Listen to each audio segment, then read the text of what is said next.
hear a privilege motion as per Standing Order 29-2. I call on Honorable Member for Mesopotamia. Thank you, Madam Speaker. Madam Speaker, it is very regrettable that you have decided to disallow my questions to ministers. That is a privilege afforded to me under Standing Order 15H and Standing Order 18. Recently, we participated in the Commonwealth Parliamentary Association post-elections seminars, and some of the presenters, being former speakers of the House, they went to great lengths to emphasize the importance of questions to ministers, which again is a privilege afforded to opposition members. But it is not just a privilege, it is a tool to hold this government accountable. It is a tool that the opposition has, and the opposition has a mandate to hold this government accountable. And the questions to ministers will be uncomfortable. They will be awkward, but it can never be that the opposition will be silenced, Madam Speaker. It is very important for the preservation of our democracy. It is very important for the public to get the best policies from the government, from the ministers, that these questions to ministers be allowed, Madam Speaker. And it is my view that your actions were not deliberate. I will not say that it was intentional, but I do believe there was harsh interpretation, stringent, very stringent interpretation, and misinterpretation and misapplication of the standing orders. For instance, one of the reasons you disallowed my questions to ministers was because of the 5 clear day threshold, which notice of questions to ministers should be given 5 clear days. Madam Speaker, respectfully, the ministers don't need 5 clear days. But in keeping with the standing order, Madam Speaker, we were notified of the sitting of the House on Thursday. Monday was a holiday, Commonwealth Day. So unless we had our questions pre-prepared, there is no way that I would have met that 5-day threshold, Madam Speaker. And it cannot be expected. It is a unreasonable expectation that opposition members would have questions to ministers pre-prepared when the issues that impact our constituencies, the issues that impact this nation, they are so fluid. They are changing every day. I spoke to the Minister of Police yesterday, and today a superintendent was murdered. So it is ever changing, and it is unreasonable to expect that as soon as we get a notice from the clerk that there is a sitting of the House, that questions will be sent. So again, I believe that was a misapplication of the standing orders, because we were not given enough time, given the Commonwealth holiday, to submit our questions to ministers, Madam Speaker. Another reason you gave for disallowing my question is that I had already asked the question. Madam Speaker, COVID-19 is a vast, the humanitarian crisis that has resulted from COVID-19 is vast and layered. The question that I had asked to the Prime Minister, while I will not state the question, was answered on February 5th. I proposed another question to the Minister of Human Development that is COVID related, but was not the question that I asked the Prime Minister, Madam Speaker, and that is very, very clear. So again, you have misapplied the standing order, and I again state on the record I don't believe it is intentional or deliberate, but I had to call to the attention of the House these questions of privilege, Madam Speaker, where it is that we have 23 government ministers that can come and give their statement from ministers, where it is we have a supermajority that will have their way, the opposition must have their say. And I cannot overemphasize how important it is that you do not, in your actions, become a shield for the government from the difficult questions, Madam Speaker. It will continue to stunt the development of the growth of this nation. These questions must be allowed to move forward, and according to our standing orders, the government does not have to answer.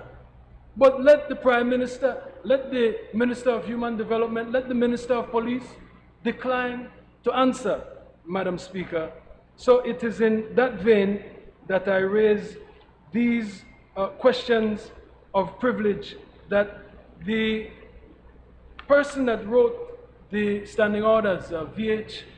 Courtney, anticipated how to preserve the democracy and how to allow that accountability and transparency and good governance, which a motion in this House was passed on good governance.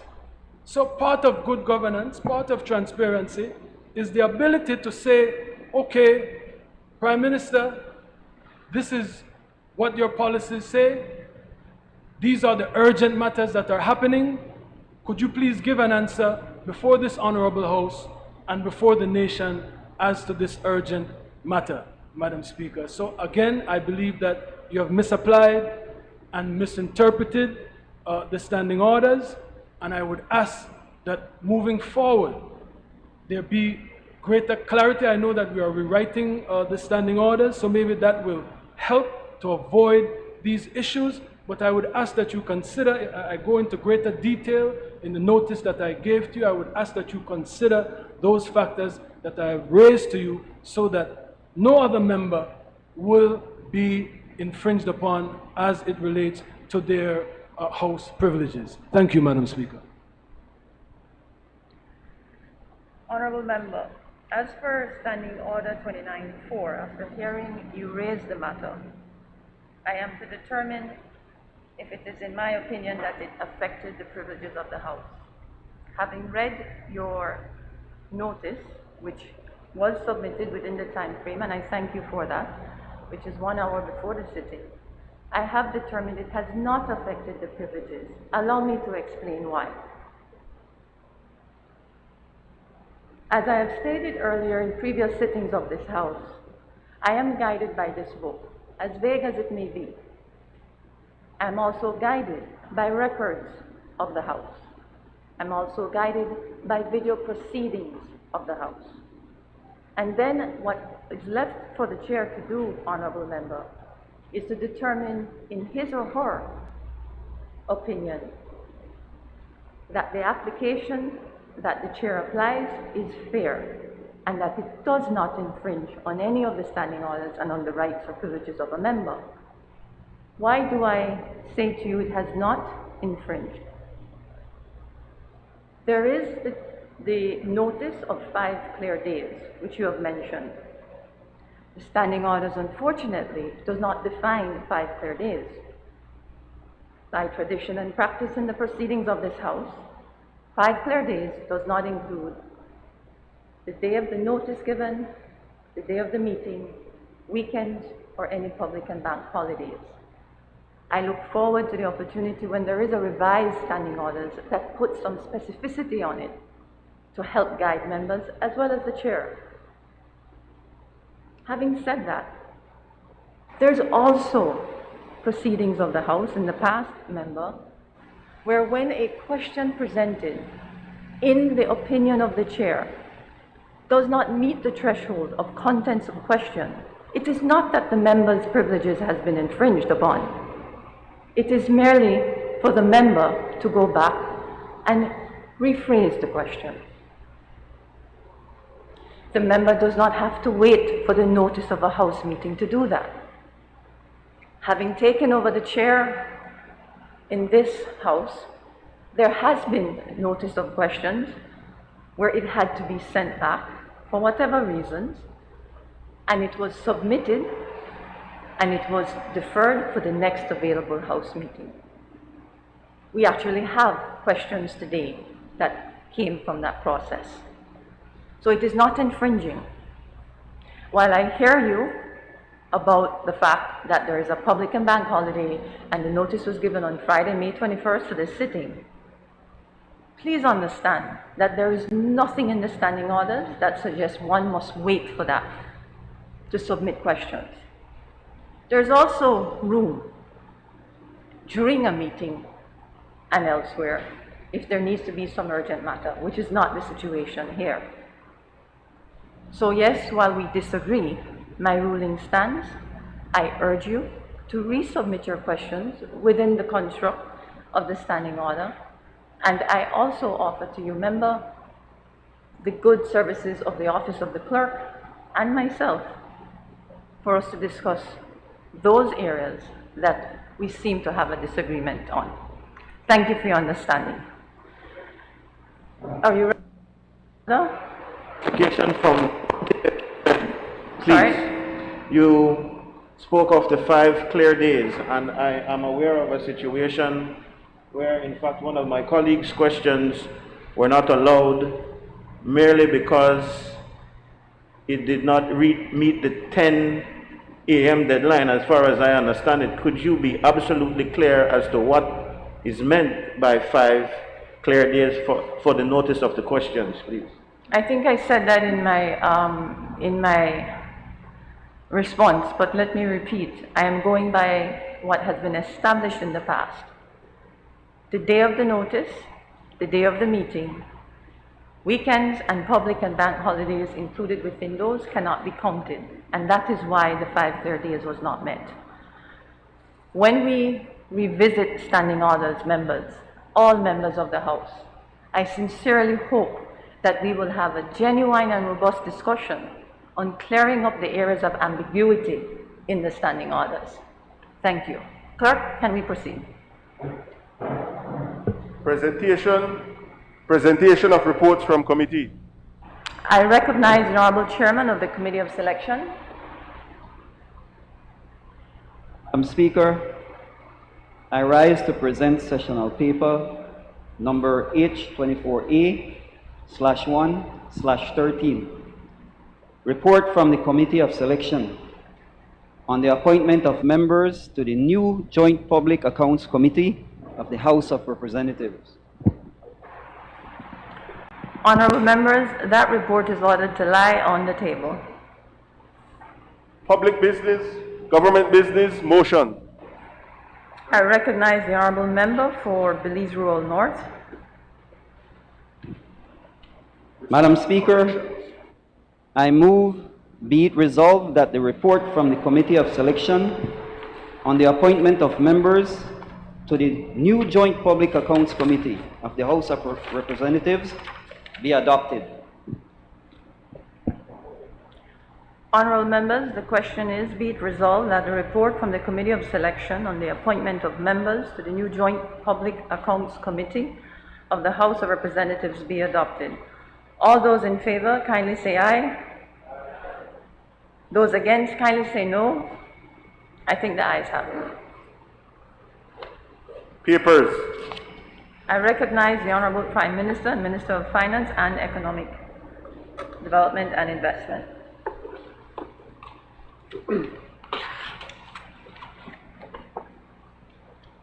Madam Speaker, I rise to, to present and lay on the table sessional paper number HR 25 stroke 1 stroke 13, the acquisition of a new passport system. If you allow me, Madam Speaker, just to say a few words, but I noticed that the former Prime Minister is hard at work. I wish he would have been so conscientious when he was sitting on this table over this side of the House, honorable member from Mesopotamia, when he never allowed us to be able to put in questions, even when we put it in time. For any kind of thing, they used to not allow us to speak or to put in our questions. But we're not afraid to answer your questions. Put in your questions on time, and we'll be more than happy to answer that. But Madam Speaker, speaking about this new passport system, the present passport system is just endemic or pretty much represents what the former government is all about. That everything was just falling apart. I mean, as it is right now, for the past 2 years, we've been told by Puma and the people at the port that we only go bring in small barges to bring oil and fuel. And now as the economy is growing, the small barges can't keep up because they know they dredge the area, the port. They know they dredge the Halova, the new river by the, the Belize River by the Halova Bridge. That's why we have all of these massive floodings. Things, basic services that the previous government should have been provided, they have neglected, and everybody is paying that price. A simple example, I know somebody put in on social media crying out because we are renting a house for the new Governor General, of which I must say I want to congratulate the new Governor General. I think it was a wonderful choice that we have. It was a historic day for Belize. A highly qualified woman more than anything else, but also an indigenous woman, and the first in the entire Commonwealth that we see no other countries want to copy us. But that's what this government represents. We are innovative, we are open, we want to bring in and allow everybody to become a part of what we're doing, including the opposition. But going back to the GG's house, Madam Speaker, it's falling apart. We've had the Ministry of Infrastructure Development, they sent in their engineers, and they pretty much are saying that's a fire trap. The electricity needs to be upgraded. The roofs are leaking. So there's a lot of work that we have to do before we can put in a whole family, a husband and wife and children to be able to live in the GG. What is your point of order? My point of order is the Prime Minister is talking about the passport system. That's a substantive matter. He has spoken about the rivers, he has spoken about the GG, he's spoken about a house now. Nothing about the passport system as yet. Thank you, Leader of the Opposition. Prime Minister, on the... It has to do all with the passport system, Madam Speaker. We have a passport system that's obsolete. And the government knew that they had to fix it, but they're busy to hustle and no one do the people's work. That's not the truth. The same thing you do with the port, the same thing you do to the port GG, which we have to fix something for the previous GG. We're not treating him the way you are treated, Deminita Gordon, because we have a conscience, unlike you know. Everything we're going to do, health may fall apart, COVID may go, you know, because there's no hustle. I am saying today that because of your negligence, now we have to try just catch up to be able to start the true development of this country. The present passport system that the UDP left us with is obsolete. It's falling apart. There are no parts for it. There's no servicing for it. The cameras are not working. They're telling us sometimes you have to take 5, 6 pictures for it to be able to get one good picture. Our citizens living in the United States and living in the UK, in other areas, they could no longer apply for a passport. They have to come all the way to Belize simply because the UDP government was not prepared to do what is right, which was to upgrade the passport system. And they knew about it, you know, Madam Speaker. There was a cabinet paper, I think it was in 2018, when the Minister of State, she brought the paper, explained to them what was happening, but they decide to do nothing about it. Not because of their negligence now. Now we have to try to find monies after we don't squander everything, monies that we could have used elsewhere to get people back to work, the children back to school, and to be able to pay with public officers. Now we have to be using this money to upgrade a passport system that is absolutely necessary for us to do. We can't hold it back no longer. And it's going to be a modern system. It's going to be expensive, no hell. It's going to cost about $10 million US over the next 5 years. And it's going to cost that much also because it will include the blank passports that we'll be getting. Modern passport books that will be embedded with microchips in it. Because now we're going to put all of your information in your passport. It will have all the security features so that then wherever we go in the world, like for instance, now the European Union, they're saying they're prepared now to accept our passports as being secured.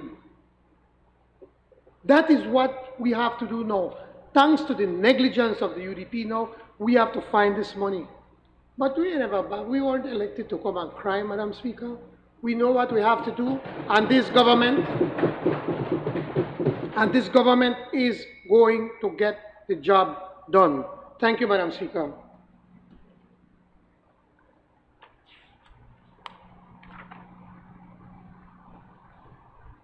Honorable members, that paper is ordered to lie on the table.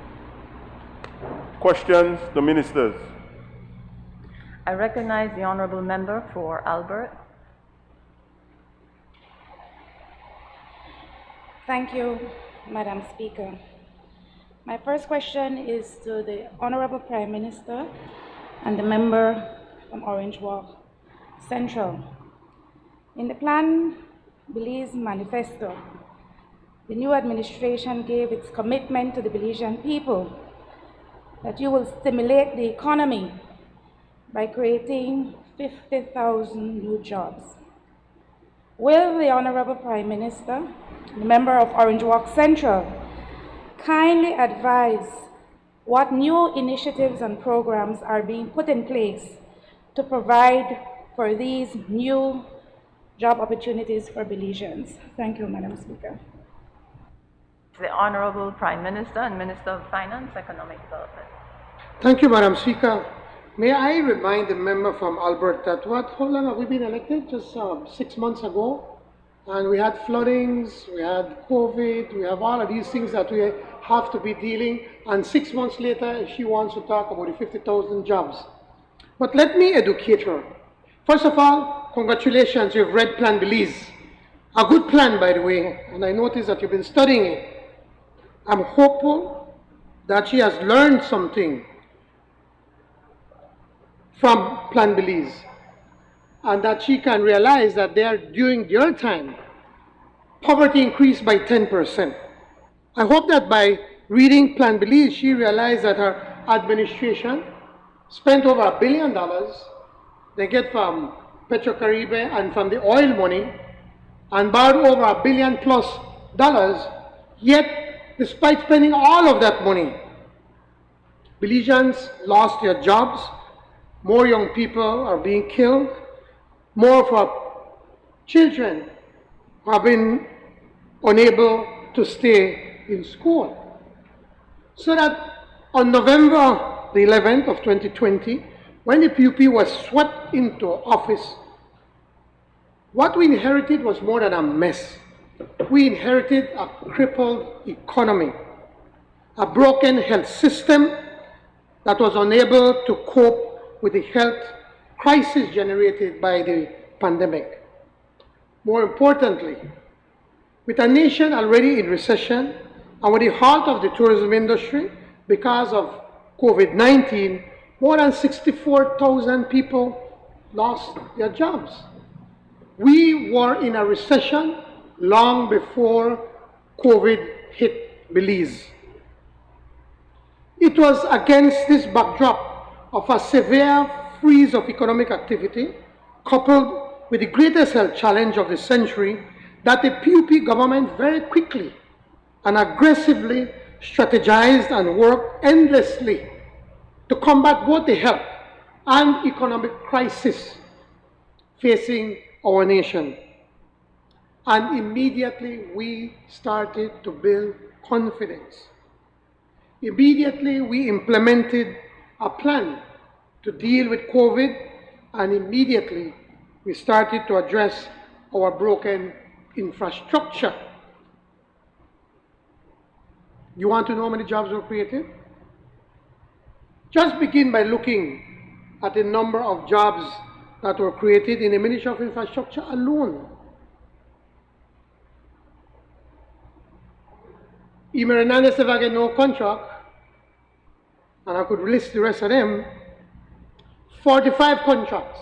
I mean, how much total in money Minister of Infrastructure? 12 million. We shared it with 45 contractors. 45. No. We never give it to one crony to fix the roads and the streets. 45 contractors. And you could imagine how many of them they hired. Multiplied by 10, that's easily 450 people. The bridge right here that we abandoned, we washed away about a year ago, with that same money, with the same contractors. The bridge at mile 38 on the George Price Highway project was left abandoned. We fix it, and you all drive through it this morning. Thanks to the People's United Party government. The many people who could not go to work because we had to be on a lockdown because of all the COVID cases, we brought down so that now hotels can operate across this country, caterers can go back to work. When it was raging COVID-19 to over 5,000, we brought it down to below 50 at one time. And thanks to the Minister of Health, the people at the Ministry of Health, and this government, Belize is one of 27 countries in the world that is on stage 2, according to the United States government. One of 27. Because of that work, the Corozal Free Zone is open again. For the record, Madam Speaker, the statistics have shown that very cautiously and with the health protocols in place, the economy has started to open up and generate jobs. In the Corozal Free Zone alone, over 1,200 jobs have been recovered by opening up 175 businesses, and more continue to open.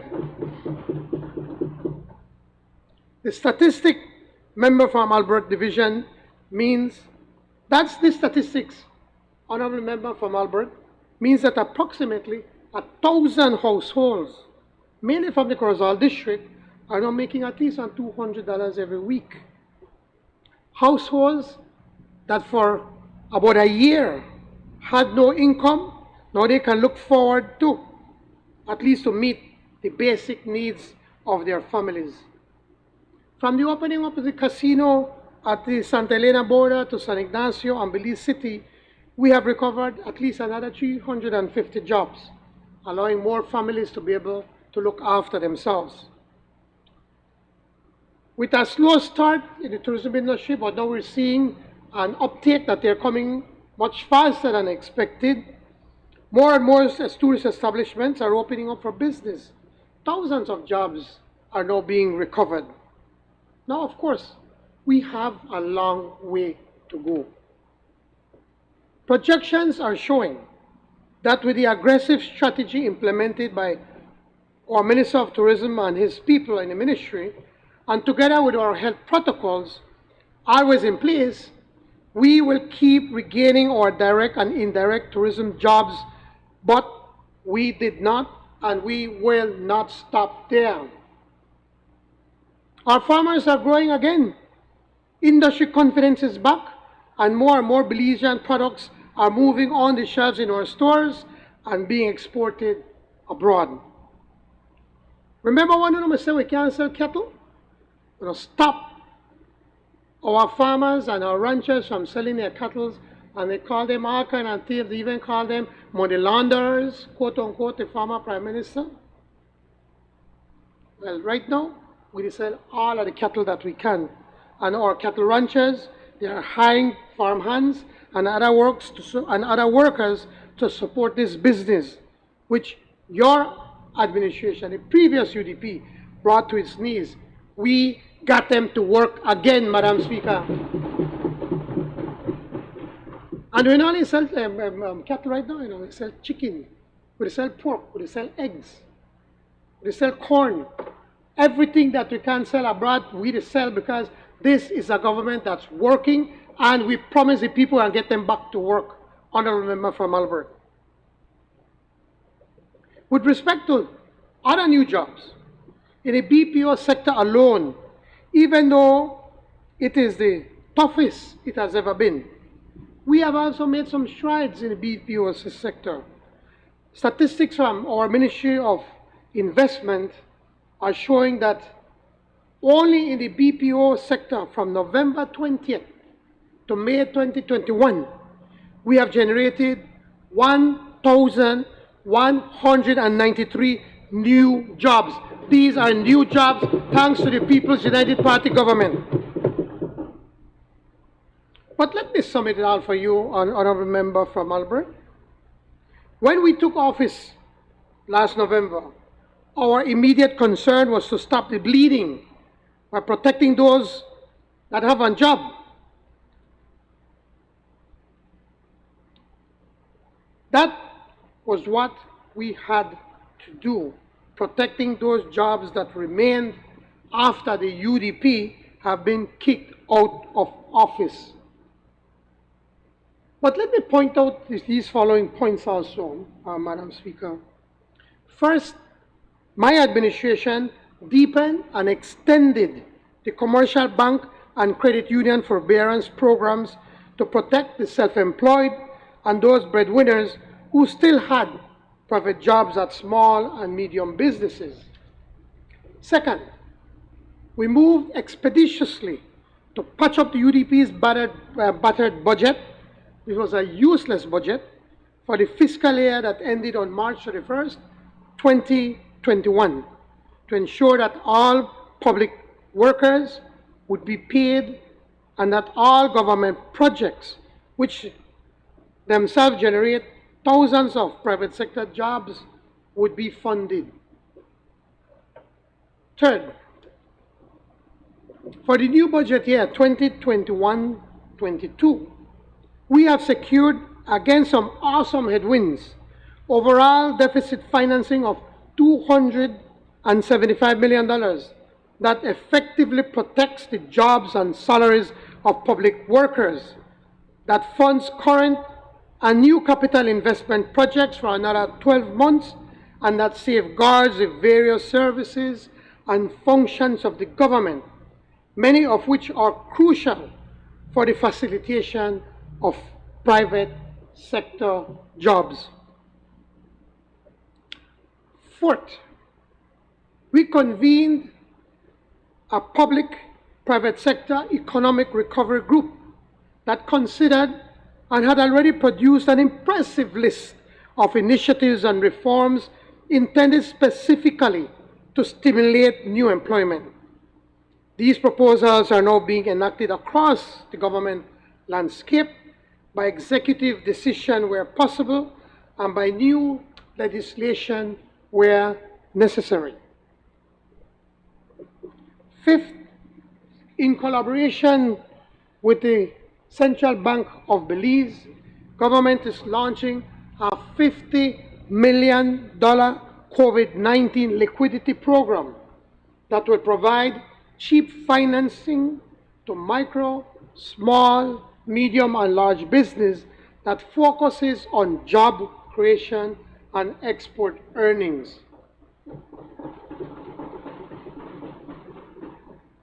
Sixth, my office, along with the Ministry of Investments, have been engaging with scores of investors whose projects in tourism, in agriculture, in manufacturing, in business processing outsourcing, and several other sectors will spawn tens of millions in both domestic and foreign direct investments and thousands of new jobs that will advance our job creation target. Seventh, the Ministry of Finance and the Central Bank of Belize is engaged with the domestic commercial banks to urgently put the almost $500 million in excess liquidity to work for Belize's economy and those who need jobs. In addition to these steps, each minister and each PUP area representative has been laser focused, obsessed even when it comes to protecting existing jobs and taking every possible step to ensure that new jobs are created, especially those who are self-employed.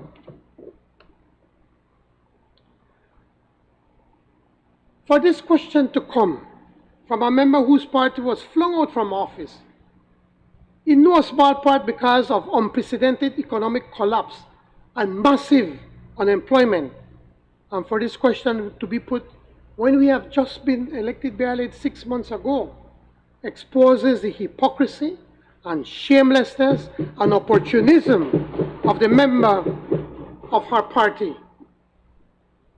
I assure the member, my administration will deliver handsomely on its manifesto commitments, including employment surge, the employment surge that we have pledged and promised the Belizean people. And unlike the UDP, we will not burden the Belizean people with public debt to employ cronies, thus swelling unsustainably the register of the public workers. That was the UDP formula for job creation, a discredited approach to which we are now paying the price. We will, as promised, harness the phenomenal potential of private capital and creativity to spur fresh jobs, well-paying jobs that uplift our people and gradually achieve full employment. Madam Speaker, the People's United Party will deliver on our promises. Thank you. I recognize the honourable member for Albert. So, 1 second, is the mic? Yeah. I seek some clarification, if I may, Madam Speaker, from the Honorable Prime Minister. With all due respect, I'm not sure he heard my question. I was not asking about the number of jobs recovered. I did not ask about the number of jobs regained. I certainly did not ask about the jobs that have been safeguarded. I asked about the number of new jobs to be created. But for further clarification, and I hope he's not pointing to the 1,200 jobs that were in train prior to the general election, which I was very much a part of. But I would like to ask the Prime Minister if he can clarify for me when indeed this COVID-19 liquidity program of this $50 million that should go to small, micro, medium enterprise and entrepreneurs. What's the time frame, Prime Minister, for those funds to be allocated? And when can the people of Belize receive a copy of this impressive list that you speak to that came out of the Economic Recovery Advisory Team on how we can stimulate new jobs for the local economy? And when can we expect, Prime Minister, specific time frame with specific number of jobs? When can we expect to see some real action? Thank you, Madam Speaker.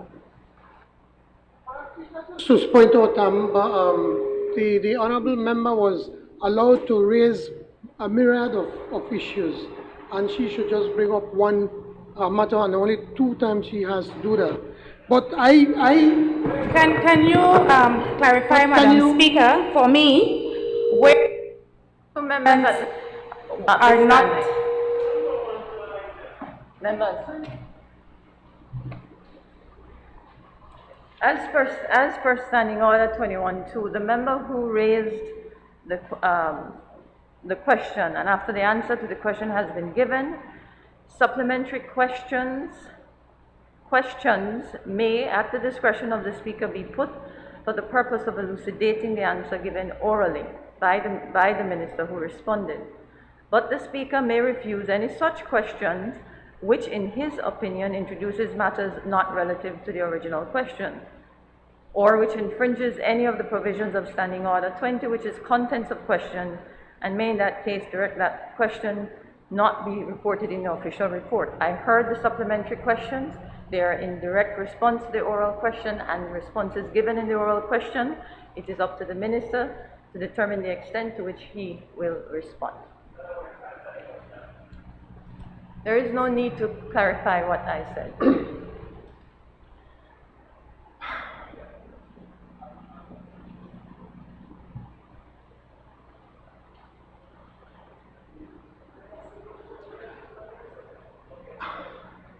I don't know if the member from Albert deliberately chose not to listen to what I was saying, or maybe she just never understand. I want to think that is the first part, because I think she's an intelligent woman. But so she's trying to play as if she never listened to what I said. But if it to make her feel any better, I would give her a copy of my answer, so that she could go home and study it and see what all that we have promised of the number of things that we have done, that we are doing, and the number of jobs that we have been creating.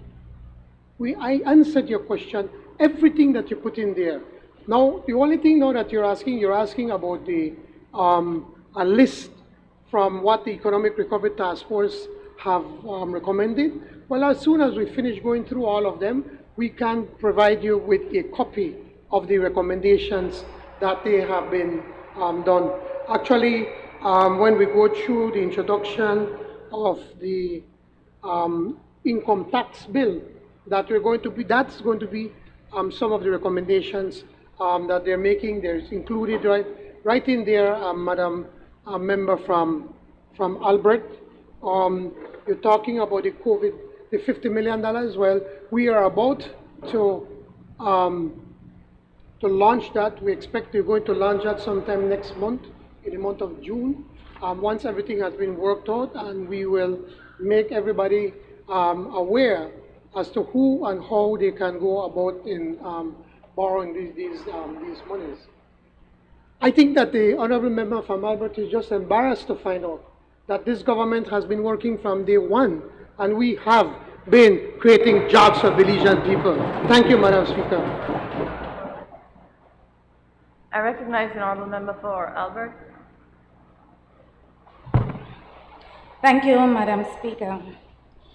My second question is to the member from Pickstock, the honorable member from Pickstock, and the minister responsible for tourism. Given that the tourism industry is recognized as one of the most important economic sectors in Belize, and where we have described are the low-lying fruits, can the member from Pickstock provide details on the recently developed Tourism Economic Recovery Plan and outline how the $10 million COVID relief fund recently approved will this be dispersed, and the $30 million stimulus package for tourism will get into the hands of our local tourism stakeholders. Thank you, Madam Speaker. I recognize the Honorable Minister of Tourism and Diaspora Relations. Good morning, Madam Speaker. Good morning, colleagues. Good morning, Belize, and good morning, people from Pickstock. I want to thank my colleague from Albert for her questions. I think it gives me the opportunity to showcase some of the good things that we've been doing in the tourism industry. for the last 6 months or so. I can tell you what we found when we took over office after November 11 was a disconnected Belize Tourism Board, disconnected from the industry, disconnected from the ministry. People from the ministry could not even walk over to the BTB. That is how bad it was. That has changed. What we found was a mess. No direction, no focus, no plan. Absolutely no plan. After 8 months, 9 months, 10 months of going through COVID, when we got into government, there was no tourism recovery plan. We had to start from scratch.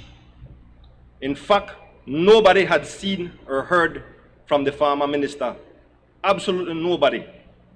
I think he stepped foot in the Ministry of Tourism but once or twice in 13 years. That has changed. There has been significant collaboration between the ministry and the BTB. One of the first things that I commissioned when we got in was to establish a tourism recovery task force. And after a couple months of consultation between private sector and public sector, we developed the tourism recovery strategy, a comprehensive document that will bring tourism back to where it was and even better. Now, my colleague from Albert's office is probably 2 doors down from the BTB. So I will deliver a copy personally to her on Monday. I hope you're there, because for the last couple of months I've been taking care of a lot of people from Albert. I'll go through it line by line.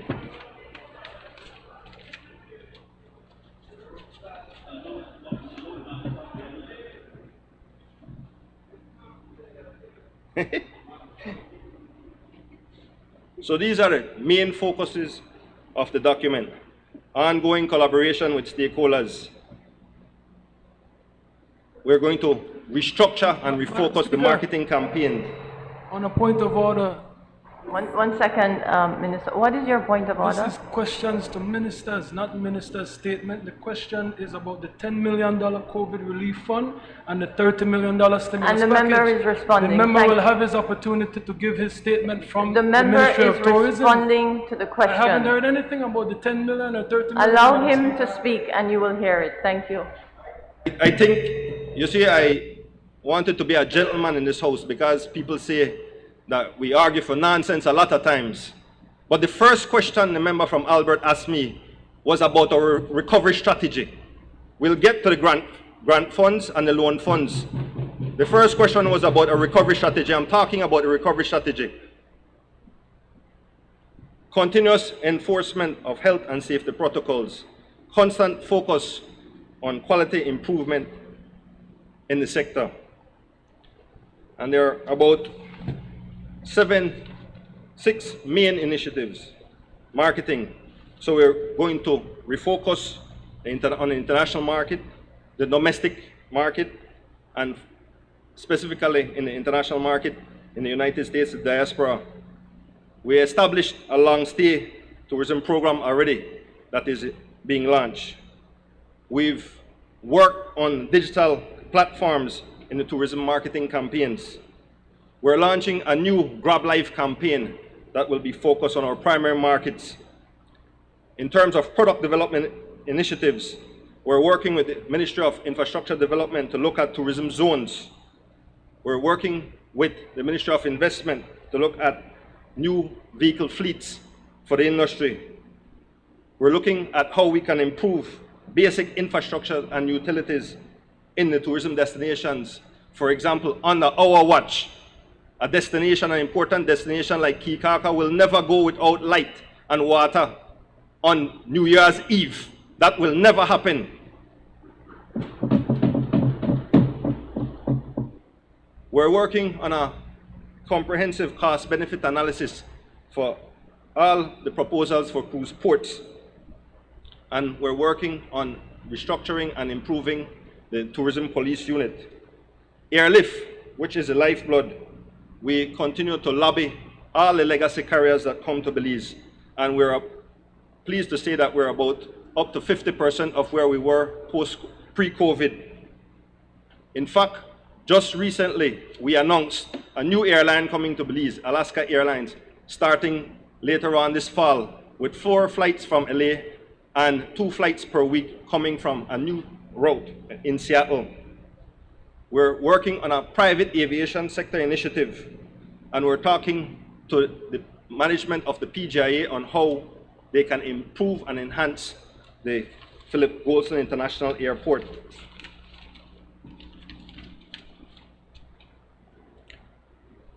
We have been discussing, like I said, with the Ministry of Finance and Investment, how we can help with a stabilization plan.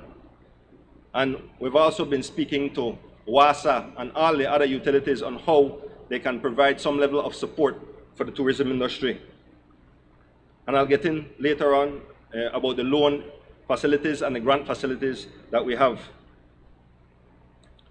We lobbied for the tourism industry to be a focus for the Ministry of Health, and we garnered 8,000 vaccines for frontline workers. I'm pleased to say almost 70% of the tourism frontline workers have been vaccinated out of that 8,000. And we're working on a new initiative to improve training all across this country that has been totally abandoned by the past administration. We're also looking at an amnesty program for unregistered properties, especially the Airbnb type properties. And we are in the process of amending the Qualified Retired Persons Incentive Act so that we can be more competitive with countries in and around us. Madam Speaker, I just want to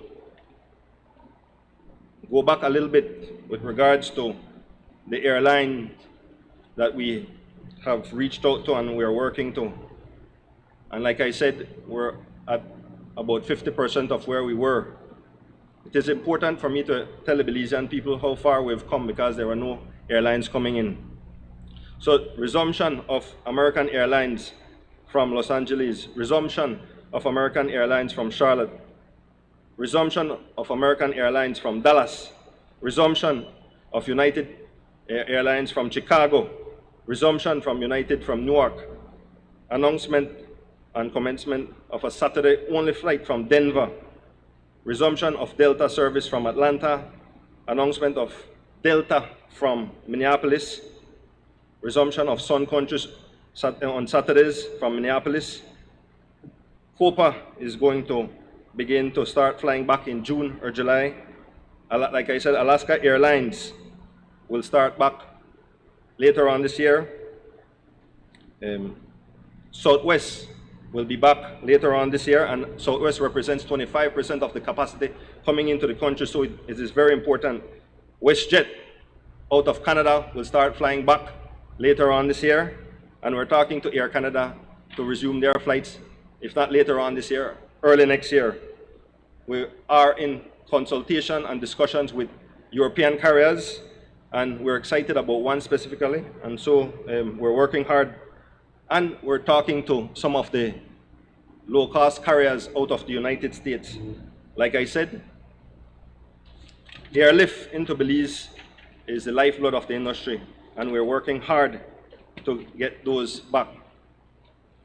Another important sector is the cruise sector, and we've had extensive discussions with the Florida Caribbean Cruise Association and specific lines. We were advised from Norwegian that their first voyage to Belize would be a test run on August 4th, and the first official voyage to Belize with passengers would be August 7th out of Montego Bay. They're looking to change out of Montego Bay and go back to one of the home ports in the United States.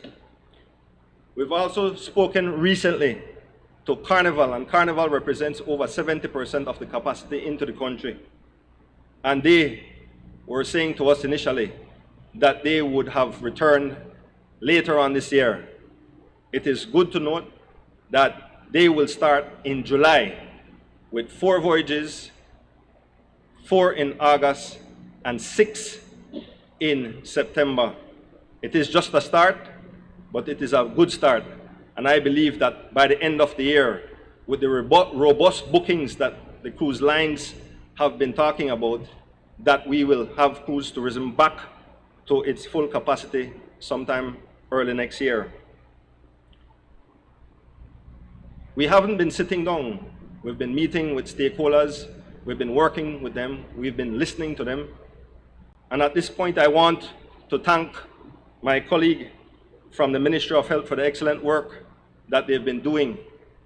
Without the hard work and dedication of the doctors, nurses, and all the frontline people, we wouldn't be able to tell the world that Belize is ready for tourism and that we're safe. And it is our government that put in place the measures to reduce the number of cases and the number of deaths from COVID-19. The last point I want to talk about is the recovery, from the recovery process, is the reopening of the land borders.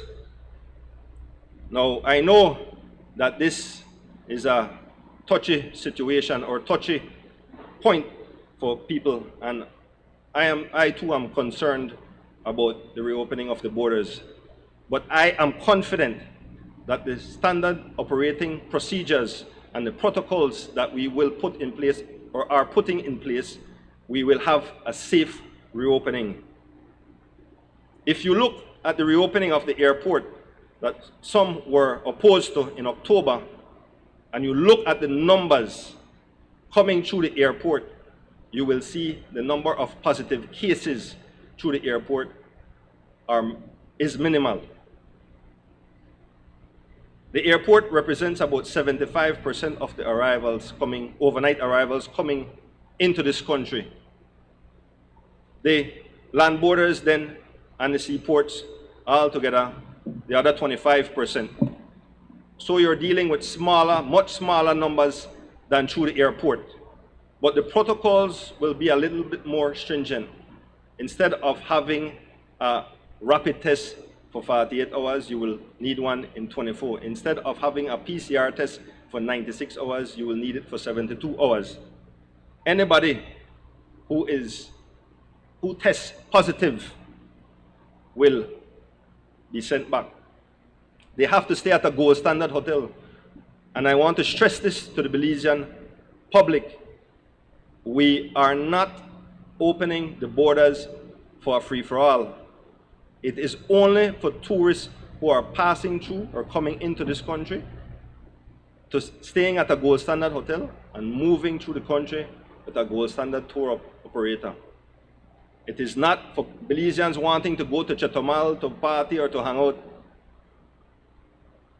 I looked at a report recently from Governor Abbott from Texas, and he was talking about how important it was to open his economy because people's business and the economy was almost on the verge of collapse. If not now, when? It is critical that we understand that we're dealing with small numbers. But as the member from Albert knows, the process takes a while to build up. So it will take 4, 5, 6 months before the business really starts to pick up.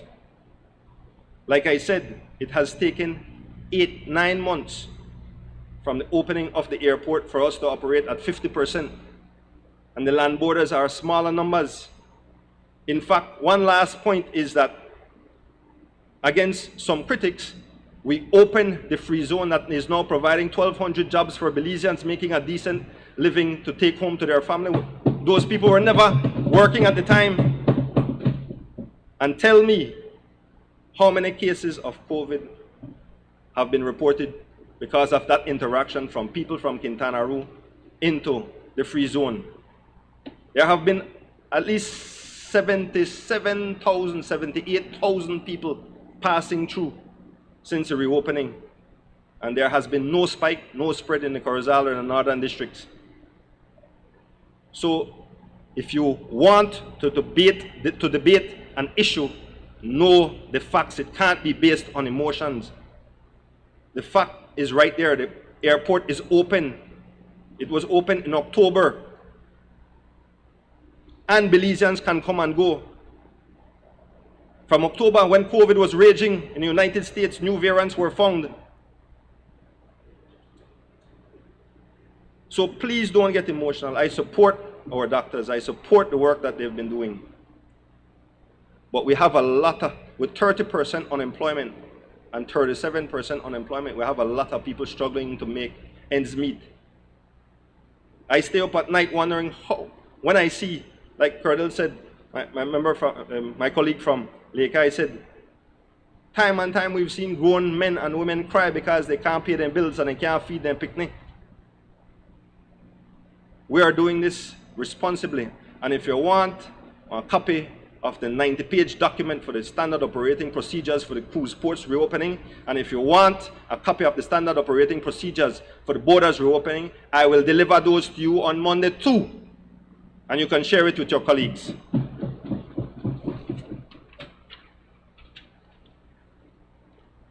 In terms of the grant funds, or the 10 million and the 30 million, and the Prime Minister discussed the issue of the 50 million, which will incorporate the 30 million.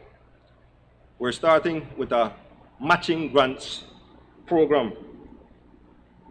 And there are two categories. We have about $2.5 million for now, and we're working on getting some more monies.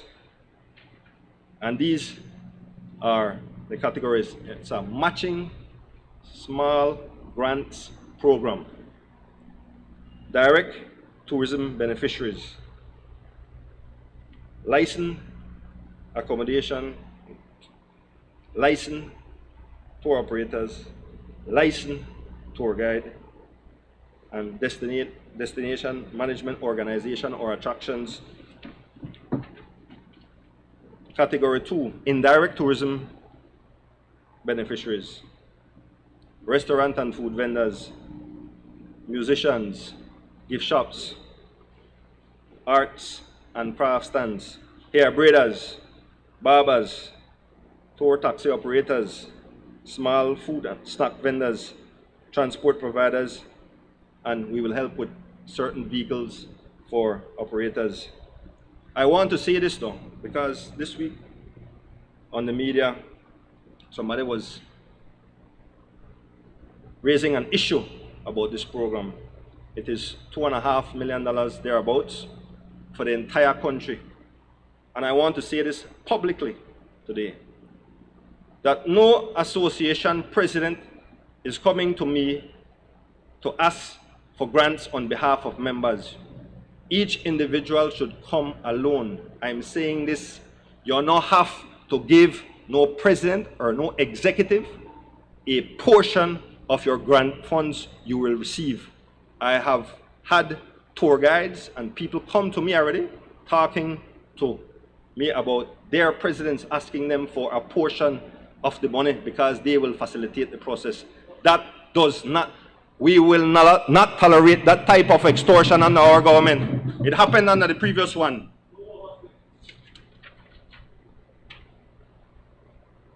There's also, like the Prime Minister said, a $50 million loan facility, $40 million through a special purpose vehicle through the central bank, $10 million equity financing through GOB. These are the entities that will qualify, Madam Speaker.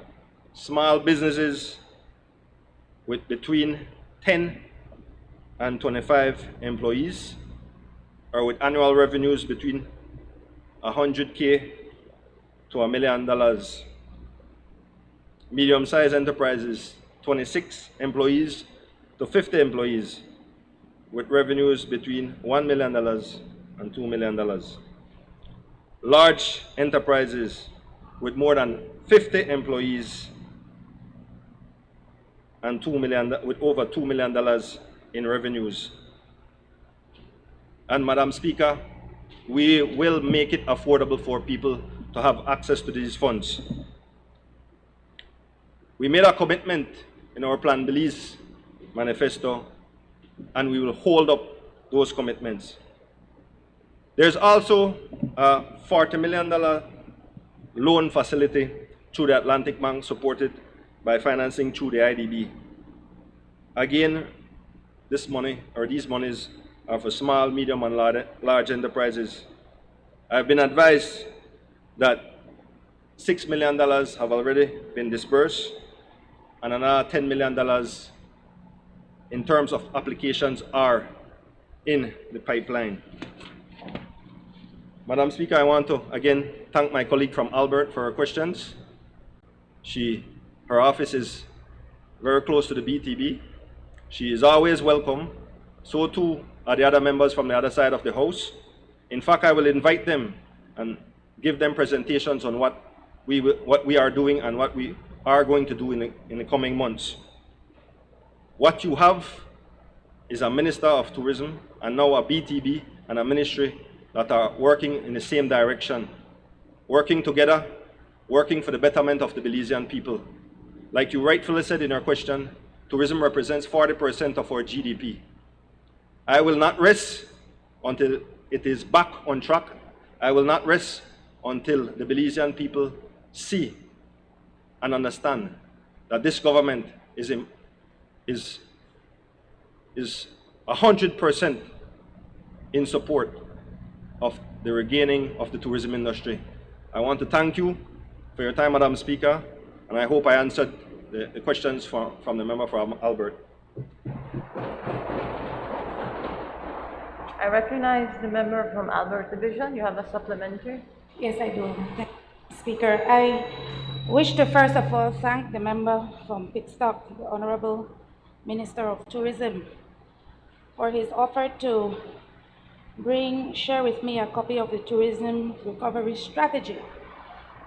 I will tell you, I heard first mention of it in the budget debate, and I wrote to him, Madam Speaker, on April 29th at 10:41, asking if he would be kind enough to share a copy of that recovery plan with me. And I also reached out to the executive chairman of the Belize Tourism Board and to the tourism technical officer, Madam Speaker, of the Ministry of Tourism and Diaspora Affairs at that time. So I'm looking very forward to receiving a copy of the document. I have to query to clarify that my reading of the Plan Belize manifesto, and I have read it, Madam Speaker, because this is what this administration has committed to doing for the people, and it is my job to keep them accountable, that in addition to the $50 million, which would be given to other sectors, that a $30 million stimulus package would be provided for tourism. That's under the economic section of the Plan Belize manifesto. It was not one and the same. It's $30 million for tourism stimulus and $50 million for the rest of the economic sectors. And then he made mention, Madam Speaker, of a $40 million loan facility that would be made available through the Atlantic Bank with funding from the IDB. And I seek clarification, Madam Speaker, if that $40 million is part of the $50 million, or if this is an additional amount, which I don't believe we have heard anything about yet in this Honorable House. And then he made mention, Madam Speaker, of the matching small grants program of $2.5 million.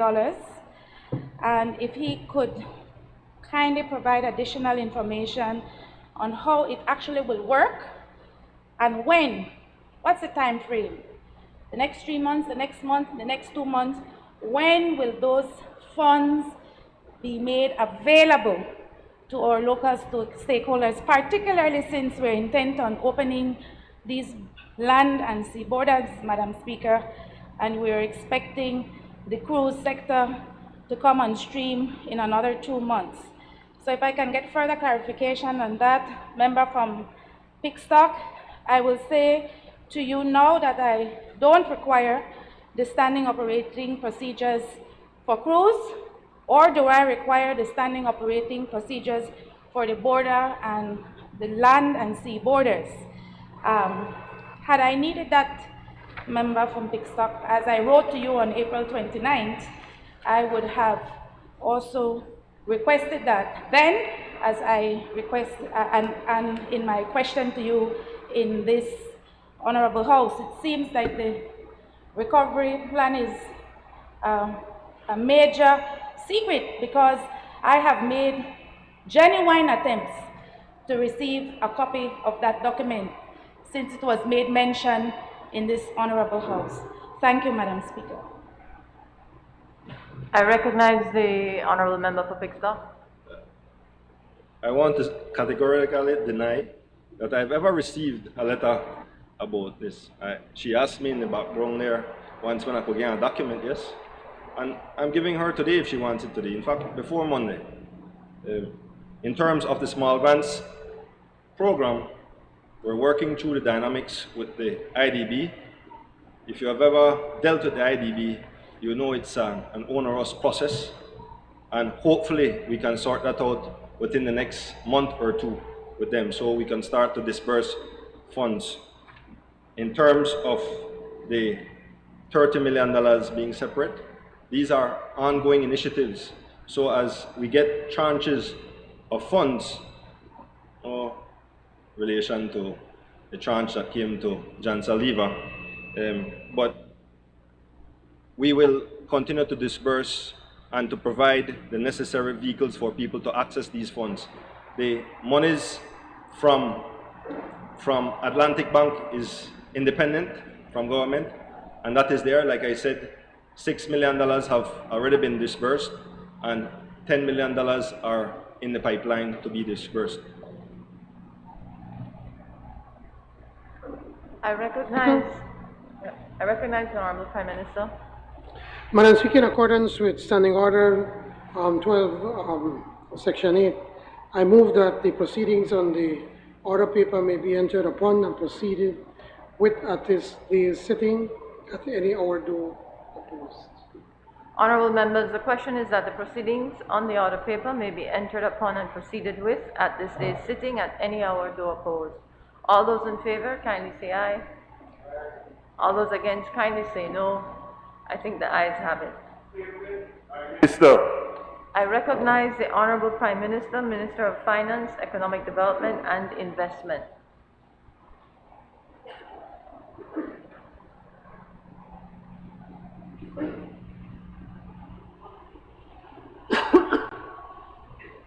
Madam Speaker, as members of this Honorable House are aware, the government of Belize is currently engaged in negotiations with a creditor committee, representative of the holders of Belize's external commercial debt, so-called super bond. These negotiations derive from government's stated resolution to seek new sustainable terms for this debt obligation. The super bond has an outstanding principal value of US $556,498,910.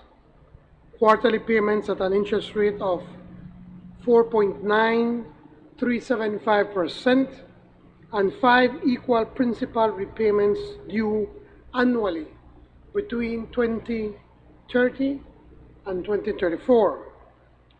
These bonds represent 40% of the external public debt and 45% of last year's total interest payments. Previously, I explained to the House and the nation that restructuring the super bond is one of the 4 crucial pillars of our fiscal recovery plan, along with spending adjustments, revenue recovery, and pro-growth structural reforms. A quarterly interest payment on the super bond was due on May 20th of this month. Government is not able to make this payment given the critical state of the public finances, the severe impacts of the pandemic, and the consequent rigid budget recently approved by this Parliament. Foreseeing the circumstances, on 8 March 2021, the Financial Secretary had invited major bondholders to form its committee so that restructuring discussions could commence. Through our debt management unit and advisors, government has thereafter sought to engage in good faith discussions with that committee. Last month, after publishing a comprehensive economic update, including a medium-term fiscal forecast, Belize proposed specific amendments to the financial terms of the bonds. This proposal was published on the Central Bank of Belize website so that all bondholders would be aware of government's offer. Subsequent to our offer, the creditor committee raised 3 major concerns, including the prospect of an IMF standby arrangement, the repudiation of the Petro-Caribe debt, and the possible rebasing of GDP. Let me address each of these concerns today. First, the IMF. Even before taking office, our party laid out a clear approach. We had a homegrown plan to restore to wellness and vigor the sickly Belizean economy and public finances. Though the hand dealt us by our UDP predecessors turned out to be far worse than anticipated, our team moved quickly to adjust and polish our plan and consulted with the IMF during their Article 4 mission. Our position remains steadfast. There will be no IMF standby program because there is no need for an IMF program. Government knows what must be done to restore economic and fiscal health, and our 2021-22 national budget is proof positive that we are acting with purpose and a clarity to restore equilibrium to the public finances. Second, the Petro-Caribe debt. Belize regards all properly contracted public debt, inclusive of Petro-Caribe, as well as the super bond, as legitimate. For one creditor class to suggest the repudiation of another creditor's class's debt strikes us as both reckless and irresponsible. Third, the rebasing of GDP. Indeed, a rebasing exercise was started by the Statistical Institute of Belize in pre-pandemic times. The basis of that rebasing has been altered irrevocably by the various lockdowns, closure of the borders, and crash of tourism caused by COVID-19. To propound that the fundamentals of the economy have been changed is an understatement. Clearly then, this is an exercise to be recalibrated and formalized in the medium term. Holding the super bond restructuring ransom to this assessment is unreasonable, as we have explained to the creditors. Moreover, or without a rebasing, the public debt is unsustainable, as even the IMF has stated after conducting their independent debt sustainability analysis. Currently, Belize has asked bondholders to extend the grace period from the May coupon payment from June 20th to September 20th to coincide with the next coupon date. The effect of such a consent, enabled by holders of 50% of the face value of the bonds, would be to allow additional time to negotiate without the change in atmosphere that would result from the super bond slipping into a hard default. But the decision whether to extend the grace period is in the hands of bondholders. The government's policy to seek an orderly adjustment to the terms of the super bond will not be affected by whether the bonds fall into default. We believe this extension request to be in the best interest of both the bondholders and Belize, since a hard default benefits neither party. I encourage the committee and bondholders in general to support the consent solicitation. Whether the consent is ratified or not, Belize will remain disposed to good faith negotiations with only one condition: that the new financial terms of the bond must finally, convincingly place the super bond on a viable repayment path. The super bond has been restructured 3 times before. On each of those occasions, the holders rejected the government's proposals to put the super bond on a sound financial footing. In effect, the holders opted for giving only mild and temporary debt relief, knowing full well that this ran the risk that the exercise would need to be repeated in a few years' time. That risk materialized repeatedly. It is this mistake that this administration does not wish to repeat a 4th time.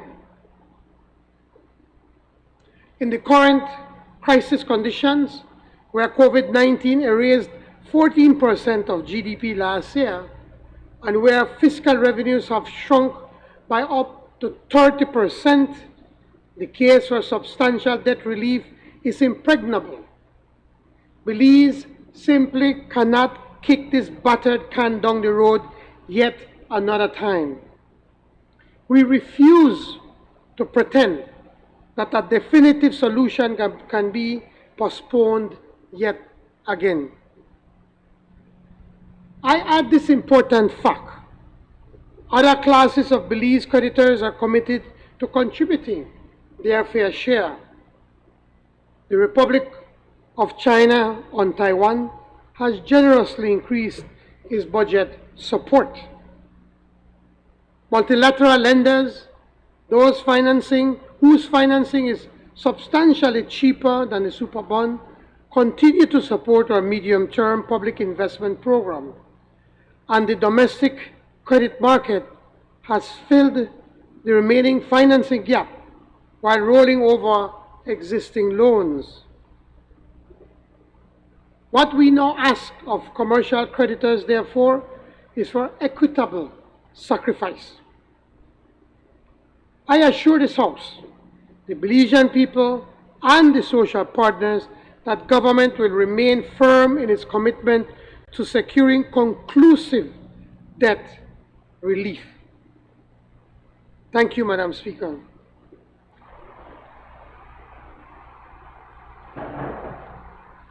Introduction of bills.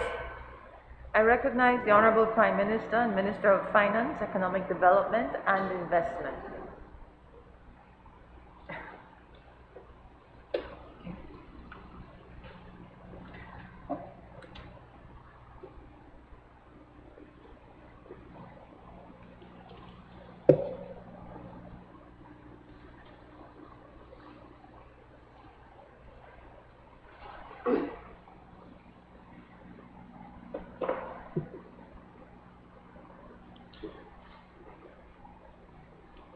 Madam Speaker, I rise to introduce the Public Sector Emoluments and Allowance Reduction Bill. Sorry. What is it?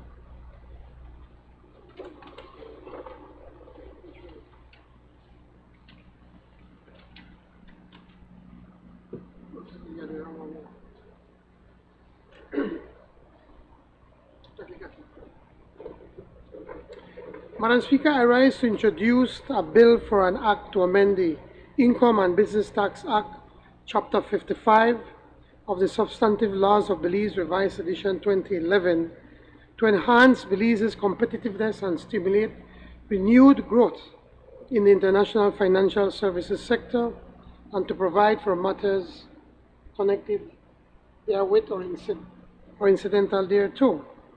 Madam Speaker, by way of introduction, let me say this. Belize's international financial services, or the IFS sector, has been experiencing a steady and continuous decline for several years.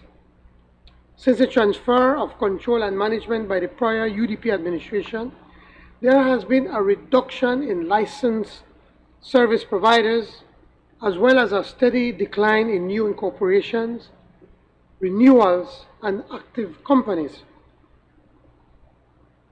After peaking around 2015, the IFS service sector has seen a steady decline in active licensed service providers for all 15 categories of international financial services providers regulated by the International Financial Services Commission. At the same time, the number of active international business companies have reduced from over 70,000 in 2013 to just 24,000 this year, a whopping 65% reduction. This precipitous decline is due in part to global regulatory tightening, most exemplified by anti-profit shifting initiatives advanced by the EU and the OECD, but also due to a lack of a fit-for-purpose regulatory framework and industry innovation to remain competitive with other jurisdictions. One particular area where Belize has been at a disadvantage compared to competitor jurisdictions is in taxation of passive income. Passive income are monies where the investor does not do much work as an investment, or for instance, like rentals is another example of passive income. IBCs were historically exempt from taxation prior to amendments to the Income and Business Tax Act, or the IBTA, in 2019 that were required by the EU.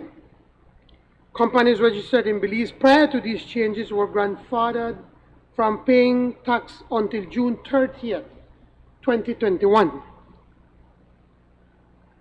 As this deadline imminently approaches, Belize now risks a mass migration of its remaining 24,000 active companies, most of which are passive holding companies, and a consequent substantial loss of revenue to the government, as well as a loss to the economy as a whole.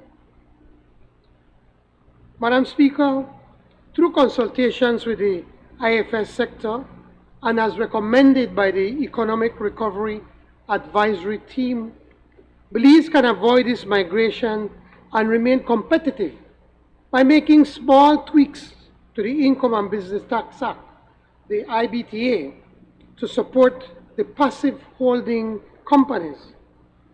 This is what the proposed Income and Business Tax Amendment seeks to do. It seeks to create a level playing field for passive holding companies that are incorporated in Belize, while at the same time complying with applicable international standards. All active trading companies and companies resident in blacklisted EU jurisdictions remain subject to tax. Only passive holding companies will not be subject to tax. This simple adjustment to our tax laws, as advised by the public and private sides of the IFS sector, pumps desperately needed oxygen back into the fragile lungs of the sector, as it places the tax element on passive holding companies on par with that of other competitor jurisdictions with Belize. The view is that by simply staying on par, Belize will gain a competitive advantage, given that Belize is a relatively cheaper place to do international financial services, including maintaining passive holding companies, than any other competitor jurisdiction like the British Virgin Islands, the Cayman Islands, the Marshall Islands, and the Bahamas, for example.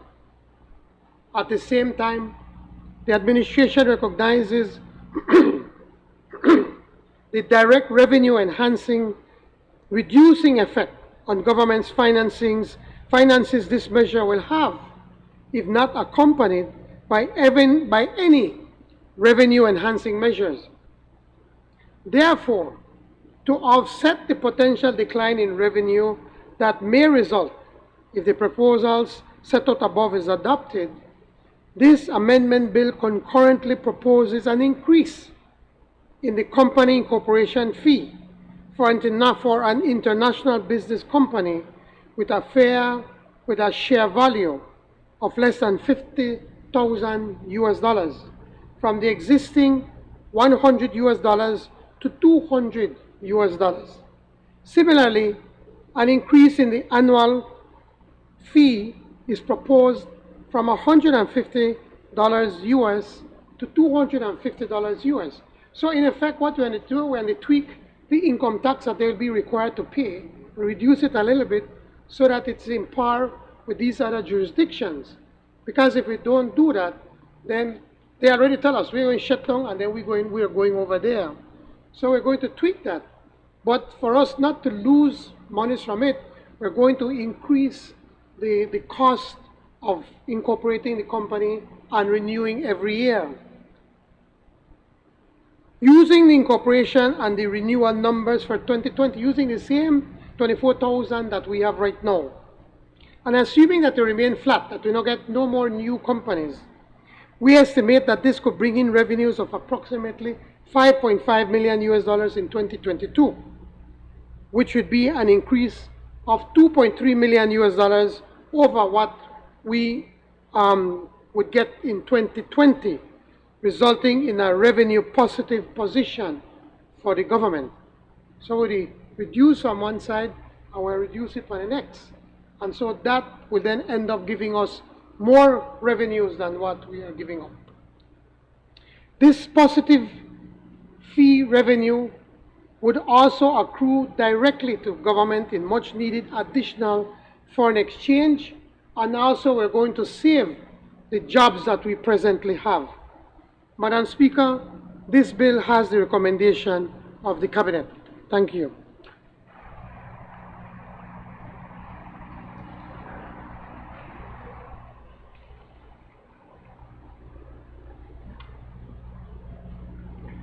Honorable members, that bill is referred to the Finance and Economic Development Committee for examination, consideration, and report. Bill for an act to amend the Income and Business Tax Act, Chapter 55 of the Substantive Laws of Belize, Revised Edition 2011, to enhance Belize's competitiveness and stimulate renewed growth in the international financial service sector, and to provide for matters connected therewith or incidental thereto. I recognize the Honorable Prime Minister and Minister of Finance, Economic Development, and Investment. Madam Speaker, as I mentioned in my presentation, we have a limited time. We have to get this done before the end of June. So, Madam Speaker, in accordance with Standing Order number 49, subsection 1, I move that the bill be taken through all its stages forthwith. Honorable members, the question is that the next stages of the bill be taken forthwith. All those in favor, kindly say aye. Those against, kindly say no. I think the ayes have it. I recognize the Honorable Prime Minister and Minister of Finance, Economic Development and Investment.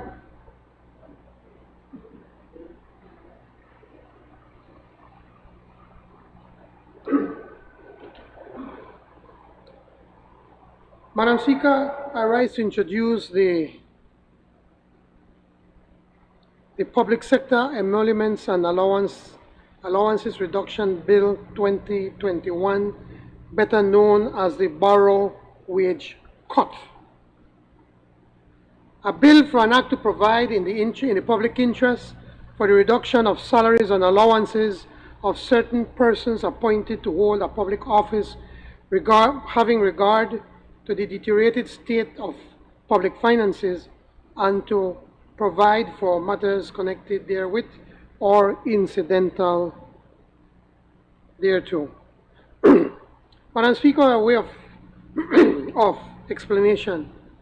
Unfortunately, to save Belize, we inherited, the worst crisis we could have ever imagined. The fiscal crisis is incredible, it's historic.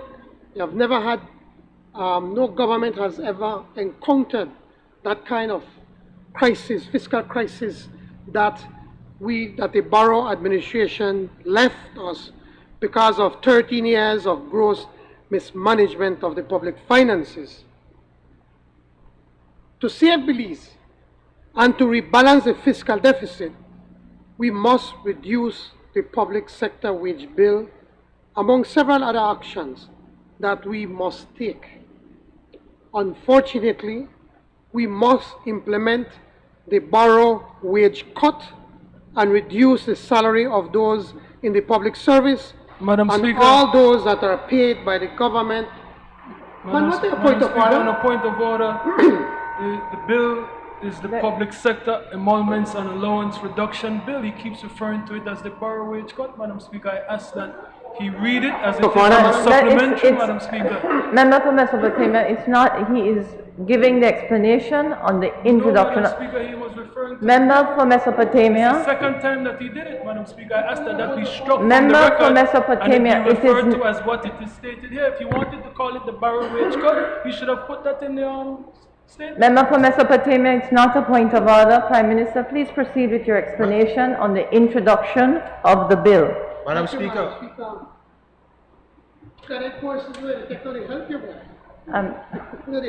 Do we have a point of order, member for George? Yes, Madam Speaker. I think we've been sitting on this side. It's very clear, standing order for the 2B. Members are supposed to be silent when another member is speaking. When they stand up, it should be on a point of order.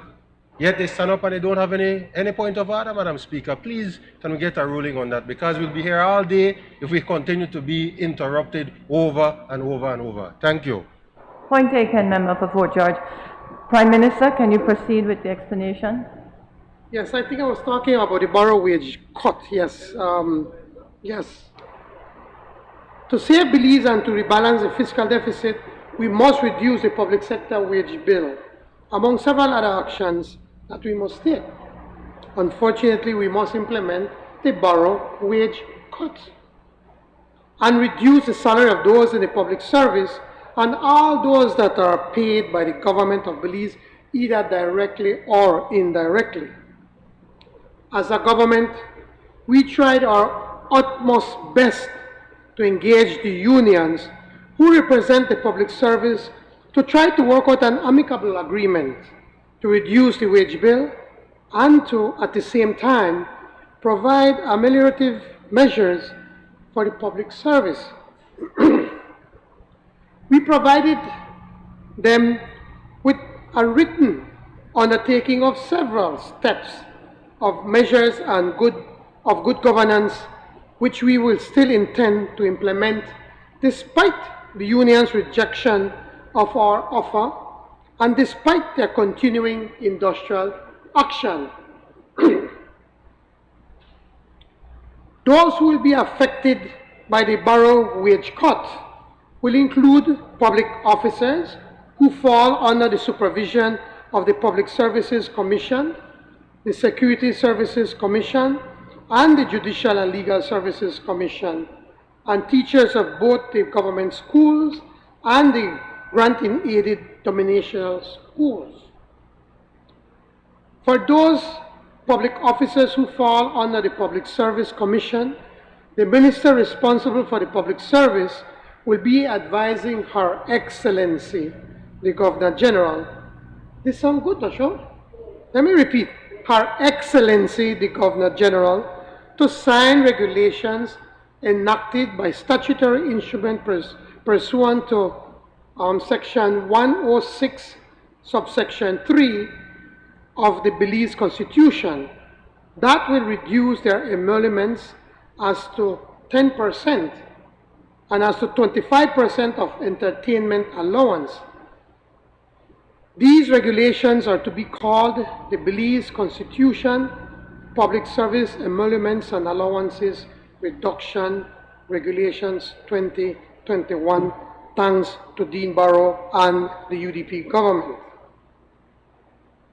The teachers who are employed by the grant-in-aided denominational schools, the National Assembly has effected their salary reduction under the General Appropriations Act for the budget year 2021-22. For those security officers who fall under the Security Services Commission and whose law officers who fall under the Judicial and Legal Services Commission, we will be introducing the Public Sector Emoluments and Allowances Reduction Bill 2021, which seeks to reduce their emoluments by 10% and entertainment allowance where applicable to 25%. The staff of the National Assembly will also be reduced similarly. Through this bill, the salary of ministers of government will be reduced by 15%, and their allowances will be reduced by 50%. Please let me point out, Madam Speaker, and to the other members of the National Assembly and everyone, that only employees earning more than $12,000 per annum will be affected by these cuts. Let me also remind the Honorable House that these wage cuts only represent 20 cents of every dollar that we have cut from the budget, and that at the end of this financial year, we are still going to have a recurrent budget deficit of almost $100 million. In effect, we'll still have to be borrowing money to be able to pay salaries thanks to the UDP, the previous UDP government. As a government, we intend to review the fiscal position of the government every 6 months. And we have invited the unions to be able to join us every 6 months when we sit down to analyze for how long we will need to have the borrow wage cut last. And as soon as the fiscal position has stabilized and we can afford to revert back to the pre-borrow wage cut, we will do so. We have set it in writing to the unions, Madam Speaker, that we have set targets. For the first time, we have a government that set out targets for 5 years. And we've looked at the primary balance, and we've said to them, let us work together. How do we do this thing together, you know? If the ship sink, and only they will not go, the unions, they're not going to be safe, you know, it's all of us. So we have to be able to work together. So we're telling them if they help us to be able to meet our recurring targets quicker, anything that we get above what we have set as our target, we prepare to give it to them as a bonus. We're trying to encourage them to be able to work hard and to be able to collect the taxes.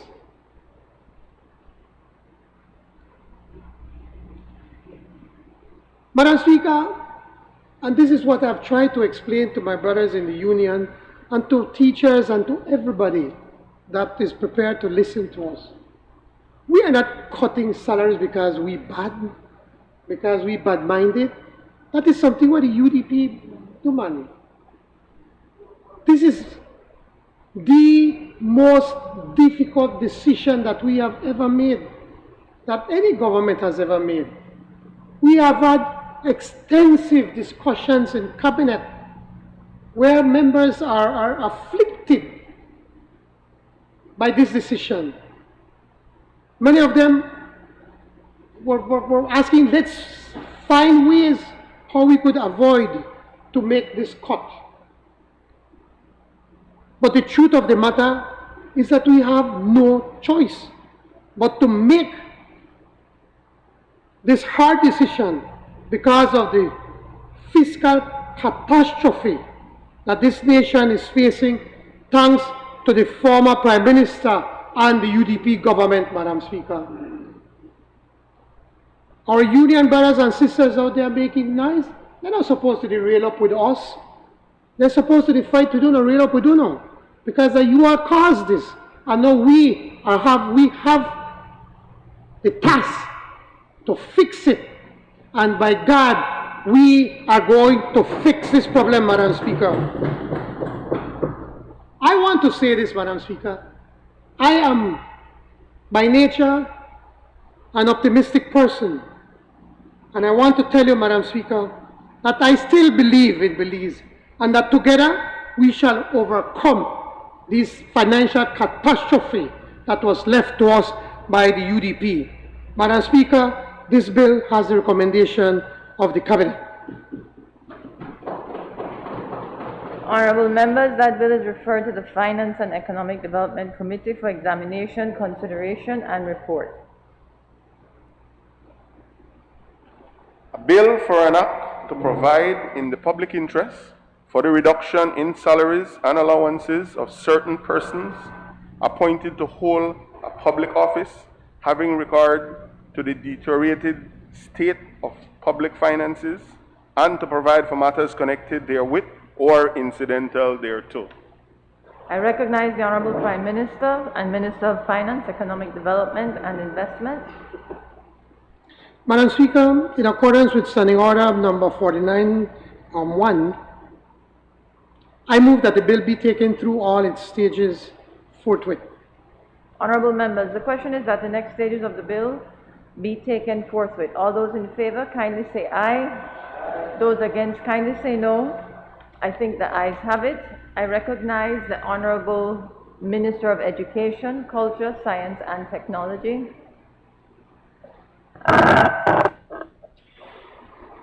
Thank you, Madam Speaker. I rise to introduce a bill for an act to amend the Court of Appeal Act, Chapter 90 of the Substantive Laws of Belize, Revised Edition 2011, to expand the composition of the Court of Appeal and to provide for matters connected therewith or incidental thereto. By way of introduction, Madam Speaker, allow me to very, very briefly say a few words. This is a very basic, a very specific amendment. The Principal Act is amended in Section 3.2 by deleting the word for and replacing it with the word such.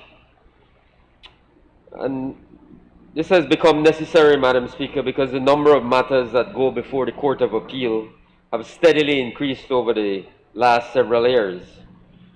And this increase has caused a backlog of either matters awaiting a hearing by the court, outstanding judgments, or matters that need to be reheard by the court.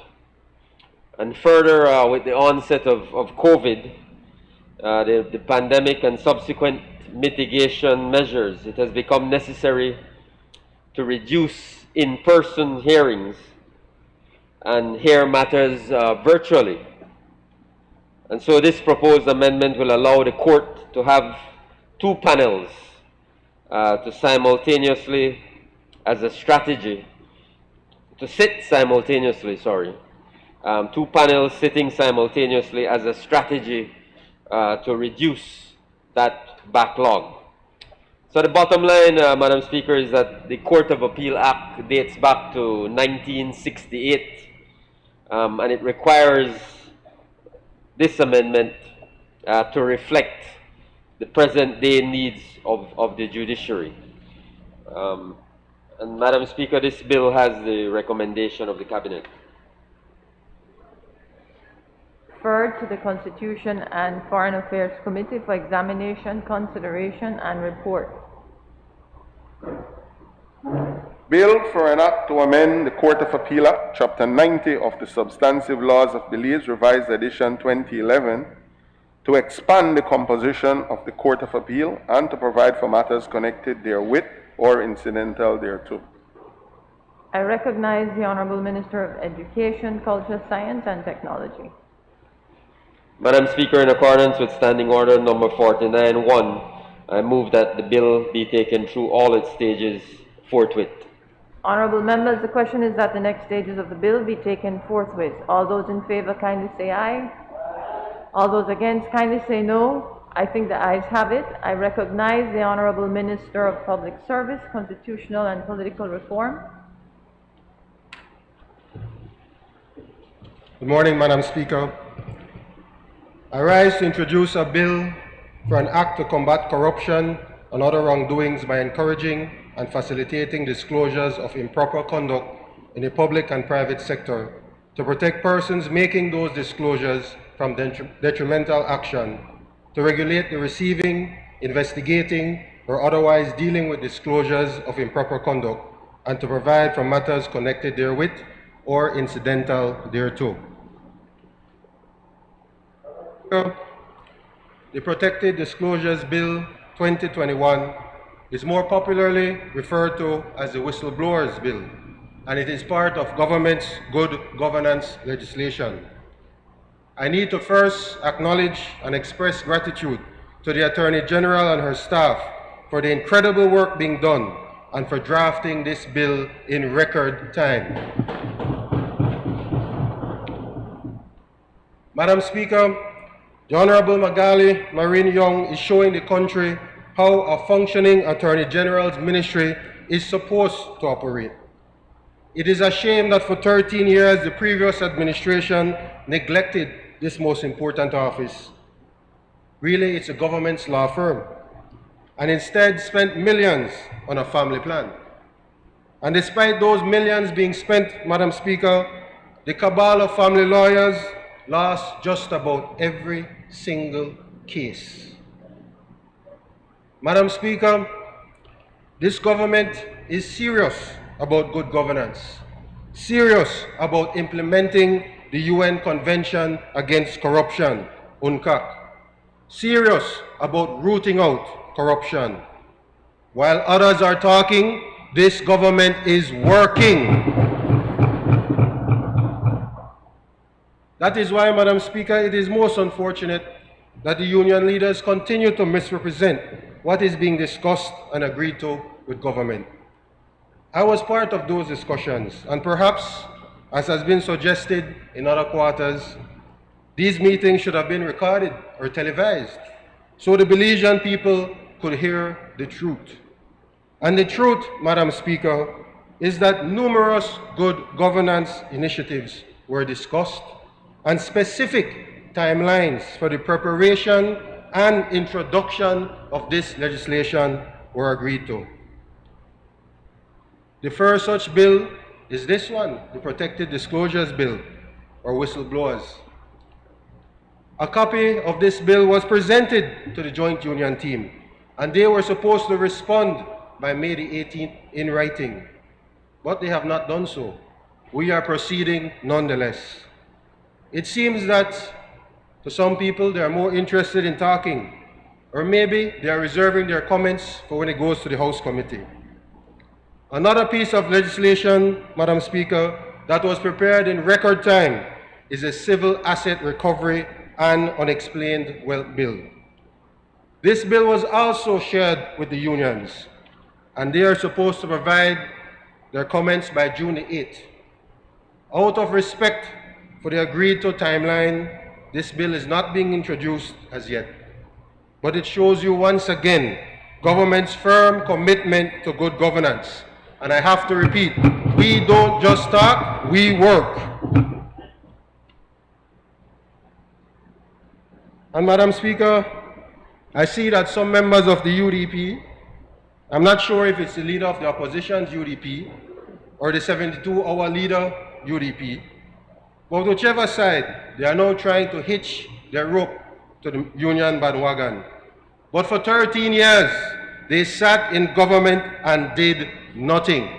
So now, nobody wants to hear from you guys. Absolutely nobody. The Belizean people now know that specific, firm timetables for good governance legislation were agreed to with the joint union team, with the PSU, the APSSM, the NTUCB, and the BNTU. So when I read a letter from the BNTU to the school managements that was circulated recently, Madam Speaker, saying that they are remaining on strike not because of the salary adjustment, but to ensure a firm timeline for good governance legislation, I wonder if they're being disingenuous, or perhaps it's a specific case of amnesia. Firm timelines have been agreed to, and thanks to the stellar work of the Attorney General, we are ahead of those timelines. As a matter of fact, the only deadline missed, member for mess up, was we got no feedback before the bill could be introduced today. But like I said, the feedback can happen when it goes to the House Committee. As to the PSU, perhaps they are in election mode, because I understand they have elections this weekend, or they are investigating some internal financial issues. But whatever the case, Mr. PSU, if you are serious about working, then let's work. Let's unite to turn this economy around. The longer you are out there, the longer it will take. While you are blocking roads, this government is opening roads. As the Prime Minister said this morning, look at the brand new pass there at St. Matthews. Look at the farm roads, the arterial roads, the feeder roads, the highways, the village streets. All of this being done, over 2,000 miles roads being serviced, Madam Speaker. Congrats, my brother Julius, on a job well done. So yes, let's work together to open roads, not block them. The government is slowly and safely opening different sectors of this economy, opening new industries, implementing cost-saving measures, renegotiating the debt, stimulating the economy, making more and more vaccines available. Union reps, what is your organization's policy on vaccines? Why aren't you encouraging public officers and teachers to get vaccinated?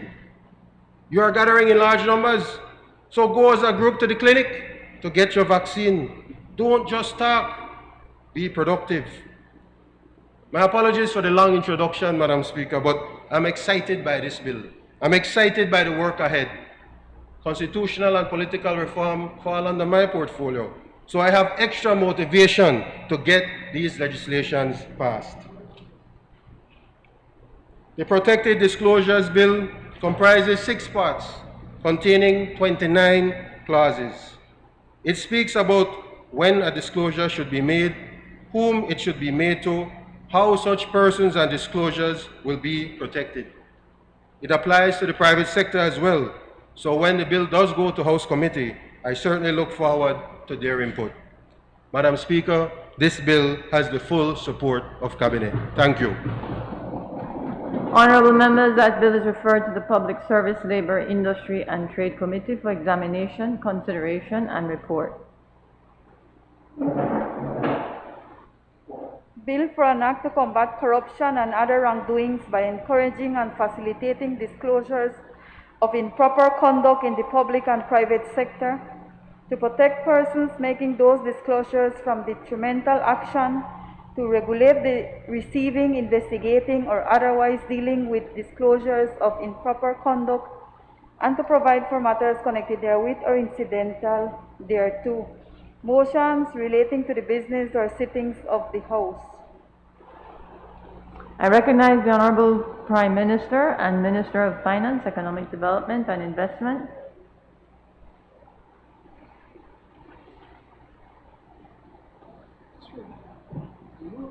No.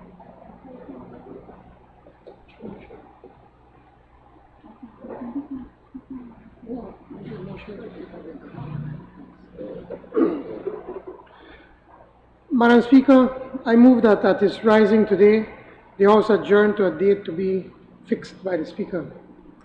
Honourable members, the question is that the House at its rising today adjourn to a date to be fixed by the Speaker. All those in favour kindly say aye. All those against kindly say no. I think the ayes have it. Public business, government business, motions. I recognize the Honourable Deputy Minister and Deputy Prime Minister and Minister of Natural Resources, Petroleum and Mining. Thanks, Madam Speaker. I move that whereas Section 105 of the Mines and Minerals Act, Chapter 226 of the Laws of Belize, Revised Edition 2011, hereinafter referred to as the Act, provides for the establishment of a board for the purposes of determining all complaints, claims, or disputes arising out of the provisions of the Act.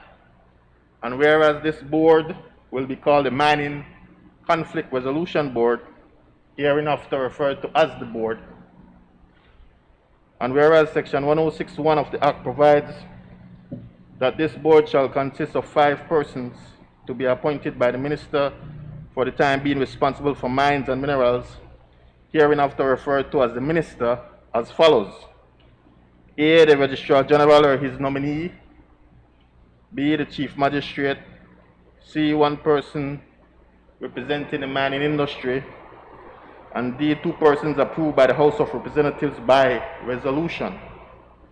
And whereas Section 106(1)(d) of the Act further provides that 2 persons approved by the House of Representatives by way of resolution shall be appointed by the Minister. And whereas Mr. Ian Gillett, licensed land surveyor, and Mr. Arsenio Burgos, accountant, both being duly qualified to be appointed as members of the board, have been recommended by the Minister with responsibility for natural resources, mining and petroleum, and also for the time being responsible for mines and minerals, to be so appointed to the board for a period of 6 months. Now therefore be it resolved that this Honourable House, having perused the curriculum vitae of both Mr. Ian Gillett, licensed land surveyor, and Mr. Arsenio Burgos, accountant, and being satisfied that both are fit and proper persons to be appointed as members of the board under the Act, hereby approve the appointment of both Mr. Ian Gillett, licensed land surveyor, and Mr. Arsenio Burgos, accountant, as members of the Mining Conflict Resolution Board, with effect from the 1st day of June 2021. Madam Speaker, just a brief explanation. It's the first time under the Mines and Minerals Act that this dispute board is being constituted. This has become occasioned by a case that's presently in the Supreme Court. The Supreme Court has ordered that this dispute board be set up to determine this dispute. The constitution of the dispute board will last 6 months, and it will not cost the government of Belize a dollar. And so, as a brief explanation, no? Thanks.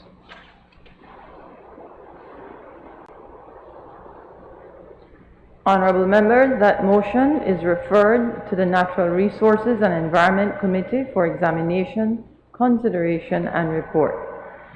I recognize the Honourable Deputy Prime Minister and Minister of Natural Resources, Petroleum and Mining.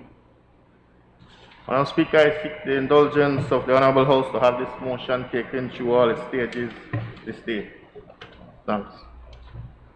Honourable members, the question is that the motion be taken through all its stages this day. All those in favour kindly say aye. Aye. Those against kindly say no. I think the ayes have it. I recognize the Honourable Minister of Public Utilities and Logistics. Madam Speaker, I move a motion to consider the approval by the National Assembly of the disposition of the Commerce Bike Port to Ecological Systems Limited 2021. Whereas the former minister responsible for ports, the then Honorable Edmund Castro, had 2 days before the general elections, on the 9th day of November 2020, awarded a lease for the Commerce Bight Port to Ecological Systems Limited, Ecological, for a period of 25 years. And Standing Order 26 of the House of Representatives provides for a motion to be moved with the permission of the Speaker. And whereas the minister leased the said property, the said port for 25 years for the sum of $5,000 upon grant and the annual sum equivalent of 1% of the gross revenue of the port during the preceding financial year. And whereas Ecological has no history of owning or managing any ports in Belize or elsewhere. And whereas the said port has been valued for a current value of $3,750,000 and having an annual rental value of $300,000. And whereas the Finance and Audit Reform Act prohibits the disposal of assets, which includes the leasing of public assets in excess of $2 million without obtaining the approval of the National Assembly within 1 month of its execution. And whereas the former minister could not have placed a motion for the approval of the leasing of the port to Ecological for the approval of the National Assembly, with the National Assembly having been dissolved on the 6th of October 2020. And whereas, as the current minister responsible for the port, after conducting an internal inquiry, was only made aware that this lease was not carried before the National Assembly, and I now wish to have the National Assembly resolve whether to approve the said lease. Now therefore, be it resolved that the lease dated the 9th day of November 2020 of the Commerce Bight Port for 25 years for the sum of $5,000 and 1% of its gross revenue for the preceding year to Ecological be approved or disapproved. Copies of the lease and the valuation report are here to annex.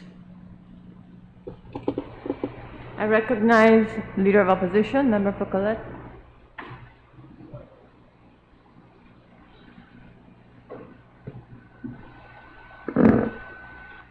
Speaker, we on this side of the House put to this Honorable House that in fact this motion is completely baseless and ought not to be here on the agenda today. The minister who is proposing this bill, my friend from Stank Creek West, in the whereas clauses of this bill, of this motion, seem to indicate that the last administration neglected to bring it to this Honorable House. Well, it is our position that it never needed to have come to this Honorable House, and I will explain why I say that now. Apparently, according to their whereas clauses, and I'll look to those that they've indicated ought to have happened. Firstly, they say the Finance and Audit Reform Act, whereas the Finance and Audit Reform Act prohibits the disposal of assets, which includes the leasing of public assets in excess of $2 million without approval of the National Assembly within 1 month of its execution. Well, Madam Speaker, their read of the Finance and Audit Act Reform is incorrect. In fact, if I am allowed to read what the Finance and Audit Act says, Madam Speaker, with your permission, the Finance and Audit Act in section, it is section 22, I believe, it says, government shall, before disposing of any public assets with an aggregate value of or above $2 million, obtain the approval of the National Assembly to be signified by a resolution made in that behalf and published in the Gazette. It's talking about disposal of assets, about leasing assets or renting assets. let me continue. Section 22(2) of the Finance and Audit Act says, the disposal of national land or any dealing or transaction relating to national land shall continue to be dealt with under the procedures specified and in the provisions of the National Lands Act, Chapter 191, and regulations made thereunder. So it's telling you that even if it was dealing with the disposal of some assets, that when it comes to land, the Finance and Audit Act is not applicable. It's telling you that it is the National Lands Act that applies. But it goes on, Madam Speaker. It says, provided that the sale or lease of any national land in excess of 500 acres or any key of whatever size by government shall first be authorized by a resolution of the National Assembly. So, is this a key?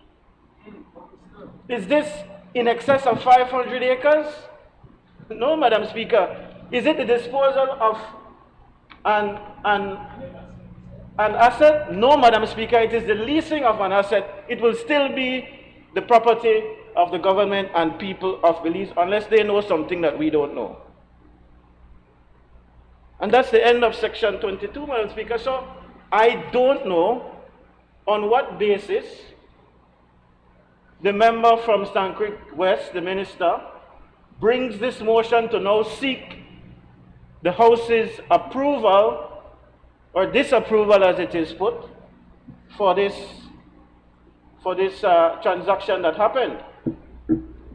But I suspect, Madam Speaker, what is going on here is just what we've seen happening most of today. It is grandstanding.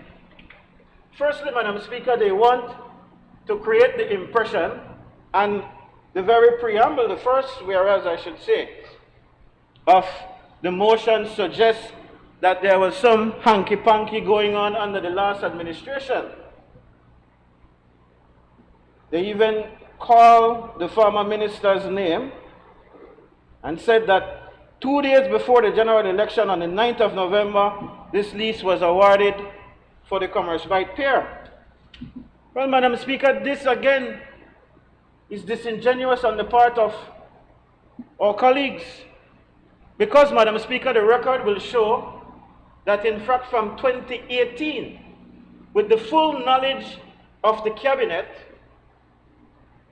and after approval of the Cabinet Subcommittee on Investment, chaired so ably then by my colleague, the member for Albert, that they agreed that this port, which I remind this Honorable House, Madam Speaker, people who have long memories and who have been here long enough will tell you as well, that it was the PUP administration that has always hampered the opening, the reopening of the Commerce Bight Pier, all in an effort to cover for their cronies and give their cronies down in Big Creek greater access in terms of that port down yonder. Remember, Madam Speaker, when they bundled the Commerce Bight Pier along with the Belize City Port, Commerce Bight Port along with the Belize City Port, and gave it to our friend or their friend Lucas Pat? That is their way of operating. They don't ever want to see, Madam Speaker, the Commerce Bight Port reopened. And so now this is an attempt to try to make it seem that there is some politics, some disingenuous actions happening under the last administration. Did the minister at the time sign the lease 2 days before the general election? Yes. Yes, he did. He did so, Madam Speaker, in furtherance, though, of a memorandum of understanding between Recological and the government of Belize that was approved by the Cabinet from 2018. Did he sign the lease 2 days before the election? Yes, but it was in furtherance to Cabinet instruction coming out of a meeting of October 2020. That wasn't 2 days before the election. Nobody hid it. In fact, Madam Speaker, I was learning that in fact Recological even had commercials. I don't know if it was social media or if it was on the mainstream media, advertising exactly what would have been done to try to make it seem, member for Stan Creek West, that my former colleague, the member from Belize, the former representative from Belize Rural North, was doing some kind of secretive last-minute operation. Is just wrong of you. Because he never hid the facts. And he, in combination with our friend, the former representative from Dangriga, they made no secret about it, Madam Speaker, that they wanted for the people of Dangriga the reopening of the Commerce by Port. That was so important. It was a campaign promise, Madam Speaker. So, your complaint this afternoon, or by bringing this motion, is that the representative for Dangriga then, and I will call his name, Frank Papamena, and the then minister, Edmond Claire de Lancaster, your complaint is that they conspired to hoodwink the Belizean people and to hoodwink the Dangrigan people in order to slide in one last minute deal that was corrupted. In fact, their friends at Channel 5 are in very much deep water right now. They had to settle out of court and apologize profusely to our friends, the former minister Papamena and the former CEO Peter Allen. But that is how they operate. To now paint the picture that something clandestine was happening is just wrong of them, Madam Speaker. But what is even more wrong is that this motion has no place here. No place here. They are saying that it is not valid. The lease was not valid because it did not come to the National Assembly. Well, what, Madam Speaker, what was it that determined that this ought to come to the National Assembly? When asked that, the motion says, well, because it is in the Finance and Audit Act that such a motion should come. Can't find it. Was not a sale, disposal of assets. In fact, it was land. And the Finance and Audit Act says if the land, then this is what should happen. It goes to the Natural Resources Act, National Lands Act. And furthermore, the only time it would come here if it's land is if it is more than 500 acres or it's key land, which we understand it's none of. What they're trying to do, Madam Speaker, is to say that this lease agreement signed for the benefit of the Belizean people, but more importantly for the benefit of the people of the South, which the member from Stan Creek West should be ashamed of himself. Should be ashamed of himself, because this lease agreement that was signed really benefits the people of Dangriga and Stan Creek on a whole. But because he, Madam Speaker, seems to be doing the bidding of his masters in the Big Creek area, he is now trying to destroy what was valid. What was valid. They say, Madam Speaker, that it is invalid, the lease agreement is invalid, it's not good because it didn't come here and because the ministers at the time did not have any status. There was no session, the National Assembly had already been dissolved. And they keep on saying those things to have you believe that these things are true. It's like what they said, Madam Speaker, about the TNC agreement. Maybe the Prime Minister can tell us if he signed off on those tax breaks for the TNC folks later on when you get up here. But it's the same thing, because it was signed legally, Madam Speaker, legally by ministers who had the authority even after the dissolution of the National Assembly. They try to say that these things aren't valid, and it's nothing clandestine happening. Nothing clandestine happened. I want to caution, Madam Speaker, that if we proceed today, and I gather from what I've heard through the grapevine, could be wrong, that these members on the other side are not interested whatsoever in trying to ensure that the Commerce Bight port be opened. In fact, I'm understanding they have their own agenda, which I've already shared some of. They are seeking today, Madam Speaker, to vote against this motion to say that the lease agreement with Recological is null and void. And I caution them that if they do that, and if you, Madam Speaker, given the factual basis that I just shared with this Honorable House, it's fact, it's not fiction, that a motion like this should not even have come to this Honorable House because it is not required to come. Nothing in the Finance and Audit Act says that this must come. And if we proceed with having a vote on this motion today, and the government gets its way, you will have a lawsuit on your hand from Recological. I can bet you, because the mechanism that you are using to determine that this lease agreement is null and void, which is to bring it here to this Honorable House when there is no footing, will cause you legal problems. And we all know that you can't afford any kind of legal problems that will cost you money right now because we're so strapped for cash. Can't even pay the public servants today. Can't even pay the public servants. Please pay me because I need my money. I'm not one of you all who stockpile your money.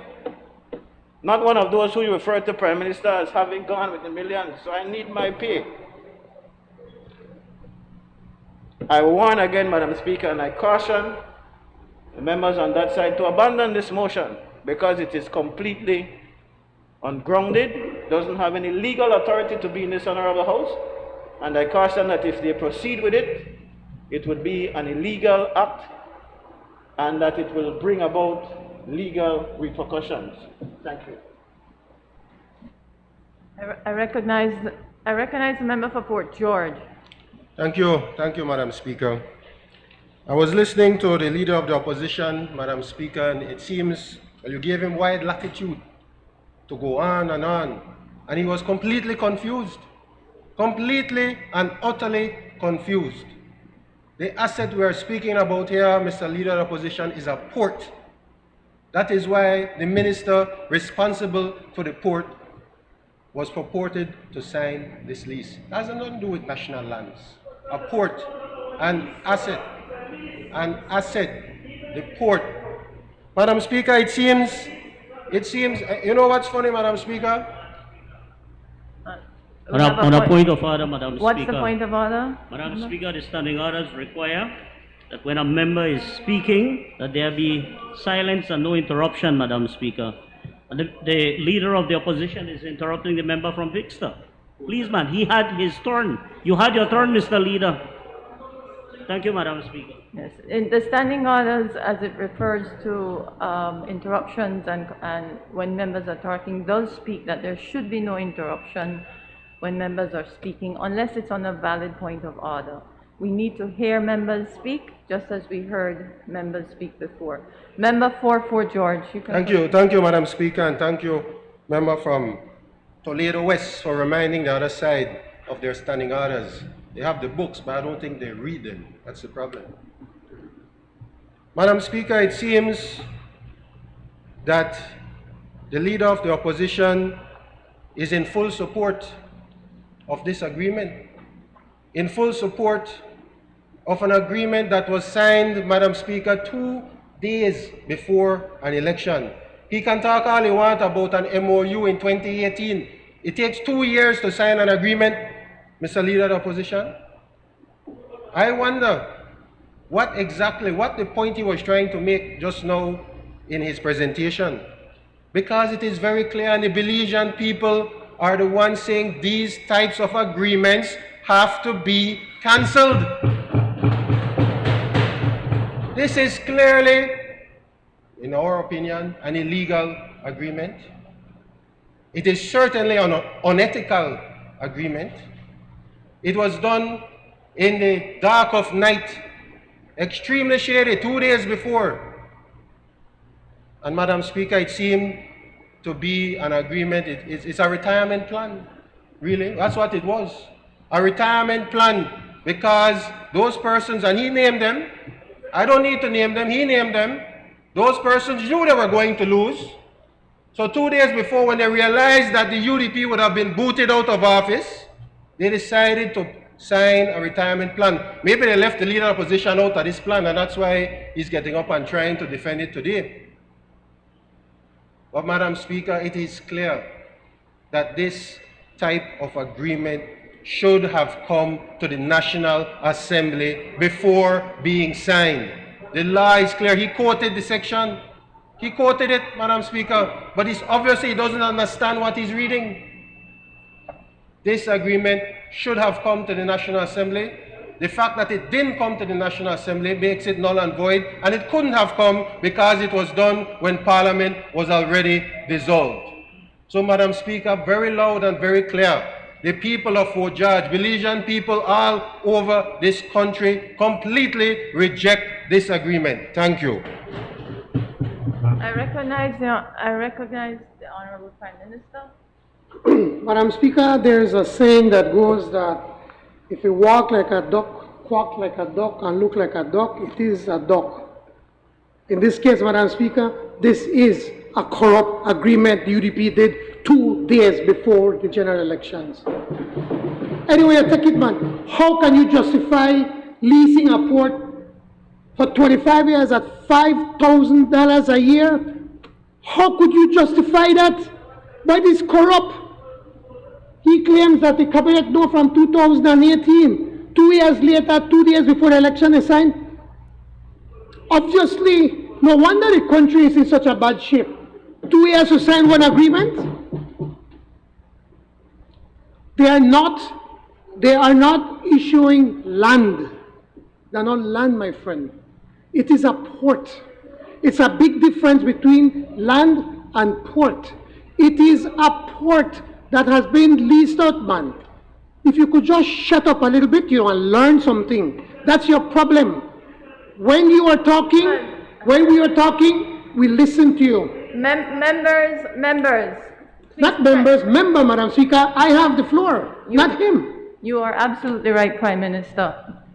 I will remind Member for Colette, Leader of Opposition, please, Standing Order 42. A member present in the House during a debate shall maintain silence while another member is speaking. No, that is not a point of order. Please, I'm asking. I'm trying to listen to the Prime Minister. It's rather difficult when we have the crosstalk. Thank you. Prime Minister, please continue. And when we talk about crybaby, then you're upset, you know. That's the problem. Madam Speaker, any way you look at this, this is a corrupt agreement.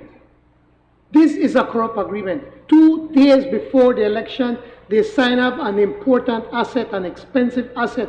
Whilst they may have a value of over $3 million book value, the actual market value is way beyond the $3 million. And you are telling me, 2 days before the election, here who of all? Castro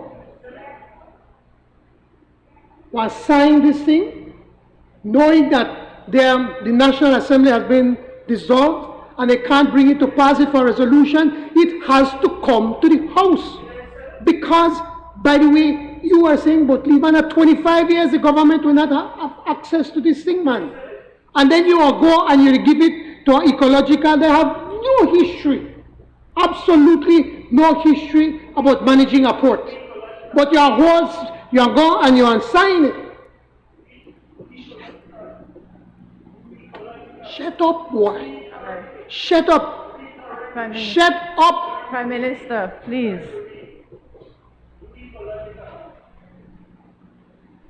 That's his problem, you know. You work for a doctorate, you know. Can't finish yet. How many years?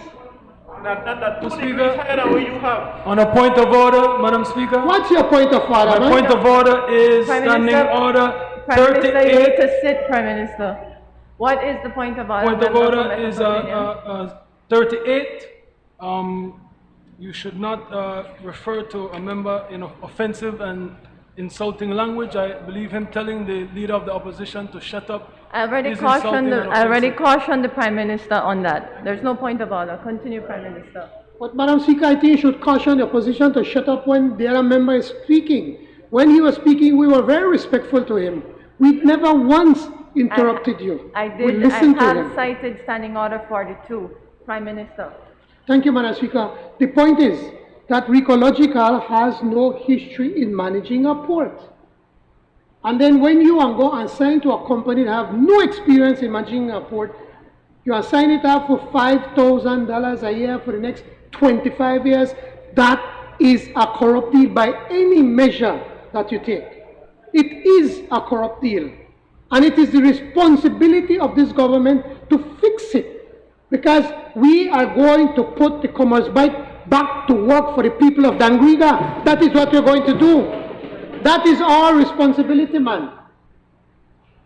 I know you're ashamed to try to defend this. Because you know deep in your heart and in your mind, in your conscience, that it is wrong. Because if the cabinet have approved this from 2018, why did it take 2 years and 2 days before the election? Today, since he's clearly asking these questions, if he wants to know, I can tell him. Member, you cannot elucidate if the member has That's not. But Madam Speaker, upon a point I of am order, not I may yielding. ask to be able to elucidate. I am not yielding. It is not you to determine that. It is the, You are it is the member. absolutely correct. Prime Minister, will you yield? No, I do not yield. He has not yielded. Please continue. I do Prime not Minister. yield. He said that cabinet had knew about it from 2018. And now 2 years later, man, 2 days, that was a corrupt deal. It is a corrupt deal. That is why the Minister for... We have a point of order. Yes, Member Madam for Port Speaker, George. you've already given your order. You've read from the Standing Orders 42B. Please, I'm asking you again, the Leader of Opposition is just speaking. I don't know if he's just shouting into thin air over there. They talk about offensive language. It's offensive to listen to them all day because that's all they do. Please, Madam Speaker, can you get the other side to be quiet, silent when the Prime Minister is speaking? Thank you. What I can do, members, is if this is now the third time I'm raising Standing Order 42. What I can do is when I will now refer to Standing Order 44 to try and get order back in the House. We don't want to get there, members. 42 is clear. We stay silent when another member is speaking, and we conduct ourselves in a fit and proper manner. I implore you, please do not let me have to get to Standing Order 44. Continue, Prime Minister. Thank you, Madam Speaker. The problem with the other side is that they don't want the people to understand that this is a corrupt deal. $5,000 a year for a port. $5,000 to a company, Recological, that have no history in marine port. That we call, you know what we're saying, a Creole dead race. 2 days before the election. Now he claims that cabinet been over from 2018. And 2 years later you mean and tell me you couldn't bring it to the National Assembly? I am not yielding. The Minister has said that now about 5 times. He's being repetitive. I have every right to remind you that this is a corrupt deal. You have a right to be repetitive, Madam Speaker? Madam Speaker, on a point of order, Madam Speaker, the Prime Minister clearly... I have heard your point of order. Allow me, please. Thank you. Thank you, Madam Speaker. I Let will me try ask, to wrap Prime up. Minister, all I will ask members, yes, indeed, there is a standing order that refers to repetitiveness and irrelevance. I believe I'm still the chair in the House, and I will rule when I have determined that we have reached that threshold of repetitiveness. Thank you, Madam Speaker. And then check out this now. The same group that has spent tens of millions of dollars in lawsuits that they were losing under the UDP government, remember, Brother Dennis and all of the, we don't want to give out all of the names right now. Now they want to tell me that we can't do this because we have to we have our lawsuit. Say wonderful, all what them do that just got a quote for everything. Now we shouldn't go. But let me tell you something, Mr. Leader of the Opposition. We go in every court in the land to defend the people of Dangriga and the people of Belize, of this country, Madam Speaker. So I am urging the members of this House and urging the other side Mak we do something right for the time. For the first time, on the next side, support us. Let us correct this. Let us vote to get rid of this corrupt deal. And let us come up with something that will put the port back in the hands of the Belizean people and allow the people of Dangriga to be able to work again. Thank you, Madam Speaker. I recognize the Honourable Member for Stank Request. Madam Speaker, as I continue to talk about this motion, I want to tell the Minister or the member from... Madam Speaker, is he participating in the debate or is he closing? I'm closing, sir. He is closing the Because debate. there are other members on this side who wanted to speak. What? So he can't close the debate yet? I have already called on the member for Stank Request. Madam Speaker, but the other members have indicated, including other members on that side. Members, please be reminded that the standing orders require me to see you. I have seen the member for Stank Request, and therefore the only way, Madam closing the Speaker, that you debate. would not have seen my colleagues and the colleagues up there is if you're blind. Unfortunately, Respectfully. it will occur from time to time. I am the chair, the member for Stank Request. Please continue. Please, let us have our members be able to speak in this house. They have indicated that they are desirous of speaking on this. You cannot just ignore them, ignore other members on the other side who clearly want to speak. The member from whose constituency the Commerce Bite Port Leader of opposition, I am on my feet. I am on my feet. Let us not deteriorate today, Madam Speaker. Member, Leader of Opposition, I remain on my feet. I remain on my feet. Member for Stank Request, I have recognized you.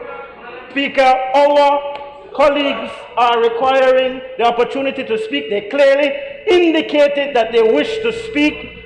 Other members on that side have indicated that they wish to speak, and we will interpret this, Madam, as a blatant disregard in furtherance to my colleagues' motion this morning that you are purposefully trying to stifle and to shut up the members on this side of the house, and we will not stand for that. I will not stand for you to impute improper motives of this chair. I will not. Leader of Opposition. You let our colleagues speak on both sides of this house. On that side and on this side, you have members still wanting to speak on this motion. I can call for a recess and we can come back. I don't think it is necessary. Leader of the Opposition, you will not impute improper motives of this chair. You cannot do that. Madam Speaker, I am kindly asking you to allow my colleagues who have clearly indicated their desire to address Leader this of matter. Opposition. There are members on the other side who have also done so. I think it is your inexperience, Madam Speaker, because you thought that you are able to call. You thought that you were able to call on that member and he can participate in the debate. He did not realize that he would be closing the debate if he got up, and so I believe you erroneously did that. It is okay to admit your ignorance and not knowing how things work and learn from those who know. I am going to direct this squarely to you, Leader of the Opposition, because you have gone well beyond the generosity of my kind service of this chair. You have imputed several improper motives. On the first motion, let me speak, as I am not only standing, but I am speaking. On the first motion, I looked. Both sides. On the second motion, I looked. Both sides. Leader of Opposition, if I did not catch the eye of a member, that is not anything, that is not imputing that is not me being intentional. I caught the eye of a couple members over here, and then I caught the eye of the mover of the motion. If you care to disagree, Leader of Opposition, do so. What you will not do is impute the improper motive that you have done. I will not tolerate it. I have cautioned you. And as to my inexperience, we can speak to many of that. But I consult, and you, Leader of Opposition, should know, as I have spoken to you about my approach. But if you will mock the fact that I've only been in the chair for 6 months, it says more about the willingness for us to work together on your part than it does on my part.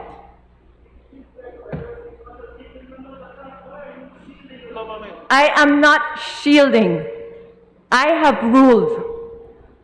Whether the government side likes my ruling or the opposition does not like my ruling, a government likes it or doesn't like it, the fact is the chair has ruled.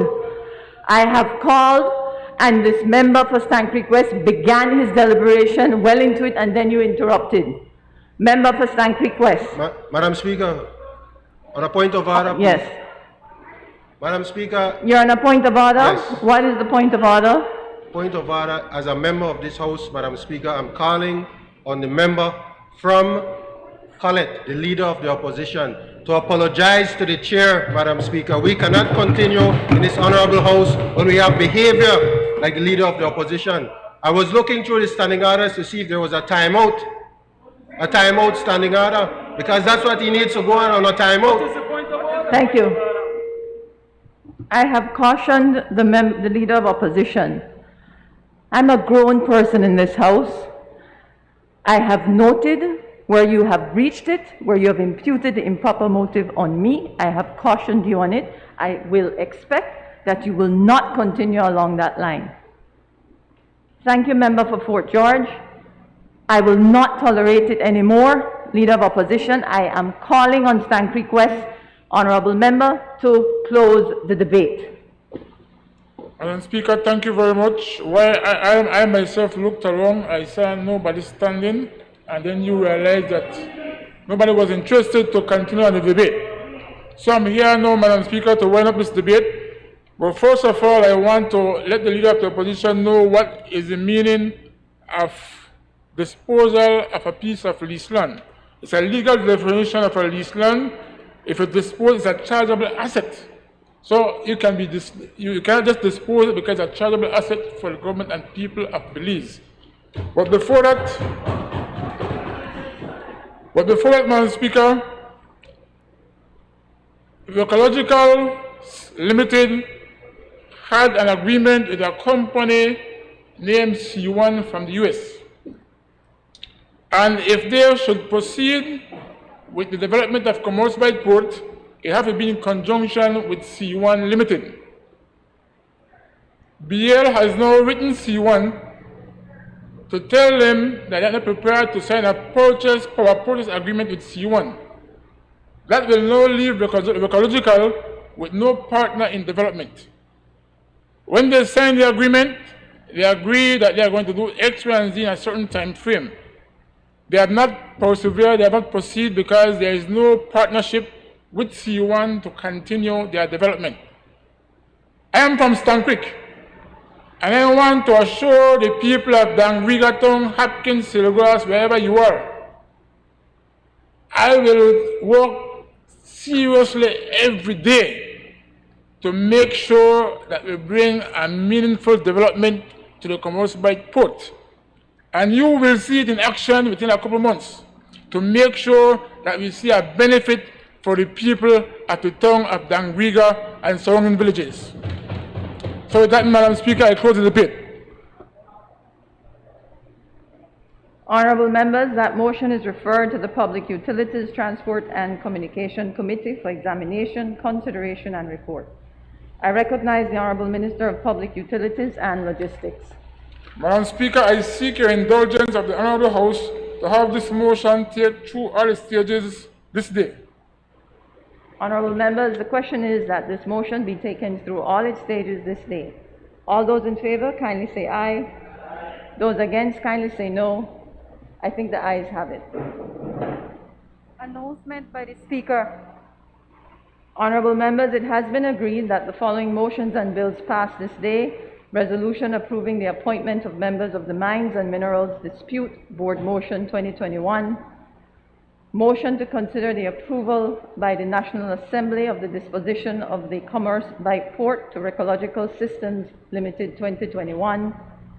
Income and Business Tax Amendment Bill 2021, Public Sector Emoluments and Allowances Reduction Bill 2021, and Court of Appeal Amendment Number 2 Bill 2021.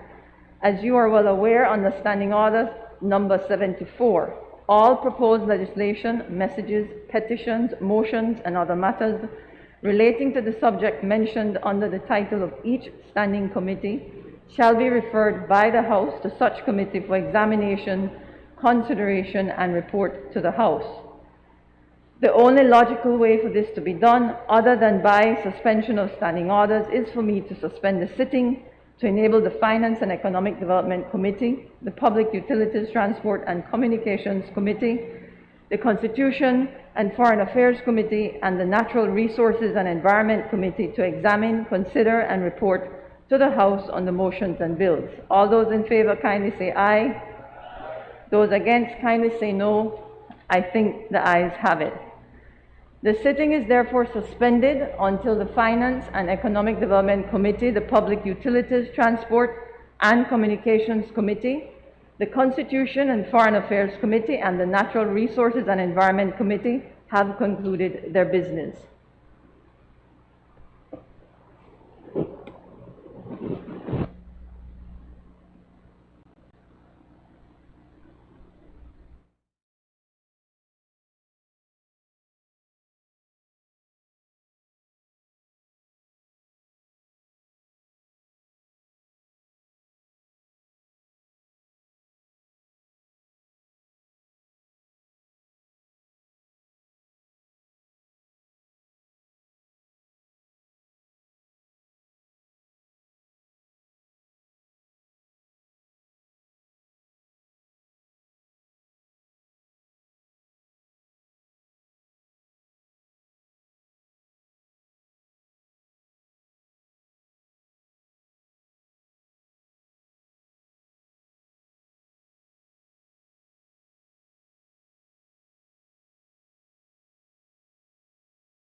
Presentation of reports from committees.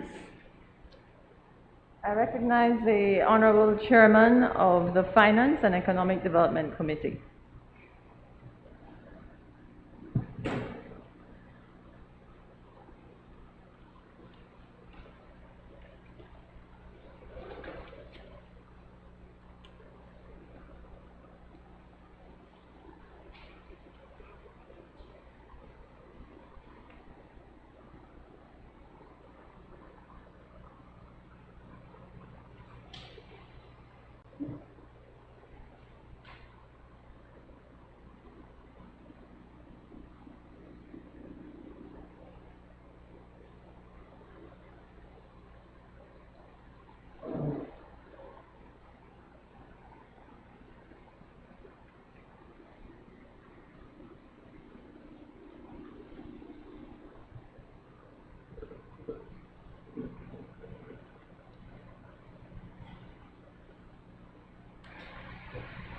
Madam Speaker, I rise to lay on the table report number HR 26/1/13, report from the Finance and Economic Development Committee on the Income and Business Tax Bill 2021.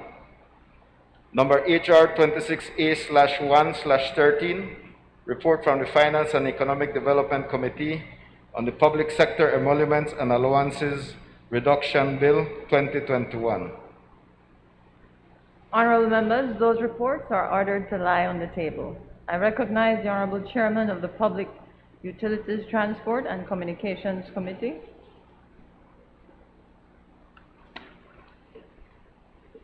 Madam Speaker, I rise to lay on the table report number HR 27/1/13, report from the Public Utilities, Transport and Communication Committee on the motion to consider the approval by the National Assembly of the disposition of the Commerce Bight Port to Recological Systems Limited 2021. Honorable members, that report is ordered to lie on the table. I recognize the Honorable Chairman of the Constitution and Foreign Affairs Committee.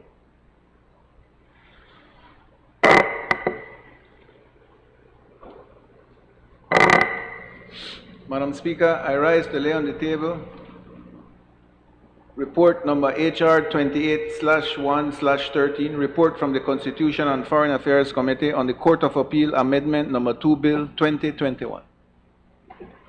Honorable members, that report is ordered to lie on the table. I recognize the Honorable Chairman of the Natural Resources and Environment Committee.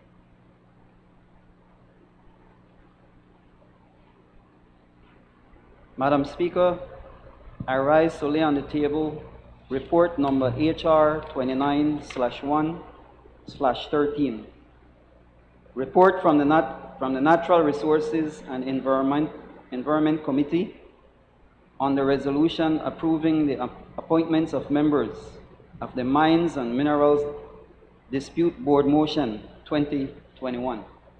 Honorable members, that report is ordered to lie on the table. Public business, government business, motions. I recognize the Honorable Deputy Prime Minister and Minister of Natural Resources, Petroleum and Mining. Madam Speaker, with your permission not to repeat the recitals, I move, now therefore be it resolved that this Honorable House, having perused the curriculum vitae of both Mr. Ian Juliet, licensed land surveyor, and Mr. Arsenio Burgos, accountant, and being satisfied that board are fit and proper persons to be appointed as members of the board under the Act, hereby approve the appointment of both Mr. Ian Juliet, licensed land surveyor, and Mr. Arsenio Burgos, accountant, as members of the Mining Conflict Resolution Board with effect from the first day of June 2021.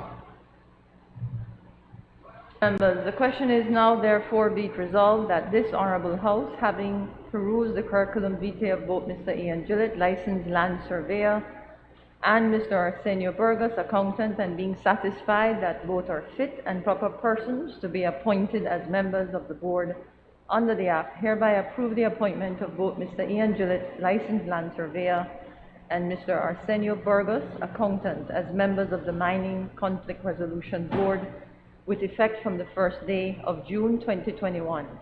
All those in favor kindly say aye. Those against kindly say no. I think the ayes have it. I recognize the Honorable Minister of Public Utilities and Logistics.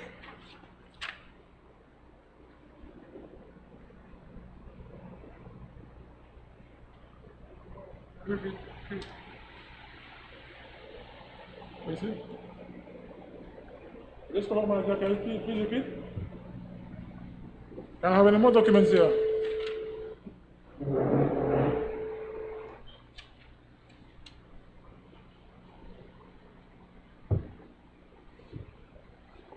Huh?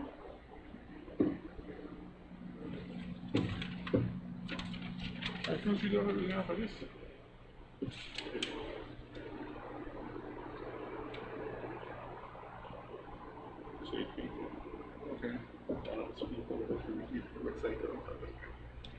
Okay. Madam Speaker, without permission not to repeat the recitals, I move now that therefore it be resolved that the lease dated the 9th day of November 2020 of the Commerce Bight Port for 25 years for the sum of $5,000 and 1% of its gross revenue for the preceding year to Ecological be approved or disapproved. Copies of the lease and the valuation report are hereto annexed. Honorable members, in accordance with Standing Order 30, Section 2, I will propose this motion as two separate questions. First, the question is, now therefore be it resolved that the lease dated the 9th day of November 2020 of the Commerce Bight Port for 25 years for the sum of $5,000 and 1% of its gross revenue for the preceding year to Ecological be approved. Copies of the lease and the valuation report are hereto annexed. All those in favor kindly say aye.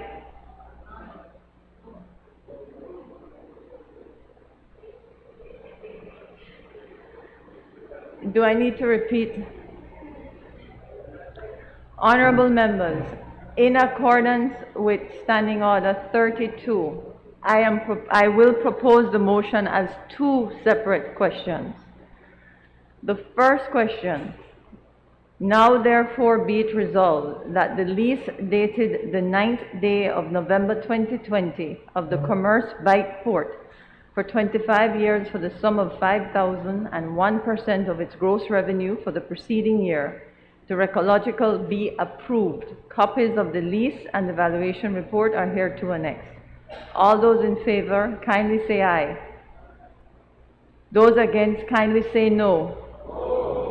I think the noes have it.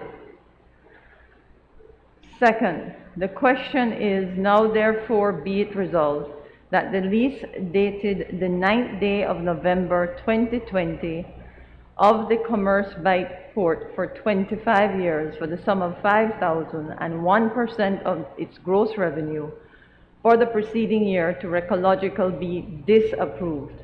Copies of the lease and the valuation report are hereto annexed.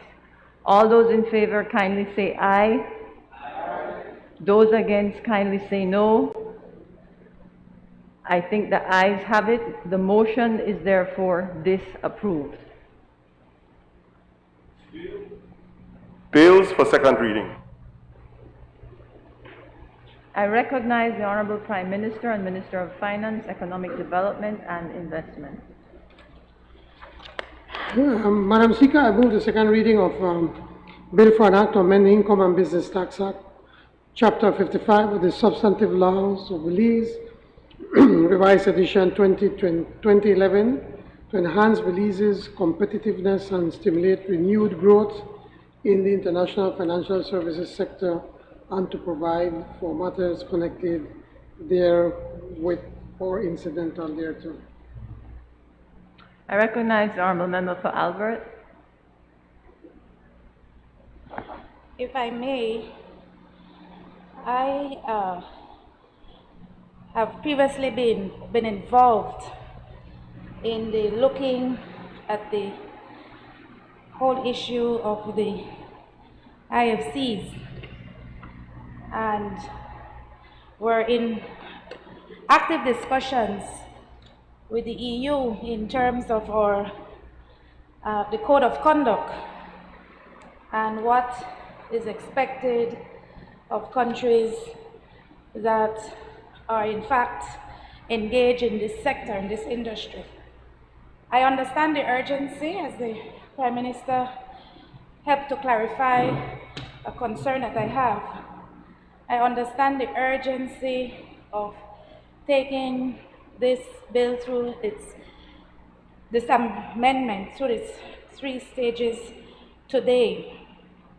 But I would like to ask the indulgence of the Prime Minister that in the future, since this is a very technical issue and one in which I certainly would like to hear from the sector players who will be materially or not materially affected by such amendments, that we get a chance to discuss it. I recall, Prime Minister, when you sat on this side of the House and these matters were urgent, there was an opportunity to consult with you and the members of the opposition at the time on the slew of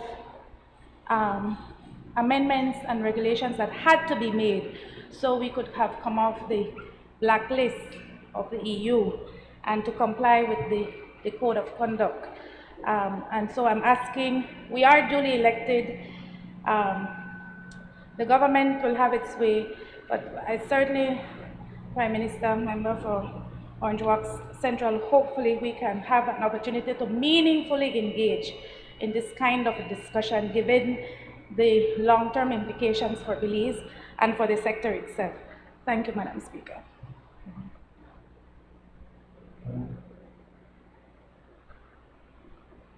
Madam Speaker, I want to thank the honourable member from Albert in understanding the urgency in trying to get this done.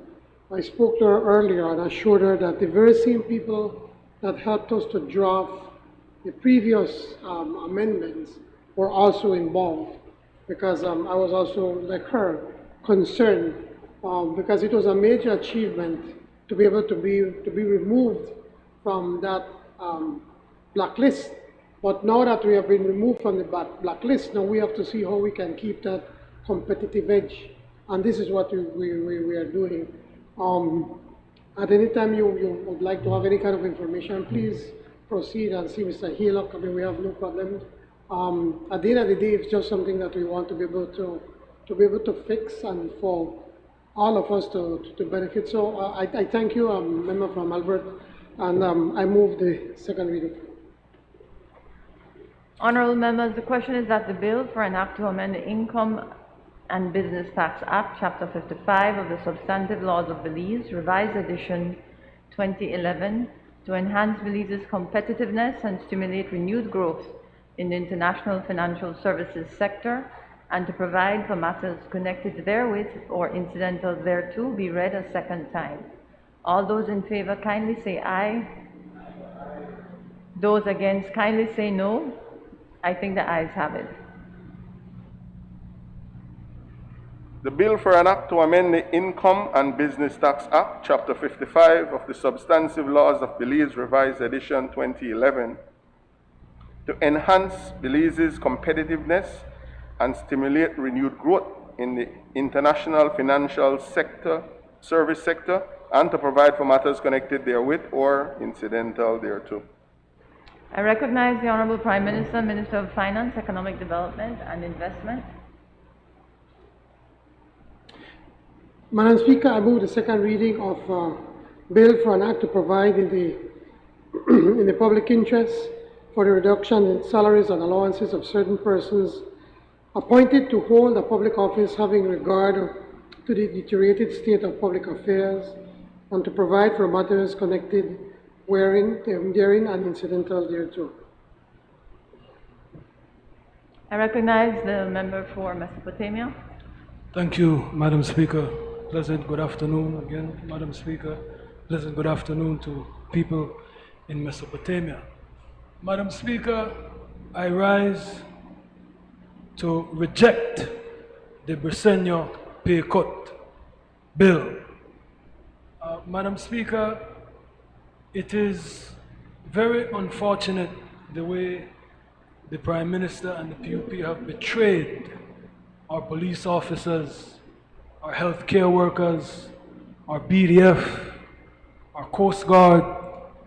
I'll start with them first. The frontline workers, Madam Speaker, who over the last year of COVID put their life on the line to serve and protect this country, only to be rewarded by the Briceño pay cut, Madam Speaker. I cannot countenance how we reward our frontline workers in this fashion, Madam Speaker. We come to the House to hear the government present a passport bill or motion, Madam Speaker, that they put in the budget for $20 million. All of a sudden we could eat passports now, Madam Speaker. If you're broke, you're broke. If you cannot pay the salaries of the public officers and the teachers, you cannot afford a passport system either. And that is why the people, the unions, are out there protesting. That is why they have not gone back to work, because this government is disingenuous. This government is not sincere in trying to meet with the unions a middle ground, Madam Speaker. Because again, if you're broke, you're broke. You cannot afford passports the same way that you can't even afford in a state of emergency to feed the 120,000 people who are unemployed because of COVID-19. I accept that there is an economic crisis caused by COVID-19. But the irresponsibility of this government is just unacceptable, Madam Speaker. It is unacceptable that you build roads, you build highways, and you're getting now a passport system which came to our cabinet, it came to the UDP cabinet, and it was deferred because there was not enough money at the time. We had to prioritize, Madam Speaker. As for the teachers, Madam Speaker, again, public officers, teachers, even us parliamentarians, we are not paid enough. But unlike the Prime Minister, who is a multimillionaire, the teachers and the public officers can't afford that cut. Many of them over there could afford that cut, that 15% and the cut of their allowances, Madam Speaker. But those public officers who are already underpaid, the teachers are already underpaid, they already get little, Madam Speaker, cannot afford the Briceño pay cut, Madam Speaker. So it is on that I reject this Briceño pay cut. Thank you, Madam Speaker. I recognize the member for Toledo West. Thank you very much, Madam Speaker. Madam Speaker, as I listen to the member from Mesopotamia, seems that he would prefer to see a total shutdown of this country. But we need to remind him, Madam Speaker, and we need to remind that other side, that the mess that we found after November the 11th, Madam Speaker, was all created by their government. Madam Speaker, nobody wants a pay cut. Our Prime Minister and our consultation team, along with other members of this side of the House, have gone on record, in explaining to our social partners, to the media and other stakeholders, the reason why this government has had to make some very tough decisions. Madam Speaker, for the last 13 years, the UDP government did not create an enabling environment, Madam Speaker, for investors, whether they were local or foreign investors, to be able to create opportunities for our people. All they relied on, Madam Speaker, was to use Petro-Carib money, over $450 million, over $600 million in oil revenue, on top of all the millions and millions that they borrowed, Madam Speaker. That is their record. That is what they did, Madam Speaker. I do not want for 1 minute for the opposition to think that the Belizean people have forgotten how they squandered the money of this country, Madam Speaker. And they must be held accountable. They don't like when we remind them. They don't like when we tell them that they recklessly mismanaged the economy of this country. But that is the record, and history will prove that, Madam Speaker. History will prove that. When we saw the squandering of Petro-Carib money, and we can go on. When we saw bloated contracts, when we saw millions of dollars being spent to special well-connected liars in litigation after litigation, when we saw contracts that were overpriced, that is what has led us to where we are today, Madam Speaker. So if there is any blame that must be laid, it has to be thrown back at their doorstep, Madam Speaker. They are the ones who plundered this country and have us where we are today. So we take no pleasure, Madam Speaker, in having to make such difficult decisions. But we on this side are responsible, and we recognize that we have to make some very tough decisions. It's either we make the tough decisions now to save this country, or we just allow it to go, and very soon, pretty soon, we would crash. We have gone on record, Madam Speaker, to say that we either make the sacrifice now of a 10% pay cut, or we have to face massive retrenchment. Or, worst case scenario, God forbid, that we would see our dollar being devalued. That is the reality where we are.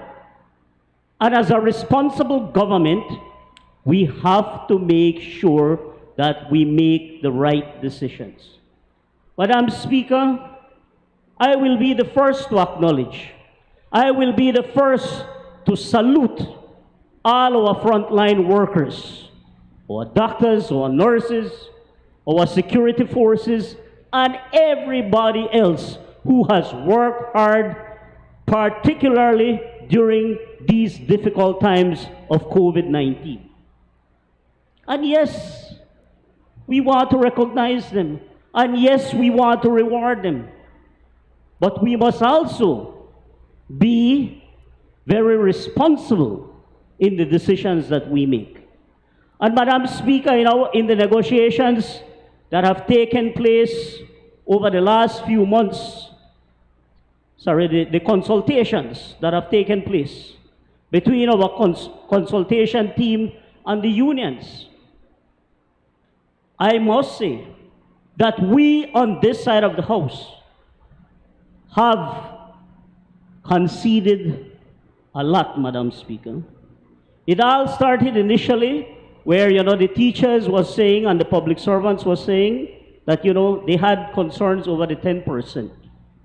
Thereon, they moved on to good governance and several other issues. And we on this side, again, being good partners in development, we have acceded, we have accepted many of the, in fact, all of the requests that they have made.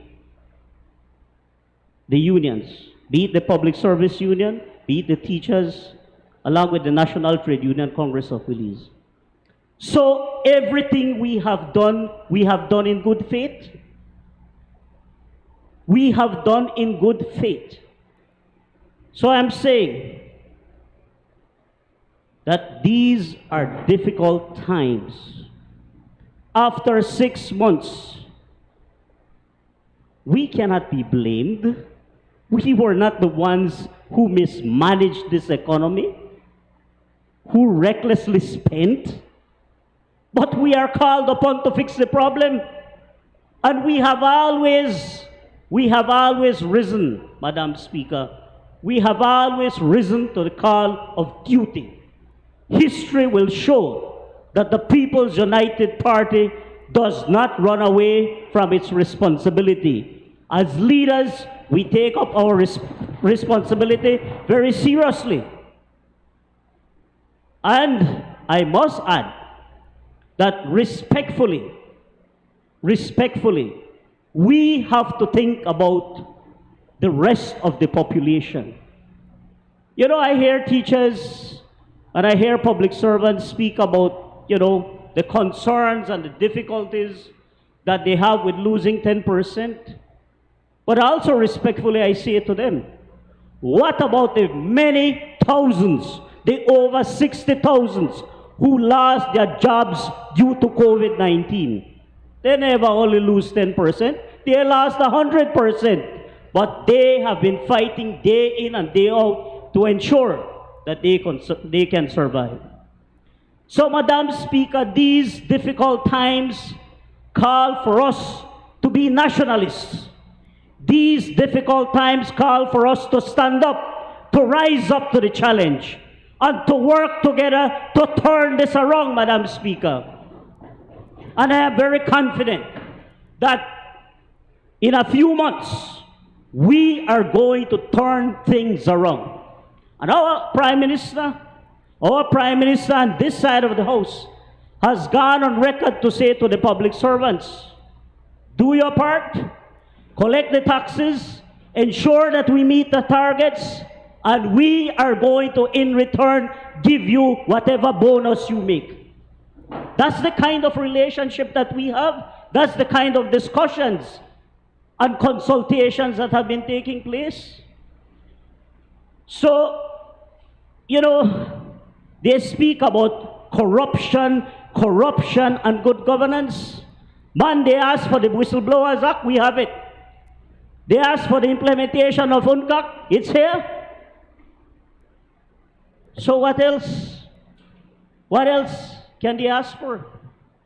So, Madam Speaker, I want to say that whilst it is difficult to accept a 10% reduction in salaries, I want to respectfully call upon the PSU members, the teachers, to please look at the bigger picture.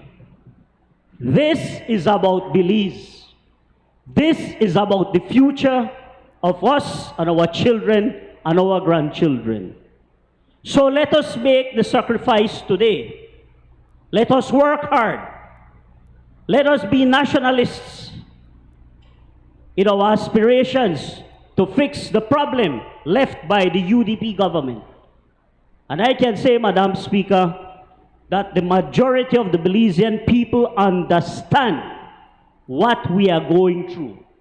And they support the decisions being made by the government. Many times I wonder whether it was the unions who were elected or whether it was this side that was elected to govern. We were given a clear mandate to govern, and as such, we have to make some very difficult decisions. But we are very mindful, Madam Speaker, that whatever decisions we make must always be in the best interest of all Belizeans. And so, Madam Speaker, I respectfully understand the cries of those affected, but I also respectfully call upon them to let us put the interest, let us put the greater good of this nation first. And together, Madam Speaker, with the help of God and the Belizean people, we shall overcome. And like the phoenix, we will rise again, Madam Speaker. I thank you. I recognize the member for Albert. Thank you, Madam Speaker.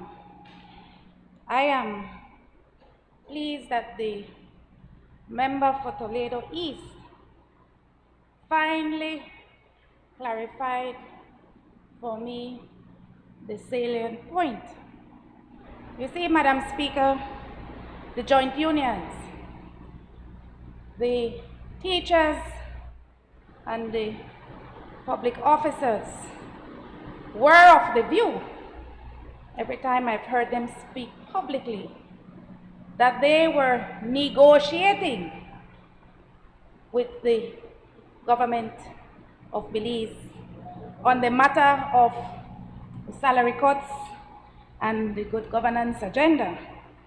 But as the member, my colleague, the honorable member from Toledo East has now clarified, it wasn't a negotiation, Madam Speaker. It was a consultation. And even in the consultation, Madam Speaker, the vile and vicious attacks against the unions and against the leadership of the unions is unacceptable. Those are not good faith negotiations, or are they good faith consultations? I agree with the member from Toledo East, Madam Speaker, that we have to be responsible. The members on the government side as the members on the opposition side. But Madam Speaker, even in these quote-unquote consultations, the government continues to issue contracts to open vote workers. Madam Speaker, we continue to seek funding for major infrastructure projects. $60 million, yes, it may have been a discussion we had with the Caribbean Development Bank when we sat on that side of the house, you know, Madam Speaker.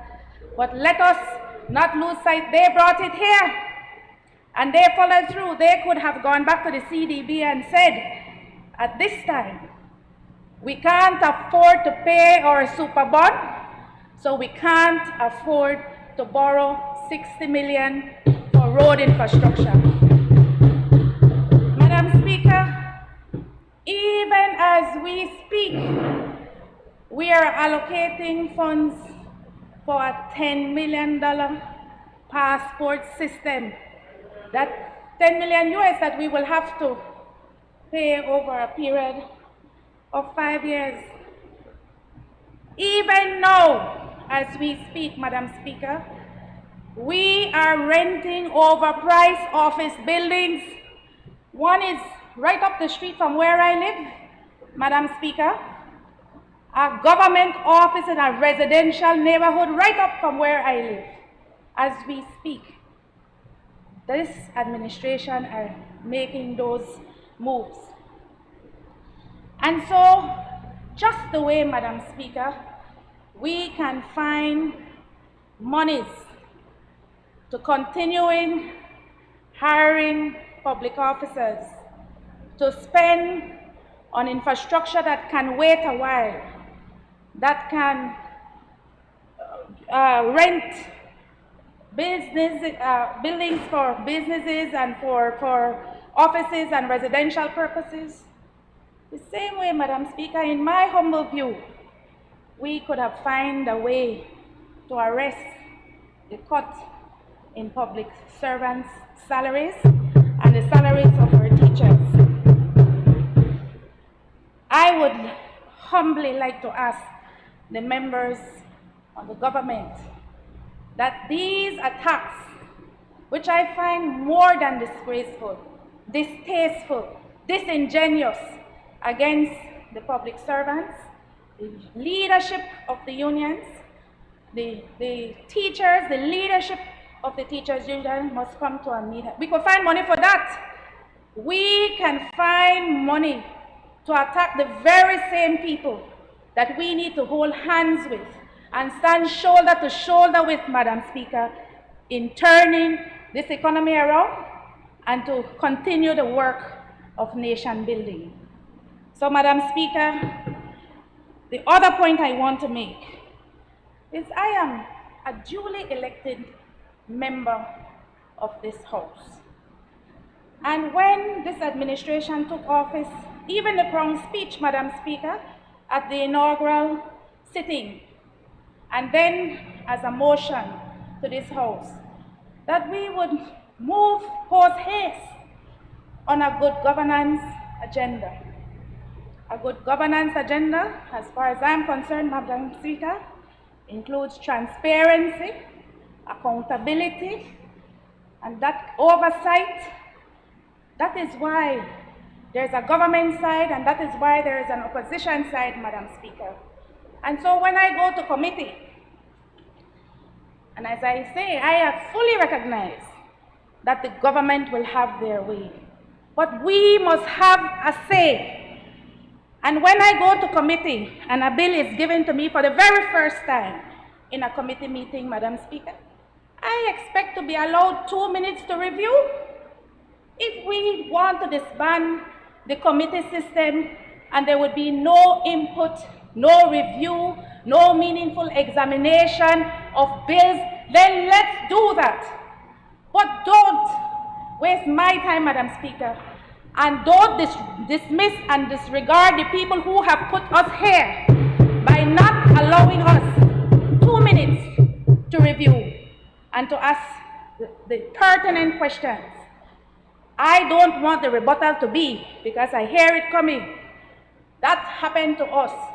You stood on a public platform, Madam Speaker, they stood and said they were committed to acting in good faith, and they were committed to acting in the best interest of the Belizean people. They were committed, Madam Speaker, to good governance, to transparency, and to accountability. And therefore, Madam Speaker, we have to respect the systems and processes and mechanisms that we have set up to ensure that the legislative agenda of this country takes into account all points of view. So I am very offended, Madam Speaker, and I say this to the Prime Minister and to the members of that side of the House. If we are going to continue, if we are going to respect our standing orders, if we are going to have 13 standing committees, then those committees must be allowed to work the way they are expected to work. And I must be given 2 minutes to review a piece of legislation that is handed to me in a committee meeting. With that said, Madam Speaker, I certainly, as I said in the budget debate, do not, cannot, will not support the budget cuts. I think it is disingenuous by this administration. Yes, we're going through difficult economic times. COVID has waged havoc on this country, and we can all see that. But the same way we can find monies for things that are, in my view, important but not essential, we can find monies to pay our public servants and our teachers. Thank you, Madam Speaker. I recognize the member for Cayo North East. Thank you, Madam Speaker. Madam Speaker, I rise to support this bill, Madam Speaker, but I know that my colleagues have dealt on the issue of the bill and the negotiations with the teachers and the unions for some time. But Madam Speaker, it seems as the opposition on the other side, they are trying to look and move things to a different direction. They are claiming that monies could have been spent to pay the teachers with $10 million. That can't pay the teachers. It has been said that they require at least $80 million. So they do not want to spend the monies for the next 5 years to improve the passport system, Madam Speaker. Madam Speaker, they say it is not important, or at least not as important, but this passport system speaks about the sovereignty and security of this nation. In the Constitution, Madam Speaker, on the preamble, it says on Part E that we should require policies of state which protect and safeguard the unity, freedom, and sovereignty and territorial integrity. That is part of the Constitution. The passport system gives us sovereignty. Madam Speaker, on Part 2, it says, on Part 2A, it speaks about life, liberty, security of the person, and the protection of the law. Madam Speaker, perhaps they want to see a system which is so disintegrated that it will allow a comeback of a scenario of 2012 with the passport scandal of Elvin Pena. That is the way they would want to see this go, Madam Speaker. So, Madam Speaker, I stand here to support this bill for all the reasons mentioned before. Thank you.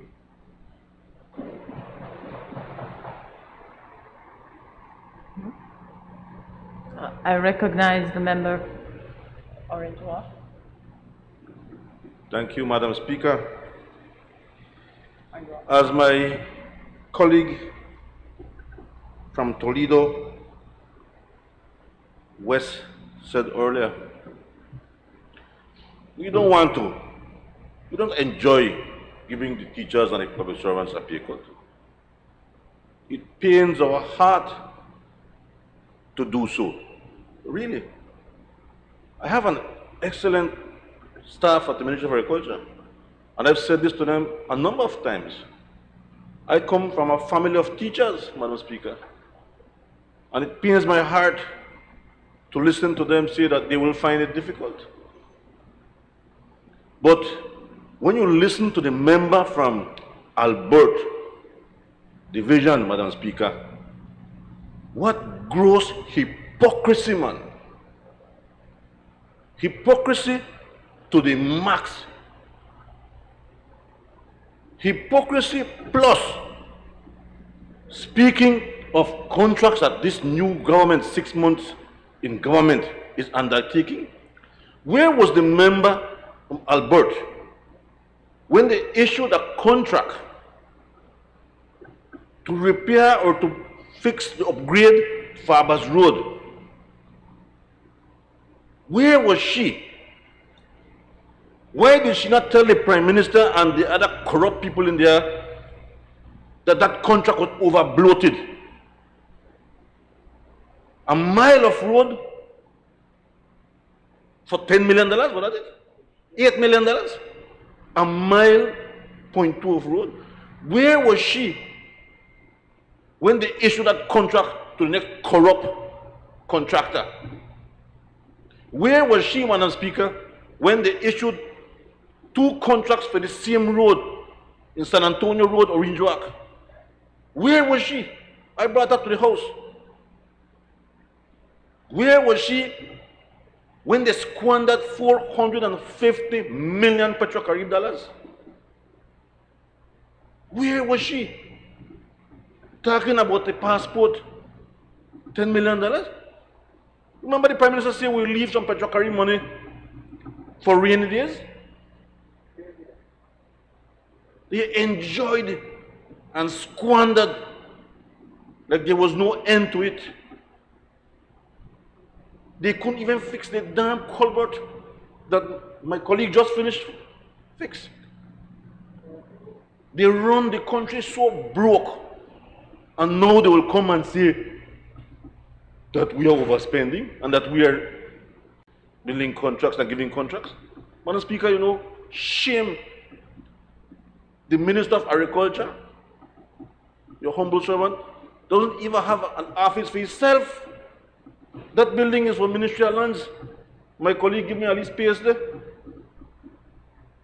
We can't even build with the agriculture showgrounds in a 3 different shacks. And I already get eviction notice, by the way. But Madam Speaker, this is how broke these people around the country. And they had millions upon millions upon millions of dollars.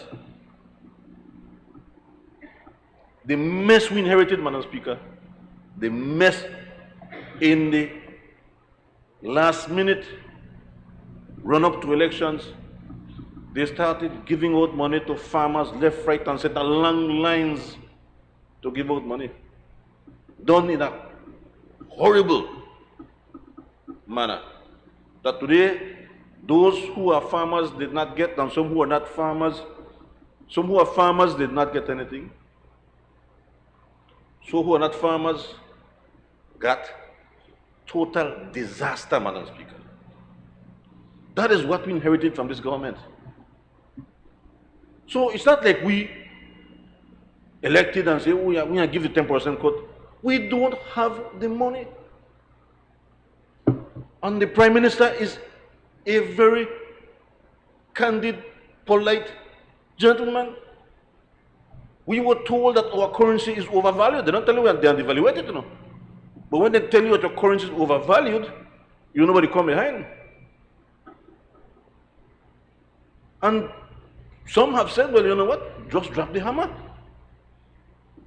But he has said we cannot put people out there, more unemployed people out there. What do we do? Some are saying, listen, the unions don't understand me. Just do what you have to do. Last come, first go. That's what they have suggested to us, you know. Last come, first go. Who do you think that wants the last come?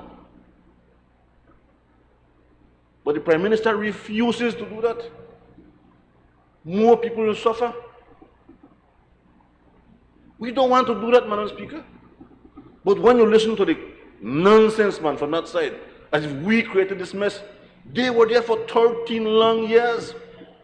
They had millions upon millions upon millions of dollars. Their cup was overflowing. Words from the then Prime Minister. The cup was overflowing. And they never left one penny for the rainy days. Contract after contract after contract for Emer Hernandez. Bloated contracts. Invented partnership with a Mexican company to get more contracts.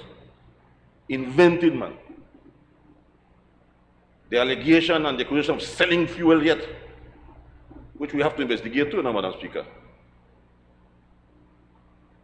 And now they will say that we are doing this, we are signing contracts, man. That's a gross hypocrisy, man. Madam Speaker, this government today is going to be accountable.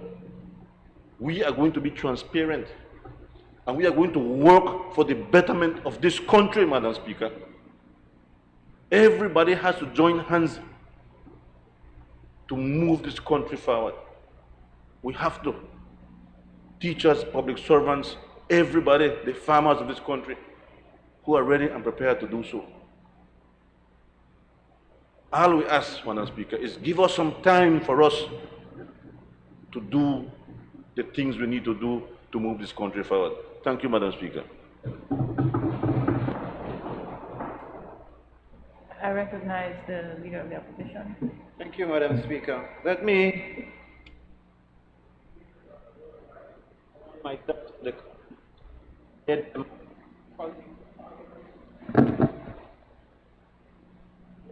the complaint, Madam Speaker.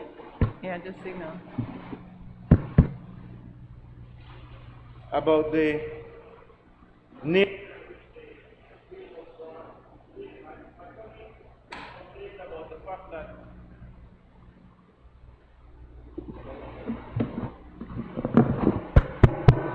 I think they're asking if you can, do you want to take I don't out really the want mic? to hold it. Yeah, it's in. Okay. It's needed a little volume. I don't have the kind of voice like my friend from Toledo West.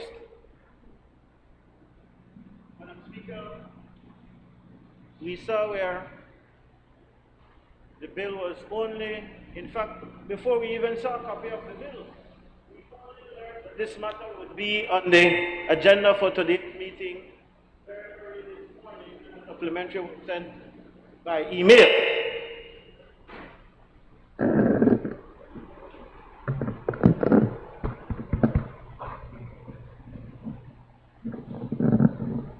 What do you want me to do?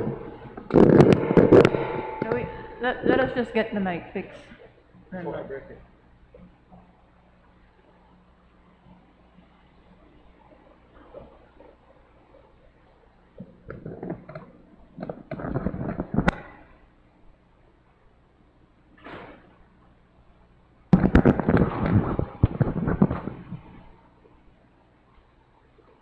Is that better now?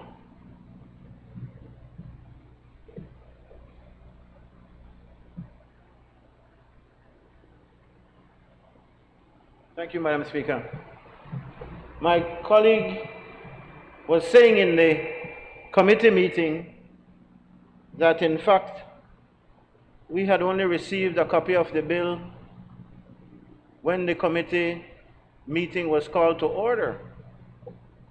We only learned that this bill was coming this morning. And in fact, we had received at least two the original order papers, Madam Speaker, last week, Thursday, and then we received a supplementary at some point over the week. And it must have been that the government, Madam Speaker, knew that they would be bringing such a bill to this honorable House. I raise this point, Madam Speaker, because this is the government who had us sitting here. A motion on good governance. Every other word out of their mouths, Madam Speaker. I think the mic is working.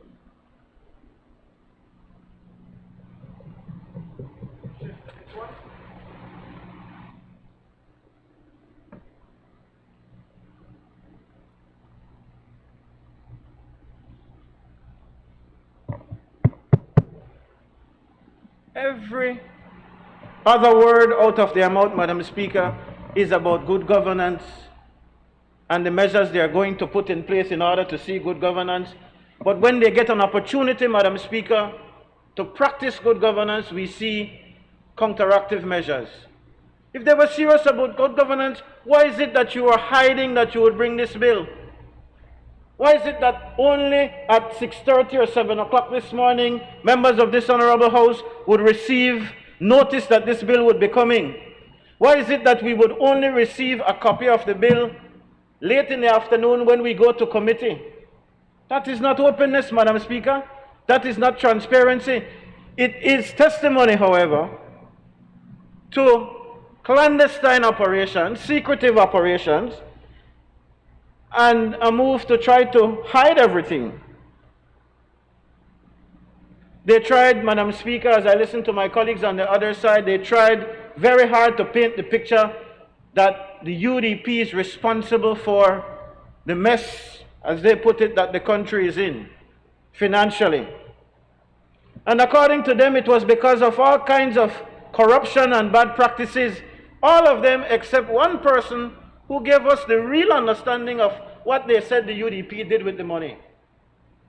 Sure, many of them might not even have recognized it, because in a moment of truth, the Prime Minister made a slip. It was at the time, Madam Speaker, I guess all the members of the House were very tired and weary and ready to go home at the close of the budget debate. When he wrapped up the debate, you remember, Prime Minister, what did you say caused us to be in the big financial hole that we are in? He said, Madam Speaker, that we were in the hole because the UDP pandered to the teachers and the public servants of this country, and in fact gave them raises, salary adjustments as it was called, for those consecutive years, and disregarded, according to him, the council of the opposition which he led. Imagine that. That was a moment of enlightenment for the whole country. This is a man who, in fact, when the teachers were on strike, back in 2016 or 17 or whenever it was for the 11 days, he was one who sided with them.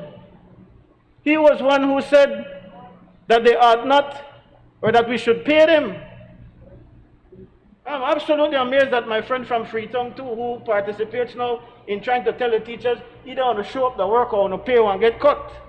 When you, on this side of the Honorable House, said, no, the teachers have gone to work. In fact, they have the Prime Minister on a clip when he was leader of the opposition saying, oh, they stood up for what was right.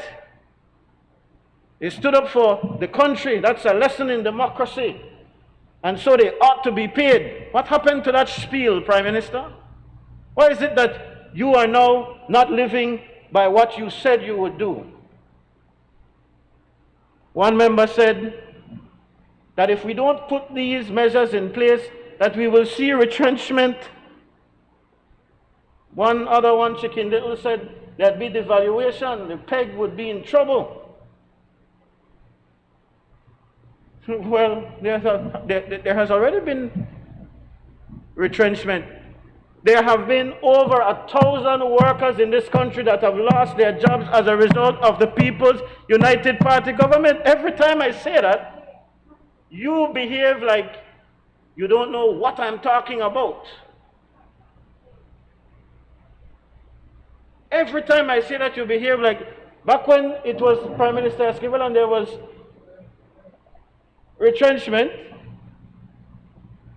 term that you use, but that was actually executed. 860 workers, I believe the number was. You have surpassed that, sir. You have surpassed that. And it is the reason why nobody has confidence. It is the reason why the unions don't have confidence in you. And then, Madam Speaker, the gross disrespect. My friend, the member for Fort George, you know, he and I went to school together, but the level of arrogance and disrespect that he, along with the Prime Minister and the Minister of Education, have displayed against the teachers and public servants in this country is to a new height.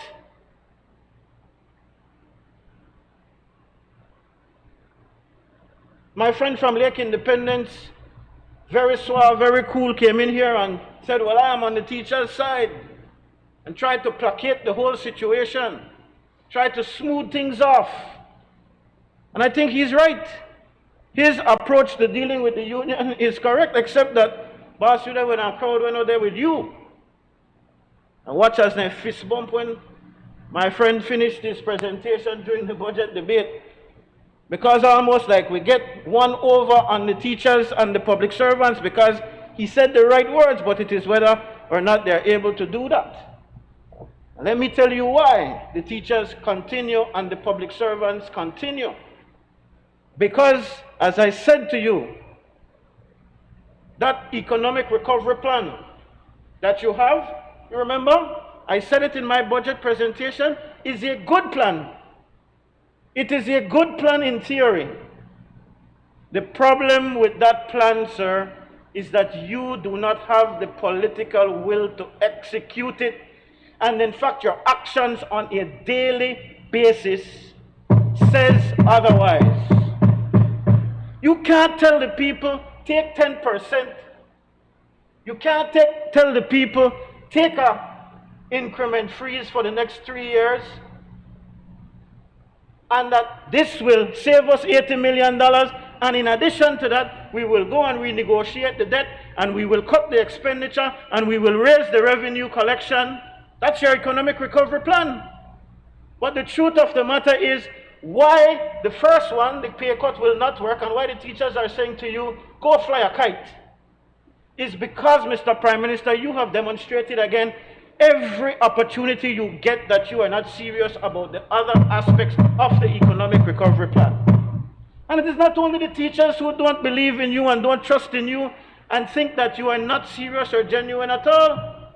Look at what the bondholders have said to you, basically. You have failed at negotiating. You have failed there. You came to this honorable house at the time of the budget presentation and you said, we don't have to worry, by the time the payment is due, we'll be okay. And with your best efforts, you have not been able to make it. They have said to you, those plans that you have, wheel and come again. And then, that's the second pillar that you've not been able to come up on. The next pillar is cutting expenditure. You went to great pains in this honorable house to say how many vehicles you bought and all of that. But these people are fool, you know. They see out there everywhere you go, brand new vehicles flying around. There was an advertisement in one of the newspapers for a whole fleet of police vehicles which have already surpassed the numbers that you gave us in this house that you bought. One department of the government. So who you think should believe you? And then you talk about further cutting expenditure, then you hire a close relative for a $40,000 contract. What do you think the teachers feel about that? Your own sister. $40,000 and some kind of incentive allowance. That is not nepotism. I don't know what else is. I'd be very interested to hear how my friend, who was it that gave the definition for, remember for Kaya? So let me hear according to his new brand definition of nepotism. And that same family connection could take us into the fourth pillar, which is revenue collection. When your own family members owe millions of dollars to the tax department, and nothing is being done. Like I said, my friend from Lake had some good words. We are going to collect the money. Well, I challenge my colleague. I challenge him. Declare to this honorable house, and in fact, Madam Speaker, I'm giving you notice now that I'll be asking my questions. I know it is not the proper way. I will be posting my next house meeting. I will put a question to my friends on the other side to tell us who are those people who owe this country money for land tax? Who are the people who owe this country for whatever other taxes we have, business tax, GST? Put it on the record. Come back and tell us the top 25 people who are owing of those taxes in this honorable house. Not asking questions. I'm sorry? You are asking questions. Yes, but you will understand as I do that this is not the formal method of asking the question, and I will do. Yes, I understand that, and so you're abusing the standing order. But please move they on. don't have to answer my question if they don't. But you're not to ask the question. But We're I not have a there. right to pose questions in my debate. I do. You show me a standing order that says that that is not allowed. But if you want me to rephrase it and don't ask it in a question, I want to know who are those landowners who owe this country that level of taxes, and then I want to know what you will do. What is it you will do in order to collect that money? And in 6 months' time, we'll come back and we will ask you again, what have you done to collect that money? Because this is what you've said you will do. That is the fourth pillar of your economic recovery strategy. And I bet you that you will not do it, because as I've said, some of those very same big landowners are the people who give your party money. Some of those same big business tax or people who owe business tax are the people who give your party money, and you will not have the political will to do so. And that is what the teachers and the public servants are saying. We don't believe that you will get out there and increase revenue collection. We do not believe that you will cut expenditure. We do not believe that you have the credibility to renegotiate the debt. And so don't come and tell us about a 10% cut in our salaries. When it is, you can show us how you will do all those other things in your economic recovery plan. Then you can ask us about that. The United Democratic Party, Madam Speaker, in government, they spent a lot of time dwelling on that. And we are proud of the record that even in a very difficult time, because the UDP was government in the same kind of predicament that they are in, you know. In fact, the predicament I will put to you was even worse. You know why? Why, Madam Speaker? Because at the time, let's say 1 year ago, the pandemic came to Belize around the middle of March of 2020. And at that time, Madam Speaker, we didn't know when the pandemic would end. There was no end in sight. And even in the midst of that kind of ignorance of what would happen, the UDP said, we are not going to cut the salaries of our teachers and of our public servants.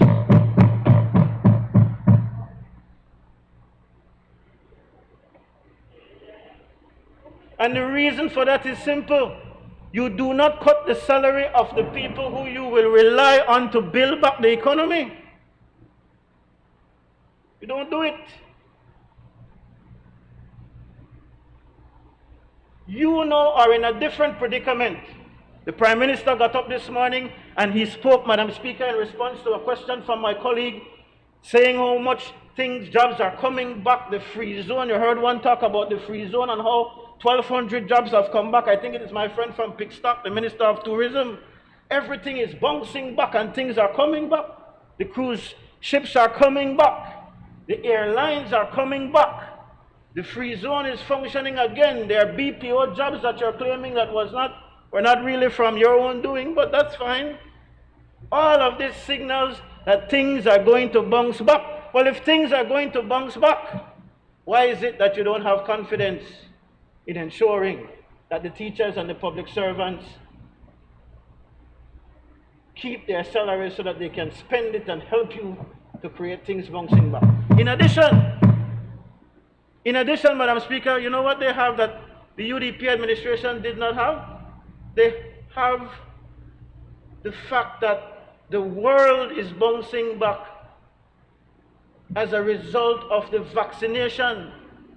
When the UDP made the decision to continue to pay the teachers, it was because we didn't know when COVID would end and there was no vaccination. Now they know that there is a vaccination.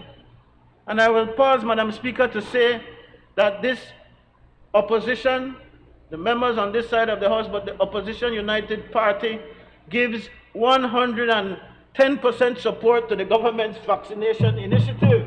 I think insofar as that initiative is concerned, the government is doing a great job, and I commend you, Prime Minister, and the Minister of Health, and everybody else who has been working. I think if everybody gets their vaccine, that will be very helpful to getting back things to normal. But it is with that backdrop, knowing that there is going to be the kind of recovery in the economy or in the things that are happening now and will continue to happen, that you should have the confidence in order to give the teachers and the public servants what they are due.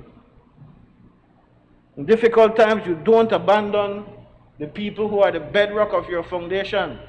It is the same principle by which the Prime Minister appointed all of those old cronies and flunkies when he became Prime Minister and got into trouble for it. He didn't want to abandon the people who were there for him. I could understand all of that in politics.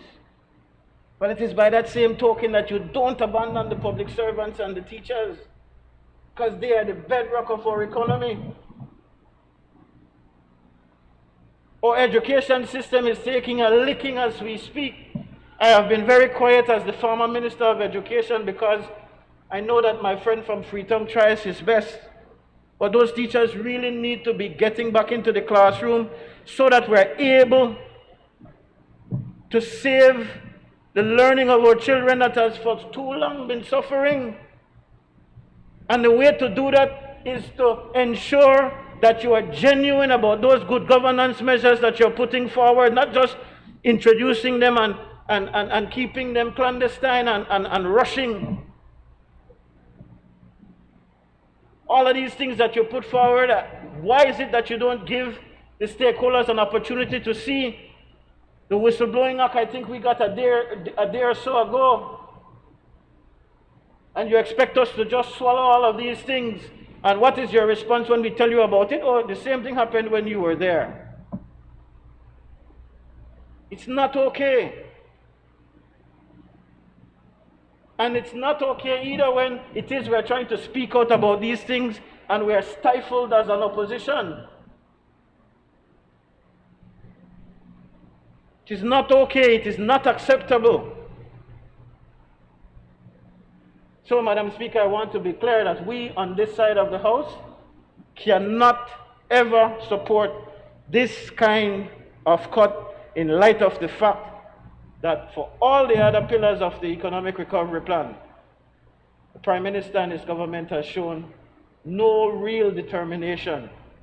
In fact, if we had to judge them, we would find that in fact there are actions that they have done that are completely opposite to achieving the objectives of these things that are in the economic recovery plan, particularly for those pillars of cutting expenditure and also improving the revenue collection of the country. Thank you, Madam Speaker. I recognize the member for Port Loyola.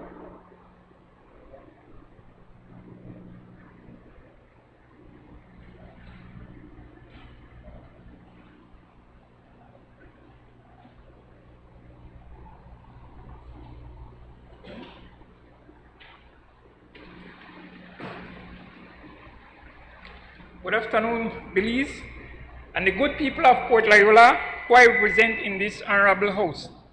Madam Speaker, with your permission, I would like to refer to my notes.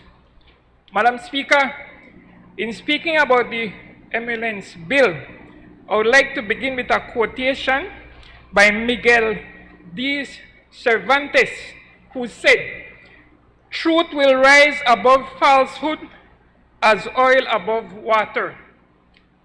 Madam Speaker, the unions all agree that the country is in a financial mess due to massive corruption in government, especially during the last 13 years of the Barrow-Faber administration. Madam Speaker, the unions also agree that the financial crisis that confronts the country today must be addressed now before the situation gets worse. Madam Speaker, instead of the 10% salary cut and increment fees for 3 years to reduce government expense by $80 million yearly, the union suggests a number of measures to increase government revenue by the same amount. Madam Speaker, the problem with those suggestions is that government needs to cut its expenses by millions of dollars now. Secondly, a number of public officers are responsible for enabling business persons to avoid paying their correct taxes, and it will take years for government to collect millions of dollars in outstanding revenue through prosecuting those persons who refuse to pay their tax to the government. Madam Speaker, in 13 years of UDP, the UDP increased the wage bill from $415 million in 2008.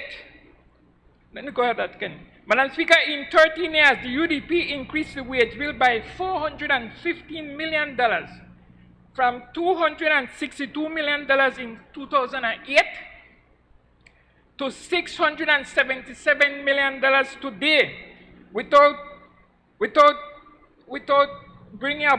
the creation of additional businesses to match the increase that the government had to spend on those increase in salaries. Madam Speaker, we must also remember we need this ambulance bill because it is the previous administration that wrote off $95 million in taxes for wealthy landowners who could have paid their taxes. Those are money that the country could make use of today.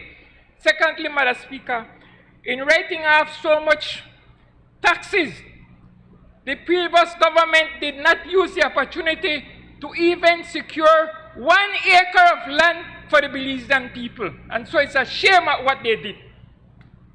Madam Speaker, the sad truth is that in the latter part of this, the most corrupt administration in the history of Belize, the Supreme Court found the Barrow administration guilty of spending $1.5 billion with absolutely no approval from Parliament. It is such corruption and mismanagement that has put us in this financial jam that the country is in today, Madam Speaker. Madam Speaker, the sad truth about the situation is that the country has practically nothing to show for that huge amount of money, except for the BNTU, the PSU, the APSSM, and other unions were as quiet as a mouse when the UDP ministers and their cronies were enriching themselves with tens of millions of dollars of taxpayers' money for those 13 years. And those are the reasons why we need to make the salary adjustments. Madam Speaker, with such mismanagement and massive corruption under the UDP for over a decade, the then government had to borrow $1 million daily to pay salaries, pensions, and other expenses of the administration. That cannot continue. Such borrowing is not sustainable. Madam Speaker, nobody, neither teachers nor public officers, want a pay cut. But doing nothing to deal with the financial mess in which UDP left the country will only make the situation worse. Madam Speaker, with unsustainable borrowing, what will we as a country do when we can no longer access additional credit from the central bank or local and foreign financial institutions to pay our bills? That's a question that we must answer.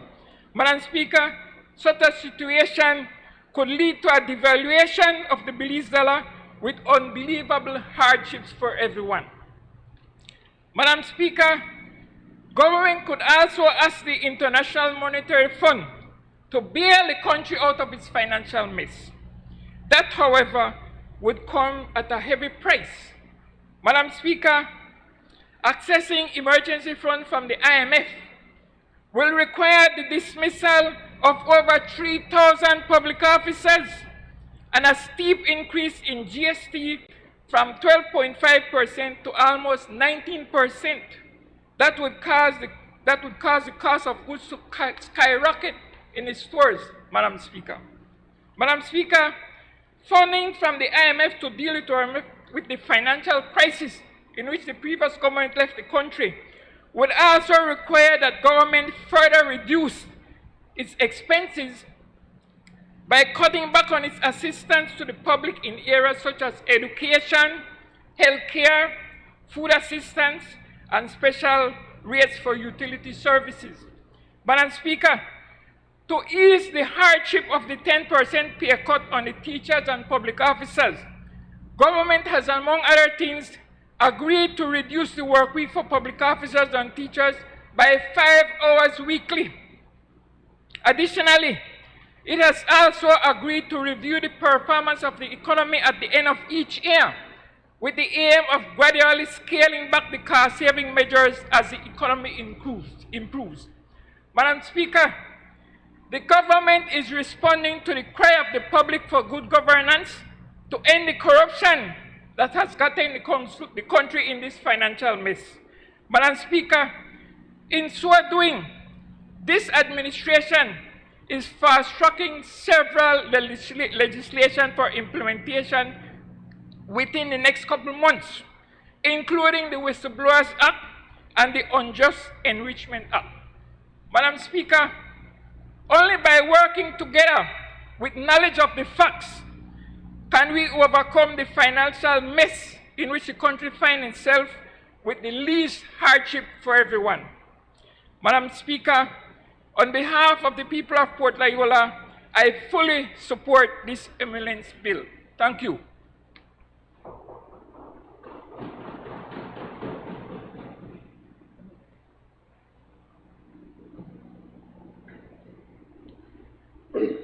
I recognize the Prime Minister. Thank you, Madam Speaker.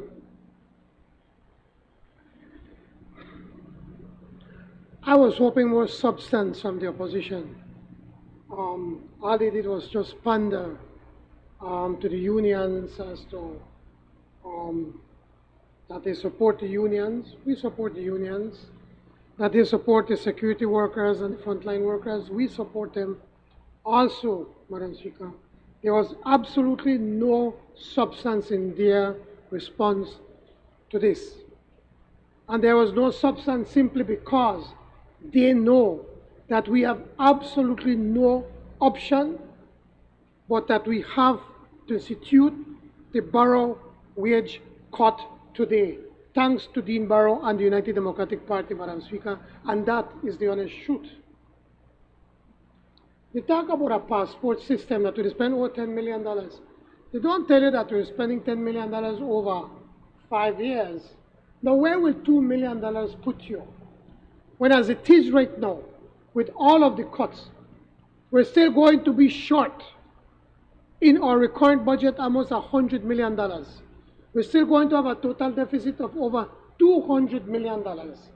And that if your passport system crashes, Mr. Honorable Member from Mesopotamia, then nobody can travel, nobody can come in, nobody can go out, then you make business even worse. Leave it a sense, my brother. Leave it a sense. I know somehow we can't travel, but that's another matter. But many of us have to travel. Many of us have to go and travel to go and see the doctor.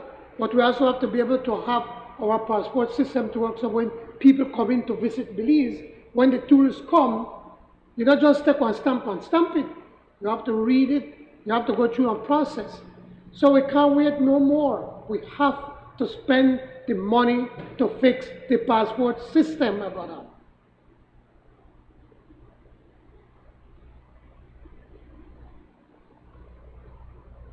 You're talking about the major infrastructure programs.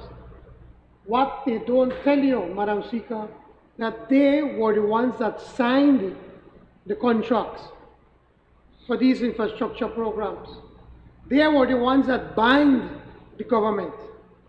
And despite all of that, we cut some of these contracts because we know that we can't afford to pay this year. For instance, the Caracol Road, the second portion, we stopped it until hopefully next year. We redesigned it. We can't, we tried. We tried, but because UNO signed their ironclad contracts, then we will have to pay more, just like what you guys did, Madam Speaker. Let me tell you. In 2008, we had Berber and Lopez Equipment won a contract from the EU money, from the sugar adaptation program to pave free money, free money from Progresso to Orange Walk Town. Bad-minded, they gone and took away the contract, took it away. They went to court, and then afterwards they went to arbitration.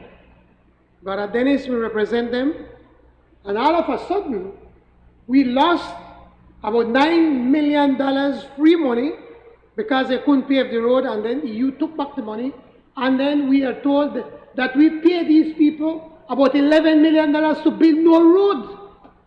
$20 million cost this government, and yet that road is still not paved. We not think like you guys, man. You all signed these contracts.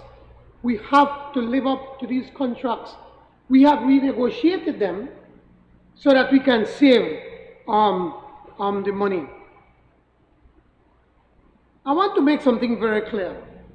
The government has not spent a single cent, Madam Member from Albert, not a single cent to attack any officer working for the government, no teacher, no public officer, nobody, not a single cent has been spent by the taxpayers' monies.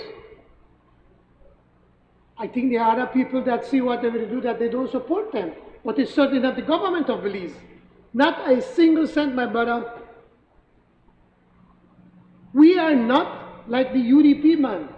When we just saw in 2014, they brought in a consultant from the Caribbean to do a UDP, survey. That cost us, it is about over $20,000 paid by the government of Belize for a UDP survey. And if you don't believe me, I can get you a copy. And we have so many more of those things. You talk about the good governance agenda. What hypocrites. What hypocrites. In 2016, it was us that challenged UDP to sign UNCAC. And what did they do? The then Prime Minister left the country and make the leader of the opposition now signed on to UNCAC. And then what happened after that? Nothing. Absolutely nothing. Us, within 6 months, we are ready to start to present bills to be able to start the enactment of UNCAC. That is action, not talk, my brother. And then you're telling me that we give the bill and we're not to give nobody, the public partners, an opportunity for them to take a look at it. It is the first reading. And we are going to invite, and presently I'm inviting right now, every citizen that wants to come and give their views on the disclosure bill, Madam Speaker, they are prepared, they are welcome to do so. And the unjust enrichment bill, the same thing we're going to do. We have the first draft, but we still have to make sure that we do it right. We don't just want to rush something just because we say we want to rush it.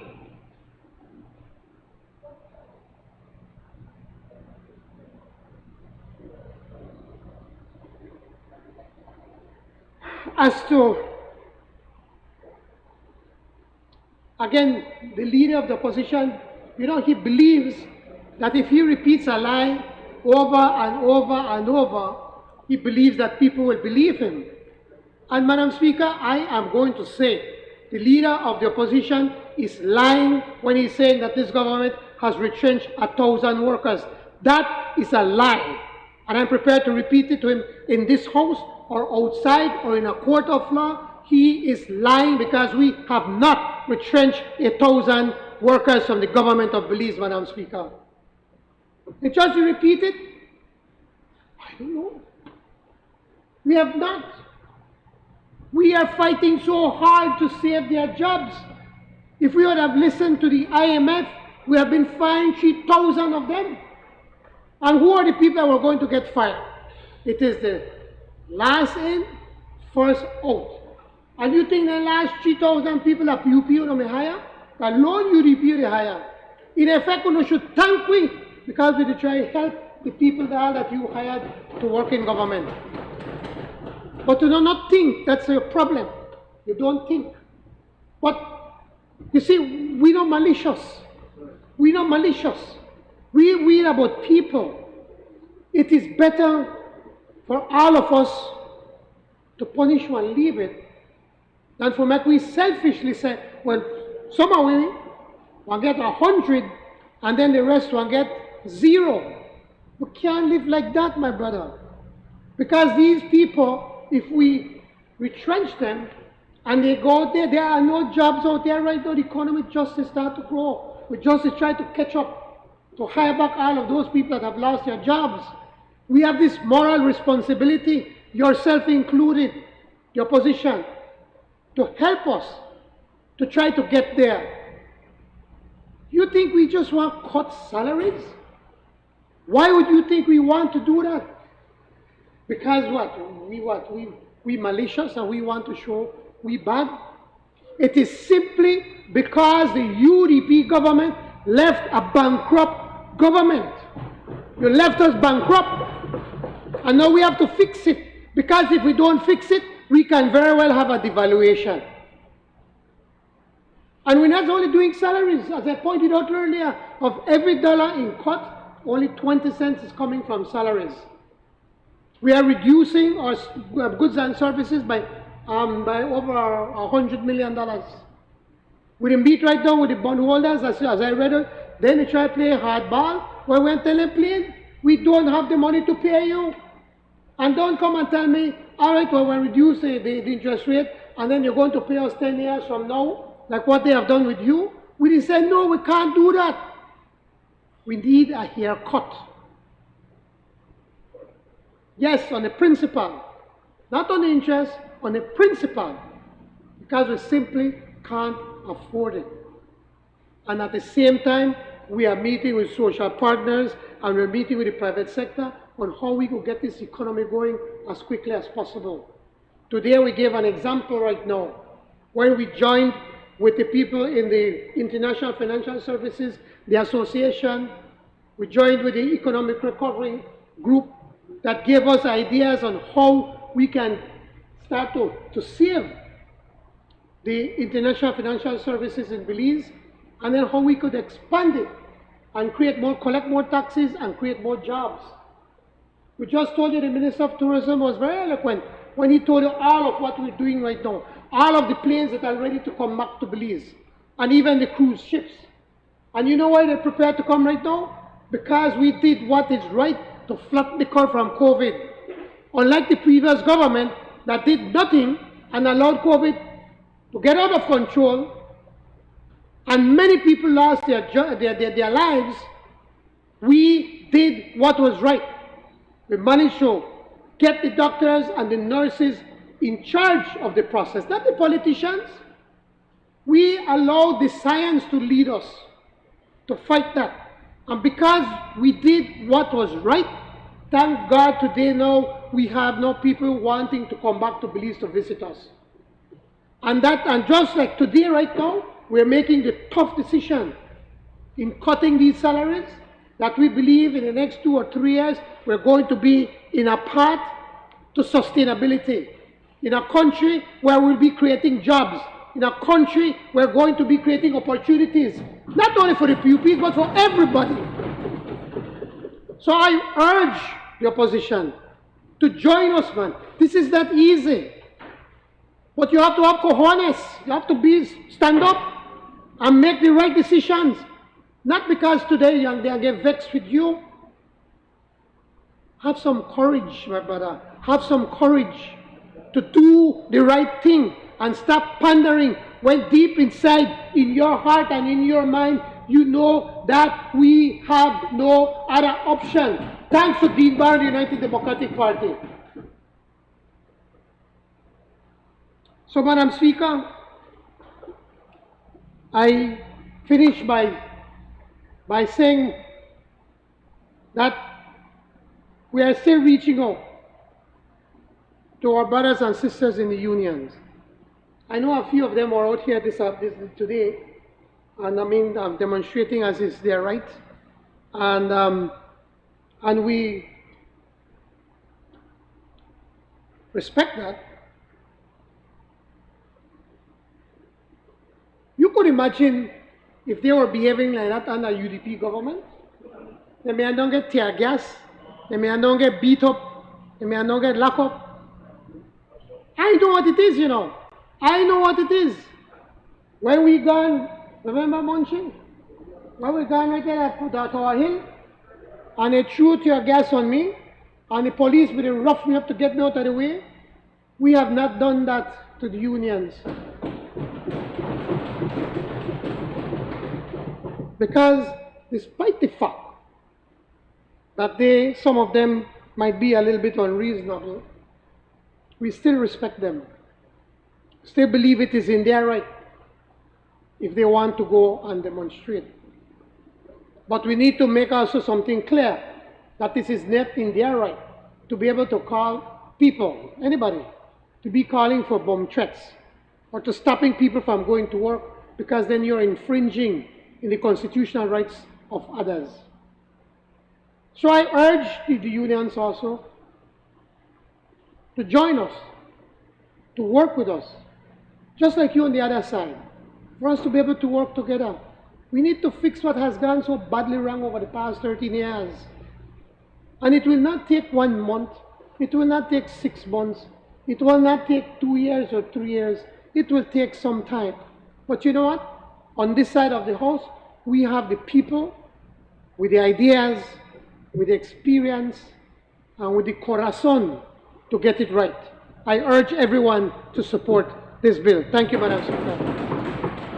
Honorable members, the question is that the bill for an act to provide in the public interest for the reduction in salaries and allowances of certain persons appointed to hold a public office, having regard to the deteriorated state of public finances, and to provide for matters connected therewith or incidental thereto, be read a second time.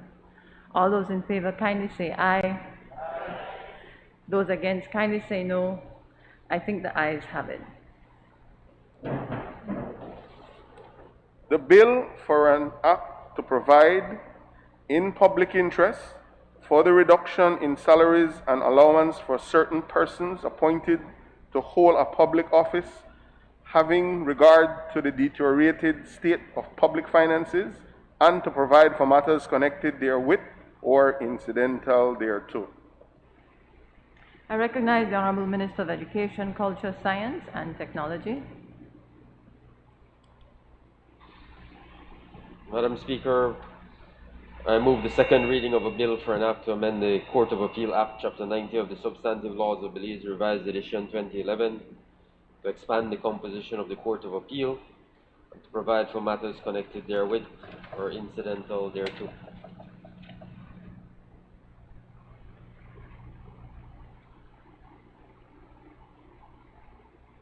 None. So he moves. Honorable members, the question is that the bill for an act to amend the Court of Appeal Act, Chapter 90 of the Substantive Laws of Belize, Revised Edition 2011, to expand the composition of the Court of Appeal and to provide for matters connected therewith or incidental thereto, be read a second time. All those in favor kindly say aye. Those against kindly say no. I think the ayes have it. The bill for an act to amend the Court of Appeal Act, Chapter 90 of the Substantive Laws of Belize, Revised Edition 2011, to expand the composition of the Court of Appeal and to provide for matters connected therewith or incidental thereto. Committee of the Whole House on Bills. Members, the House will now resolve into a committee of the whole House to consider the bills that were read a second time. I would like to ask those in the galleries to leave during the portion of this sitting.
Yes.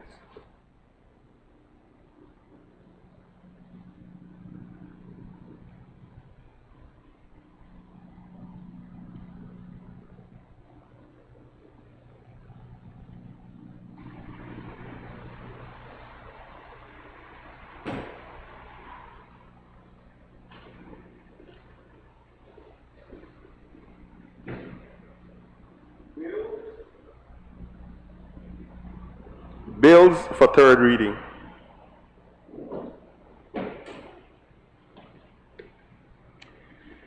I recognize the Honorable Prime Minister and Minister of Finance and Economic Development.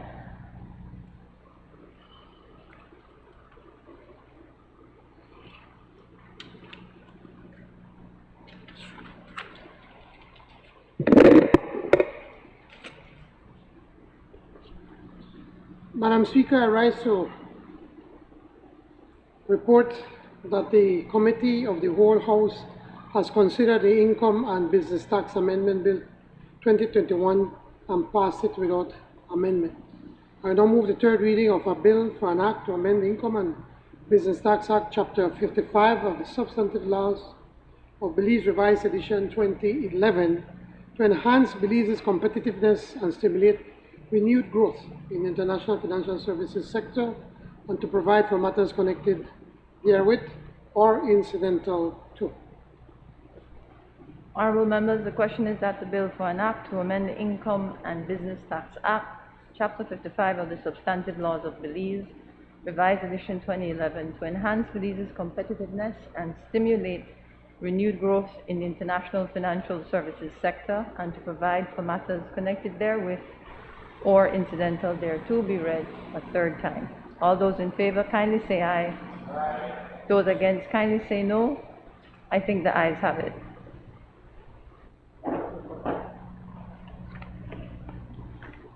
The bill for an act to amend the Income and Business Tax Act, Chapter 55 of the Substantive Laws of Belize, Revised Edition 2011, to enhance Belize's competitiveness and stimulate renewed growth in the international financial services sector, and to provide for matters connected therewith or incidental thereto.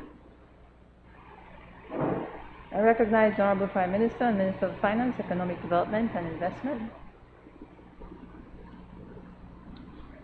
Madam Speaker, I rise to report that the Committee of the Whole House has considered the Public Sector Emoluments and Allowances Reduction Bill 2021 and passed it with amendment. I now move the third reading of a bill for an act to provide in the public interest for the reduction in salaries and allowances of certain persons appointed to hold a public office, having regard to the deteriorated state of public finances, and to provide for matters connected therewith or incidental to. Honourable members, the question is that the bill for an act to provide in the public interest for the reduction in salaries and allowances of certain persons appointed to hold a public office, having regard to the deteriorated state of public finances, and to provide for matters connected therewith or incidental thereto, as amended, be read a third time. All those in favor kindly say aye. All those against kindly say no. I think the ayes have it. The bill for an act to provide in public interest for the reduction in salaries and allowance for certain persons appointed to hold a public office, having regard to the deteriorating state of public finances, and to provide for matters connected therewith or incidental thereto. I recognize the Honourable Minister of Education, Culture, Science and Technology. Madam Speaker, I rise to report that the Committee of the Whole House has considered the Court of Appeal Amendment Number 2 Bill 2021 and passed it without amendment. I now move the third reading of a bill for an act to amend the Court of Appeal Act, Chapter 90 of the Substantive Laws of Belize, Revised Edition 2011, to expand the composition of the Court of Appeal and to provide for matters connected therewith or incidental thereto. Honourable members, the question is that the bill for an act to amend the Court of Appeal Act, Chapter 90 of the Substantive Laws of Belize, Revised Edition 2011, to expand the composition of the Court of Appeal and to provide for matters connected therewith or incidental thereto be read a third time. All those in favor kindly say aye. Those against kindly say no. I think the ayes have it. The bill for an act to amend the Court of Appeal Act, Chapter 90 of the Substantive Laws of Belize, Revised Edition 2011, to expand the composition of the Court of Appeal and to provide for matters connected therewith or incidental thereto. I recognize the Honorable Prime Minister and Minister of Finance, Economic Development and Investment. Madam Speaker, I move that the House do now adjourn. I recognize the member for Mesopotamia. Madam Speaker, I seek leave to speak on a matter of public importance. That matter is crime, but before I would get on to what I have to say, I beg your indulgence to just acknowledge the new Governor General, Her Excellency Furla Zalam, who is the first Governor General of indigenous descent. I think it is an excellent choice by the Prime Minister, and his government demonstrates inclusivity and evolution to reflect our multi-ethnic, rich, diverse culture. So I'd like to congratulate her.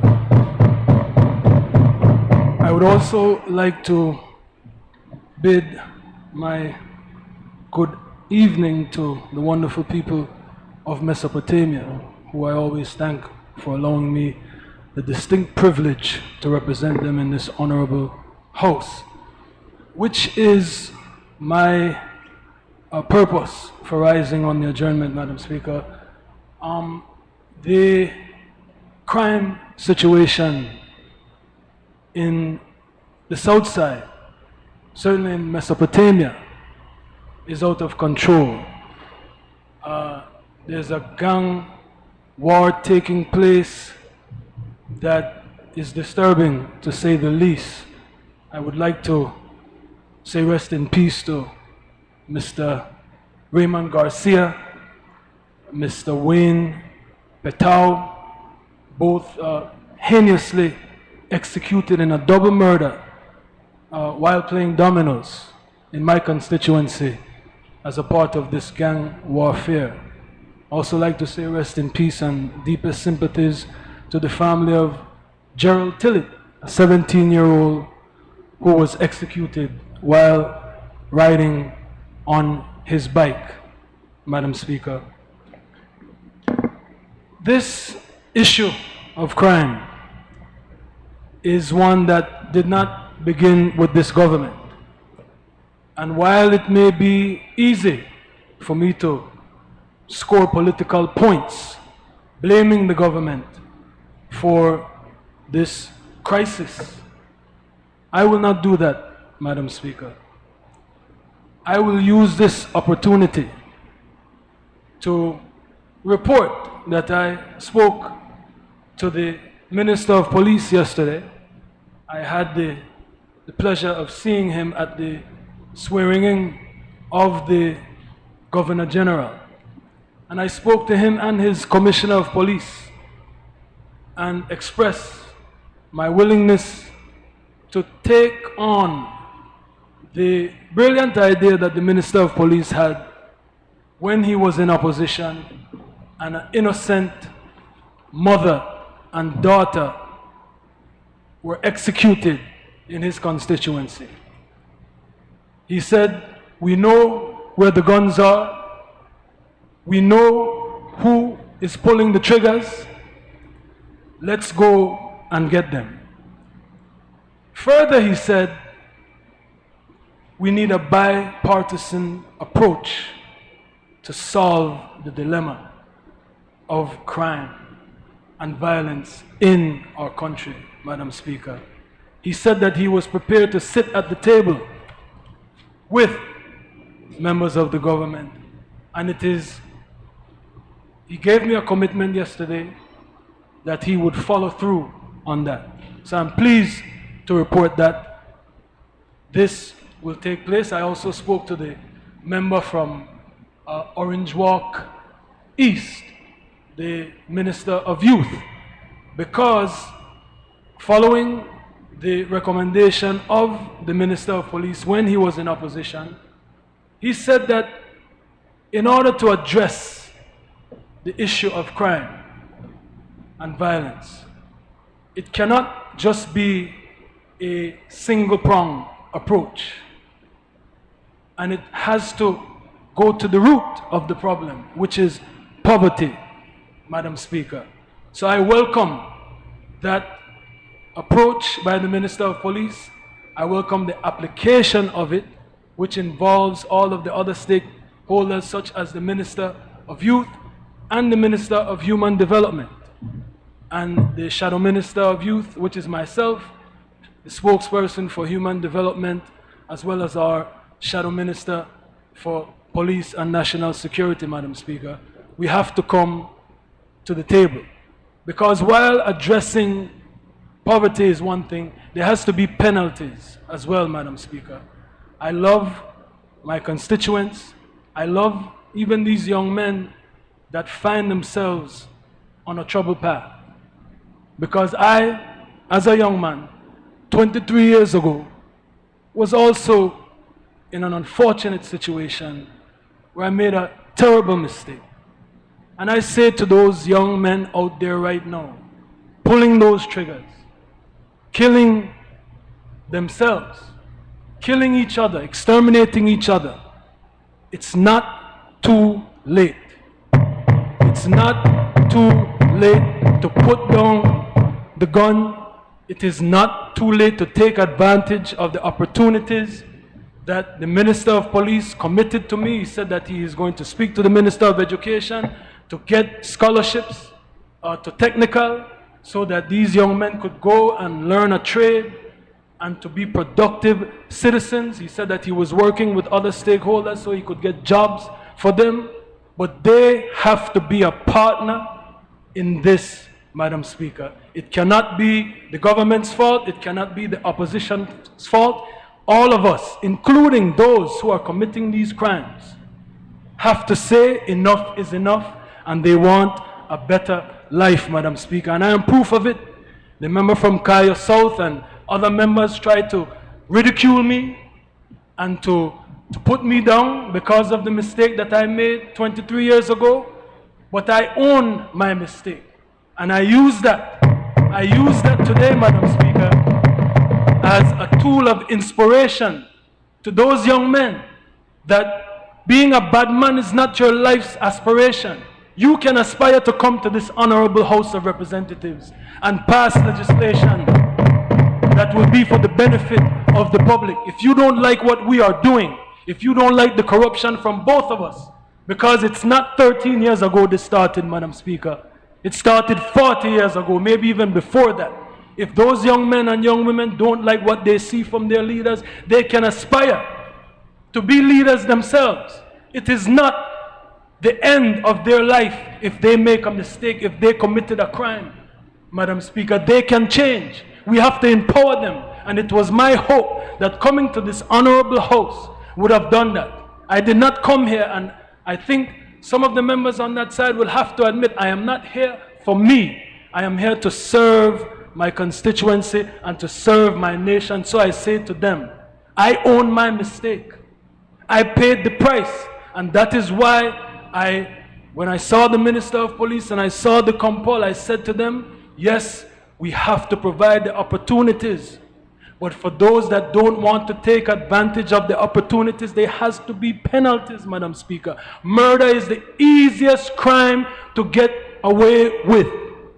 And it is frightening, because today I could be saying rest in peace to those people in my constituency, and tomorrow it could be closer to home, Madam Speaker, as we saw a superintendent was murdered this morning, Madam Speaker.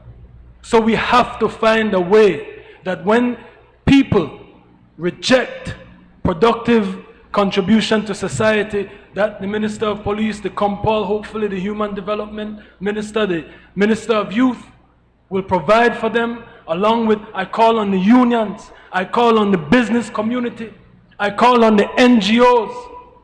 All of us need to come together the same way when a manante is killed, the same way when our natural forests, the same way when our rainforests, our oceans are threatened. We all come together and we all rise up and say, no, this can't happen. No, it can't be that 10 murders in 11 days is okay, Madam Speaker. It is not. But until we move out of this phase of me getting up, I will say all of these things, and then there is no implementation of legislation that will hold people accountable when they decide that, you know what, I will not stop this way of living. I will continue that way. Well, they have to pay the penalty, and that is tough love, Madam Speaker. I am not saying this because I am against them.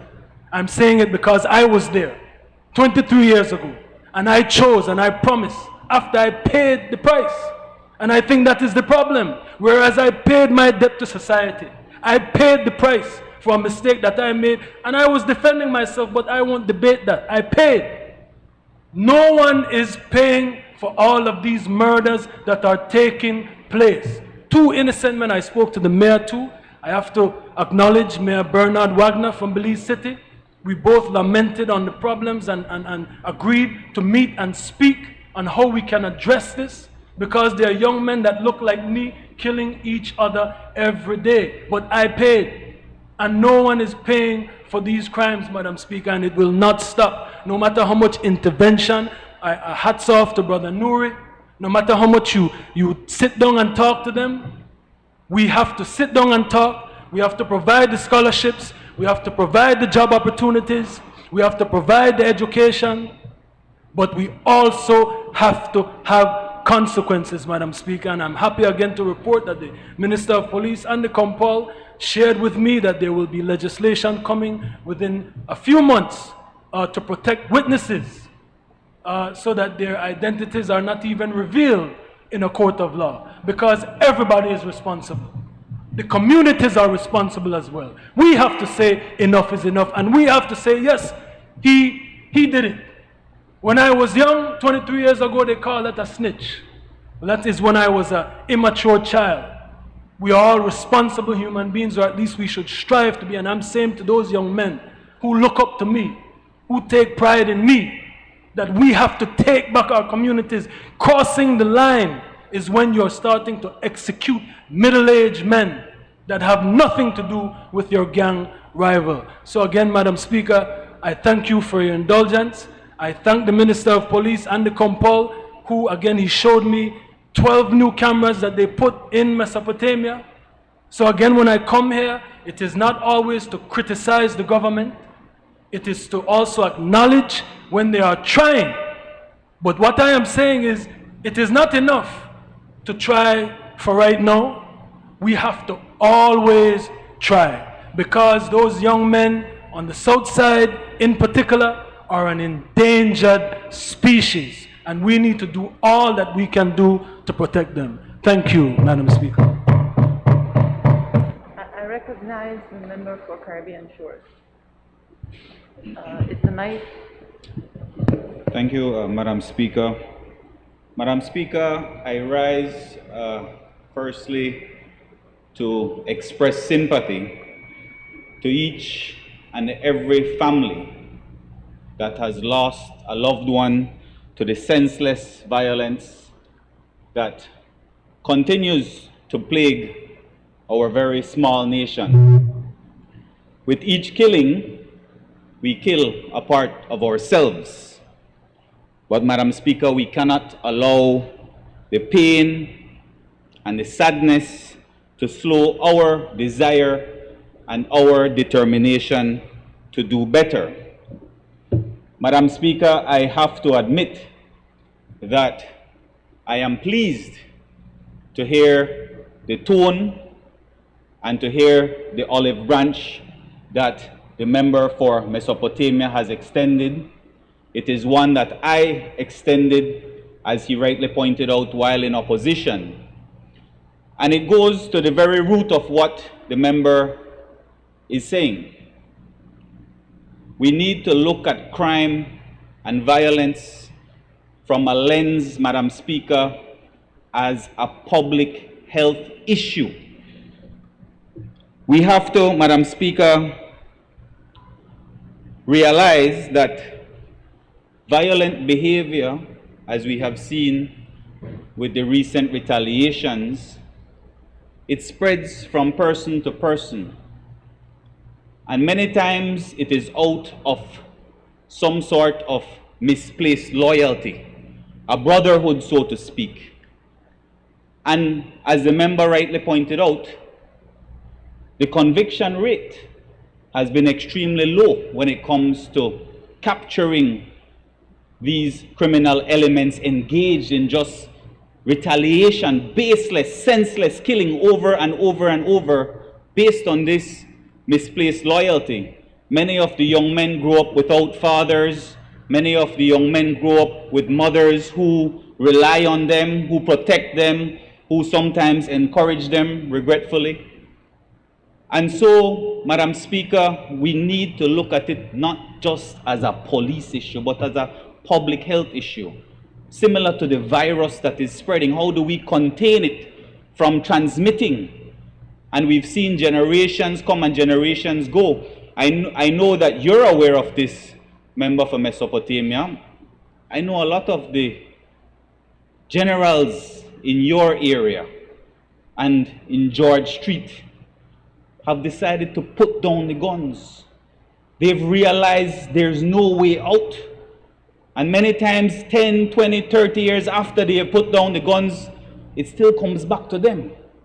And that's not the kind of life that they want. And now we see the younger generation coming up, 13, 14, 15. When you look, Madam Speaker, at the statistics, it is 13-year-olds pulling the trigger. And that is very, very sad, Madam Speaker. And so the member from Mesopotamia is perfectly right. It requires all hands on deck, a multi-sectoral approach, multi-ministerial approach. And that is why I want to thank the Minister of Education, Madam Speaker, who has come out of the gate and said, you know what, let us find these 13 and 14 and 15-year-olds who are not in the academics, but they're good with their hands and they have potential. Let's find them and let's give them scholarships to ITVET. And so I want to applaud the Minister of Education for this excellent initiative. And while it is that I have already identified members from your constituency, member for Mesopotamia, I want to go over those names with you, and I want to find more young men that we can get into this program. I have a lot of hope, you know. It's easy at that age for them to fall victim and to fall prey because of the environment and the guys around the 18, 19-year-olds who are now the new generals, to recruit them because there's not much else for them to turn to. And so I think it's very important that we nip it in the bud and we identify these young men and we steer them in the right direction. I still have a lot of hope that we can do that. Last year, December, when the People's United Party came into administration, there was a spike, a retaliation back and forth in the St. Martin's area. I've been speaking with the Deputy Prime Minister and the member for Pickstock, and the last thing that we want to do is a state of emergency. But sometimes these guys just want to kill for no reason because they killed their general, you know. And even this week, even though there's no state of emergency, they're still chasing each other around. And so there's just this thirst that they want to quench, and I think that we might have no other choice because we are trying. You rightly pointed out, we have Brother Nouri, Brother Kamal, Abdul Nunes, we have Mr. Dawson, William Dawson from Colby. All of these guys are dedicated, they're committed, they believe in our young men. But at the same time, we have to identify that there is that issue. And getting to your point of penalty, I agree. There is a lot of legislation that we need to bring to this House, starting with the Witness Protection Program, because members of the community who witness these crimes have been very reluctant, and understandably so, to provide any sort of witness statement because their names get out. And so the Witness Protection Program that we're working along with the US Embassy would protect the identity of these witnesses, and we would make it a more serious crime for any police officer taking that statement and then releasing that individual's name into the public or into the hands of gang members. That will carry with it very serious penalty, because that again is the root of the issue why we're not having convictions, because nobody wants to cooperate, but we want to change that. Additionally, we have put in place 10 additional surveillance cameras in your area, and I can say that one of the murders that took place, we were able to solve it using these very surveillance cameras. So while it is that the public might not want to volunteer information or partake in a criminal investigation and give a statement, we do have surveillance footage that we can rely on. And that is why when I gave my presentation on crime, I mentioned the importance of innovation and technology and where we need to go with that, because we realize the deficiency and we can fill that void by substituting surveillance camera footage, police officers who can identify these individuals, having interacted with them, and rely on that as evidence, as electronic evidence in proceedings. And so there is so much that can be done, so much that we need to do, but I just want to say thank you for offering your help as an area representative. I think that's very commendable of you, and so I applaud you for that. I also want to acknowledge Miss Diane Finnegan, your aunt. She contacted me and likewise wants to give of her time and her continued effort in the fight against crime, in the fight to uplift these young men who we know have potential, but we have to guide them along the right path. And so crime is not political, brother, and I know you realize that, and you said that today. So congratulations on that. And I look forward to working with everybody, every minister in government, education, human development, sports, because we need this multi-sectoral approach, and of course, even the private sector. I want to acknowledge good corporate citizens, Madam Speaker, like the State Bank Project, who took on 35 of these marginalized youths months ago, and up to this day, all 35 are still working on the State Bank Project. So I want to thank State Bank, and I want to encourage other corporate citizens to likewise follow the lead. So again, thank you, Madam Speaker, for that. Thank you. Port Loyola.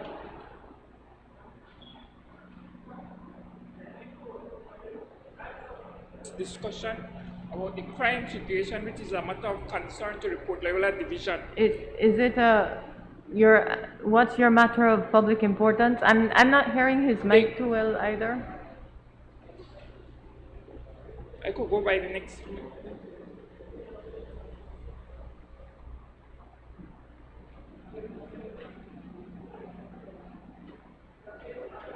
I would just like to refer to the incidents of crime in the Port Loyola Division and how it can be addressed quickly. But remember, I am guided by Standing Order 13, and it's the minister who may reply, and the minister replied on the matter of the crime that was raised. Okay, well, Madam Speaker, I would just like to speak about empowering the youths in my division then, if I could put it that way. And empowering the youth in my division. Member, I'm guided again by Standing Order 13, and you are standing on a matter of public importance, So I'll just ask you to state your matter of, sorry, it's public concern. Concern. So you have to state your matter of public concern. Yes, Your Honor, it's the lack of unemployment in the Port Loyola division. Lack of employment? Yeah, lack of employment. So you'll be speaking on that? On that, specifically on that. And Madam Speaker, Port Loyola, like many other communities in Belize City, have very hard-working people. But unfortunately, some of the people are, particularly young people, are stereotyped. And I like what the member for Caribbean Shores said, that in relation to Stake Bank, a lot of underprivileged youths are working on Stake Bank, and I'm glad that they have given them that opportunity, because the youths have shown that this stereotype that black man no want work, black man lazy, that's not true. Many times when I go home, including persons from Port Loyola, I see them walking down the street after a hard day's work at that Stake Bank project. And so in terms of providing employment, which is so badly needed in Port Loyola, I want to challenge the organization like Beltrade and so on, the National Bank, to find ways of reaching to the people in the division who really need the help. Like, for example, you have the person who is struggling to make meat pies, but he need a better stove, he need different containers and so. Like, for example, the person who is struggling to get his meat pie going in Port Loyola today, that person could be like another Dairos in Belize that employ a lot of people. But what the young people need is that they need opportunities. We have persons in the Port Loyola division that sell like pillows and different kind of things. But the hardest thing for them is to get like a sewing machine or other basic thing for them to step up their game. And as I keep saying that, those persons accessing funds to improve their business is one of the hardest things. We have, just recently I saw a person from the division who make ideals, and the person was selling the ideals in a vehicle, right, with another person. Again, making up ideas is a very productive business. Tutsi has gone from scratch to one of the largest ideal businesses in the country. But the persons, they had the assistance when they needed it, and that is one of the things that is keeping back self-employment in the Port Loyola division. Let us not fool ourselves. Government cannot provide job to everybody. The private sector cannot provide job to everybody. And therefore, whenever the young people in Port Loyola division show genuine interest in starting their own small business, in improving their own small business, we need institutions like the National Bank, Beltrade, and other lending institutions to find a way to work with those people. And people being self-employed is one of the best ways to discourage crime, because they have something to look forward to. They have an investment in their business. So, Mr. Speaker, I will conclude by saying that we want to keep down the crime situation.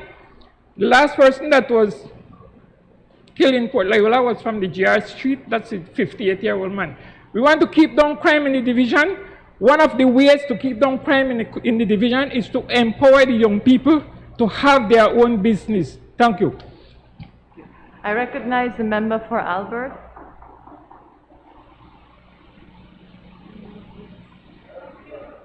Madam Speaker, I wish to Is there a point of order? Yes, Madam Speaker, a quick point of order. I'm just wondering, are we speaking on 14.1 or 14.2? We're speaking on 13. 13. It's not 14. Public concern. Okay, public concern. I'm just making sure, because it's very broad. I'm trying to figure out why. No, we're on public concern. 14 has a very different procedure. Thank you. I'm just making sure. Okay.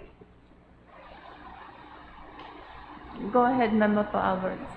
Thank you, Madam Speaker. I wish to raise a matter of public concern, and that has to do with the reopening of the land and sea borders for visitor arrivals. Madam Speaker, I'd like to preface my comments by saying that I have spent the better part of my life's work in supporting and engaging in tourism development. I acknowledge that tourism is the backbone of our national economy. And I also wish to acknowledge, Madam Speaker, that indeed, as a result of COVID-19, our economy is on life support, and we have to do everything we can to get people back to work. The people of the Albert constituency, Madam Speaker, many of them are tourism stakeholders. Many of them have been engaged in the cruise tourism sector as tour guides and hair braiders and taxi drivers. They've been engaged as small vendors, Madam Speaker. So I understand the absolute critical, how absolute critically it is, Madam Speaker, for us to reopen tourism fully and to open the borders. But I'm asking, Madam Speaker, if there can be some reconsideration on this decision to open the land and sea borders, which I feel and which I've heard from well-intentioned and well-recognized and medical practitioners in this country, that we need a little bit more time. Madam Speaker, 75.5% of our tourism arrivals come through the Philip Goulston International Airport. And as my colleague, the member from Pickstock, indicated this morning, that 80% of these arrivals by land and air, if not more, come from North America, the United States, and Canada. And when we look at the rollout of the vaccine program globally, the North American countries are the ones that are performing the best. And therefore, Madam Speaker, certainly we would not want to derail what is happening in terms of the arrivals by air. 20 to 30% of our arrivals, Madam Speaker, come over land through the northern and western borders primarily. And those who come over land, Madam Speaker, are from Latin America and Europe. There are variants of the COVID-19 disease in Latin America and in Europe that we don't have in this hemisphere as yet. And those individuals traveling are traveling primarily by public transportation through Central America, Madam Speaker, where the uptake of vaccines are very low. 2.3% in Guatemala, 15% in Mexico, as my colleague, the Minister of Health, highlighted this morning. And so, Madam Speaker, I think we may need to pause.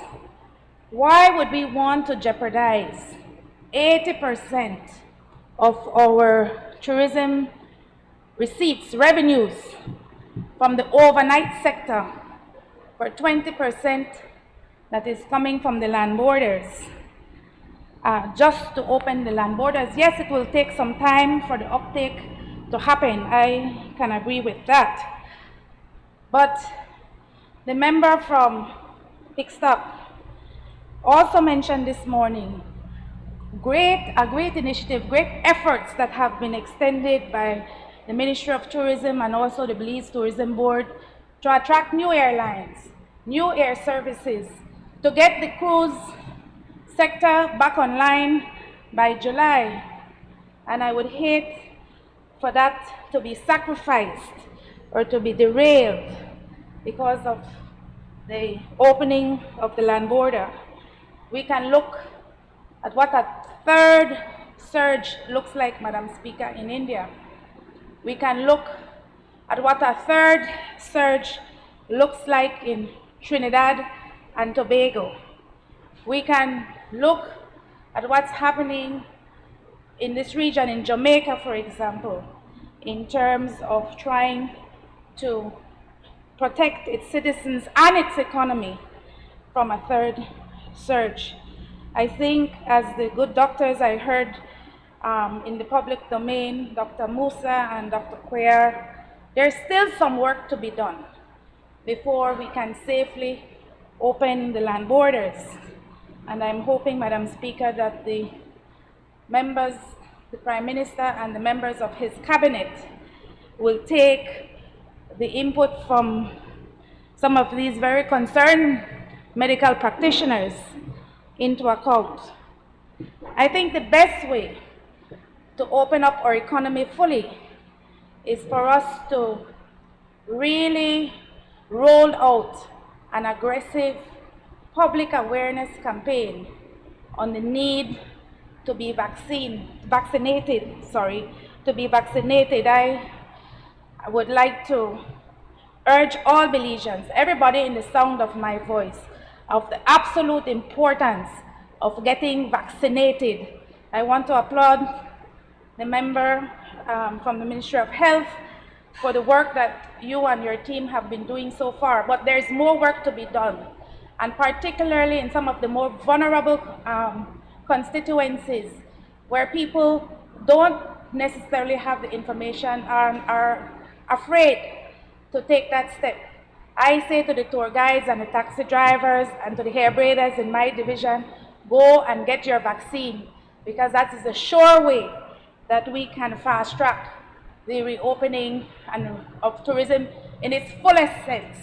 When the cruise ships arrive in July and when the new Alaska Airlines arrive via the airport, and eventually when we open the land and sea borders. So, Madam Speaker, I want to thank all those who have been involved so far, but I would like to caution that it may be, I'm very concerned personally, that we may act prematurely that would allow us to have a step backward instead of a step forward in terms of the opening of the economy. Thank you, Madam Speaker. I recognize the Leader of Opposition.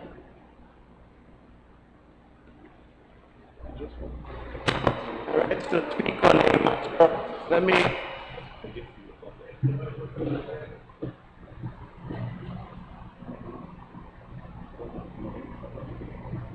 I rise to speak, Madam Speaker, on a matter of public concern, and that matter is school transportation.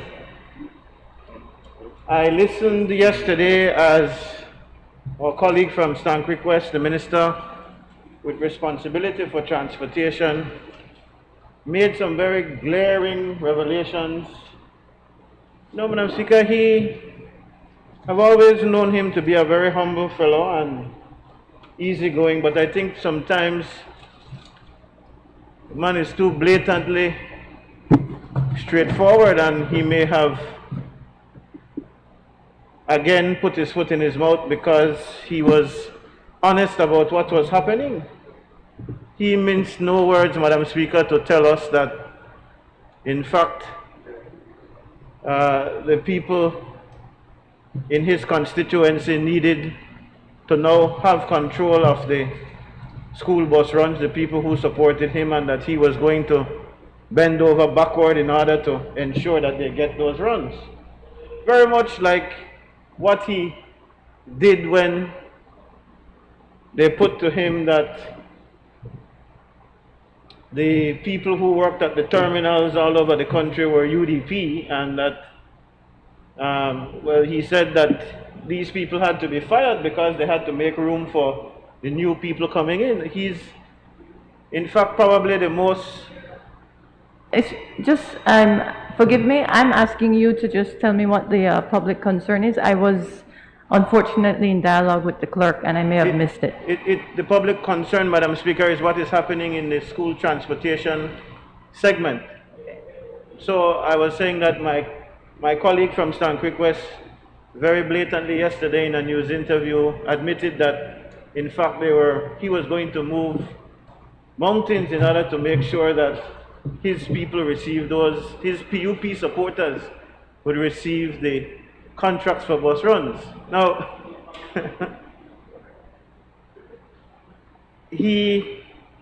this issue, Madam Speaker, and I can hear my friend from Toledo West already chiming in. He was the one who complained profusely about interrupting members, by the way, but I can hear him now.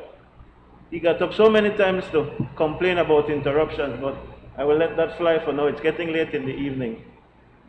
But I can hear them now saying, well, this is what the UDP did. But again, Madam Speaker, this government was elected on a platform of openness and transparency and the fact that they would not victimize people. The Prime Minister went to great pains to make the point that it is not 1,000 people that they've displaced from jobs in this country, and he has called me a liar repeatedly. Well, every single one of those contractors and their conductors have effectively constructively been fired by your administration, sir. Maybe you don't know how to add all the casualties of the war, but you have terminated or taken bread out of the mouth of over 1,000 Belizeans. It's no joke. And that minister alone,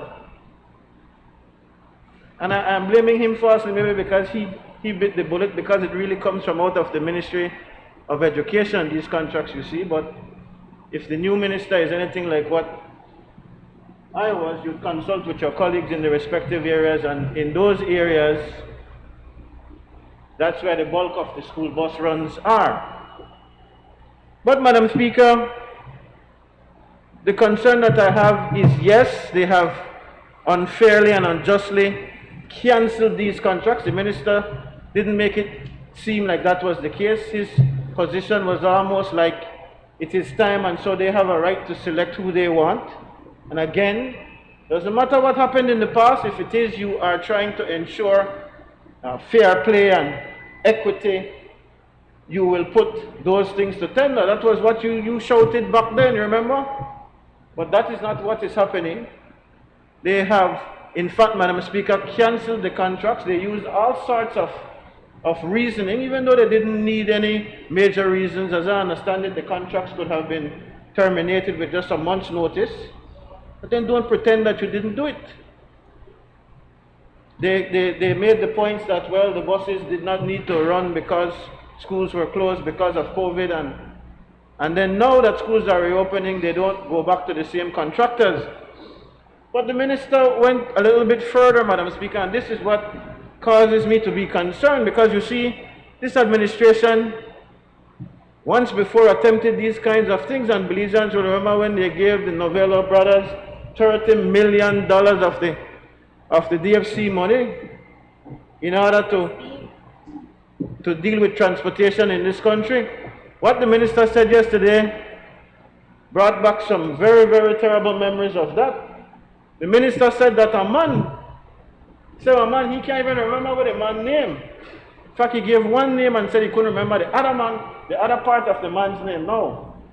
And this man had approached him and pretty much offered to buy buses to assist the people who he wanted to get the runs, because his people had come to him and said they want the runs.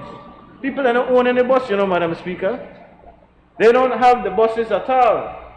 But from what the minister said, they are going to get the contracts, and that if they don't have that bus, this mysterious gentleman with only one name is going to provide the funding for them to buy the buses in bulk so that his people can get the jobs and get the contracts, taking bread out of the mouth of those individuals who have the buses already. These people have invested They've gone to the banks and the credit unions, Madam Speaker, to borrow monies to purchase those buses, and it is on the basis of those contracts that they rely on payments to be made so that they can pay for their loans. And lo and behold, now they're going to cancel them. Suppose they had even made some decision to say to those people, if you have a bus, make a connection with somebody who you will give the contract to. I'm not suggesting that that should happen, but suppose you did something like that. That would even make the blow easier. But you were the people who said everybody for win. And so I'm making the appeal to you, the Minister of Education and the Minister with responsibility for transport today, to address the situation of those contractors who are now terminated or you're not continuing with their service, and that in fact they own buses. These are Belizeans. These people are experiencing difficulties at this time financially. And the kind of margin where you win with, my brother, you could serve everybody. That's what you all said you would do anyway. So I make the appeal that you look out for these individuals and that you don't get into any kind of nefarious activities with that gentleman who you can't even remember his name to provide financing. That sounds very much like what happened with the Novello brothers and the bus arrangements back in the past. Thank you, Madam Speaker. I recognize the minister responsible for public transportation.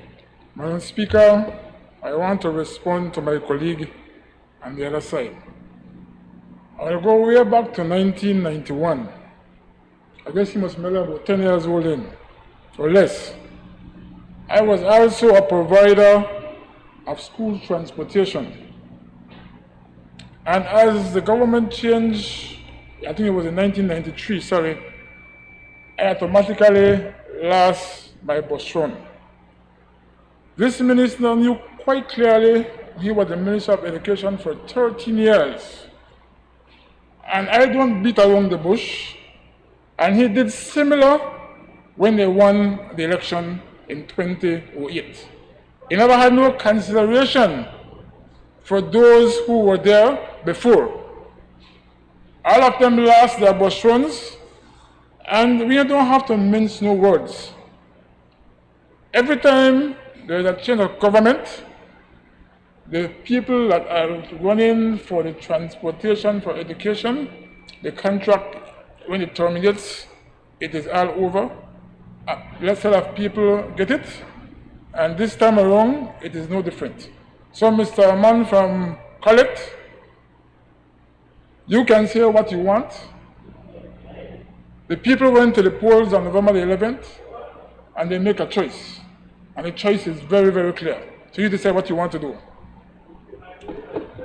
I recognize the honorable member for Dangriga.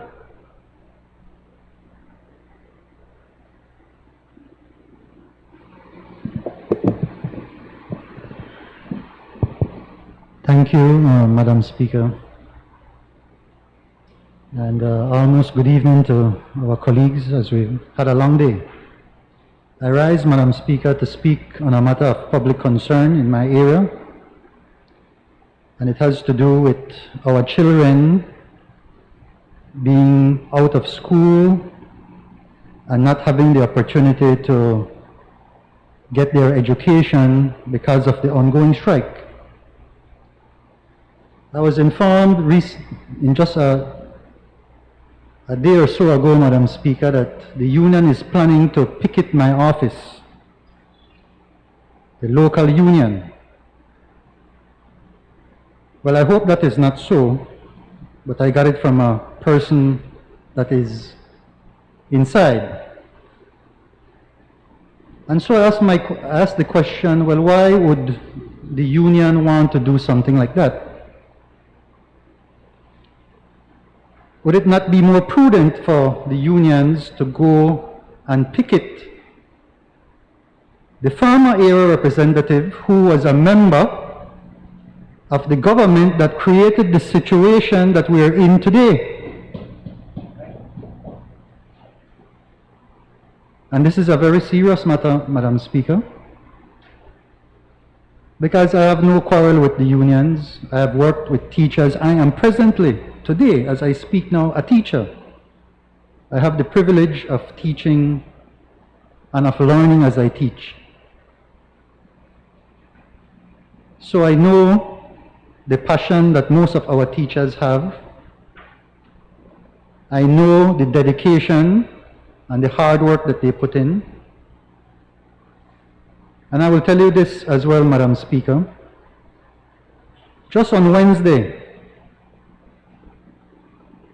as I used that day to meet with my constituents and hear their concerns and to see how we could assist. As you know, we have a small constituency stipend that we try to use for public purposes. And among the people who come to visit us, we have teachers. And for legitimate reasons, they are there. Some of them need help maybe to send their children to school or have a parent who has an illness, etc., etc. Well, after a conversation with a teacher, we asked, we said, we noticed that you were part of the demonstrations. And the teacher told us, well, you know, the reason I am doing it is because I don't have to do my teaching plans. I don't have any work that when I'm out there. When I travel, I get food, etc., etc. Well, I just listened because I know the teacher was honest, and I'm thankful to that teacher for sharing that information with me. And I hope that she's in the minority. Because if it is that most teachers who we see out there are there just because they don't have to do their work, then we have serious problems. I hope that that teacher is in the minority. Madam Speaker, this ties in with much of the discussion we've been having today about the 10% cut that unfortunately we can't get away from. And that looking at the numbers, it could have been 25%. Member, I just caution we cannot revive a debate. Your public concern is on children being out of school. Children being out of school, thank you, Madam Speaker, who are not getting their education because the teachers are on strike because of the 10% cut. That could have been 25%. That's my linkage, Madam Speaker. It's very clear. And I don't want to rehash any debates and violate any standing orders, etc. But this is a serious matter for the people in my constituency and the people around this country. So I want to ask, Madam Speaker, that the teachers who are responsible to offer education to our children in my division and across this country, they know me very well because we have worked together. In many cases, I have had the privilege to be in a teacher-student relationship with many of them. They know of my integrity, they know of my respect for them. And I've been observing this and I've said nothing for all this time as I've observed our school children suffering for all this time. But I think the time has come that I would like to share an advice with the teachers. And it is this. You as teachers are expected to be objective. You are there to guide our children. You are there to teach our children principles and values that will give them a holistic education. As a member of the union, you have served great purposes in the past to help put on the forefront the important issues that relate to corruption, etc. And as a country, we are grateful for that. But being objective, looking at the reality, it has to be clear. You go like everybody else Evidence-based, that's the new terminology in education. Evidence-based education. You learn it at UB, you learn it at Ecumenical, you learn it at Galen, etc. That for you to be able to teach, you must be based on evidence. An abundance of evidence has been given by this government for you to look at. And it is very clear that it is not this government that is responsible for those decisions. Member, I'm going to caution. There's that line, and I've cautioned already. Please, I'm going to ask you to try and close this on the matter of the concern that you raised, which was children out of school. You are going into the direction of reviving a debate. Thank you, Madam Speaker. I'll do my very best. Children are not engaged with their teachers because their teachers are not present. So let's ask ourselves the question, why our teachers are not present? Is it because they're ill? Is it because they have been fired? Why is it that our teachers are not present to teach our children? It is because they are engaged in their own union activities. So if I am to address students who are not getting their education, I must make those connections, Madam Speaker. There's no other way. That is the point of me standing up today on behalf of my people in Dangriga. This is the precise point that I want to lay out for my teachers. That if they are objective, and the time has come for them to be objective, that they can then return to school and teach our students, because our students have suffered a long time being out of school because of COVID. And whether or not, Madam Speaker, they engage with our students face to face, or because maybe from our health experts we get advice that we're not to meet face to face, we have technology that they can be present to guide our students, to reduce the possibility of spreading COVID-19.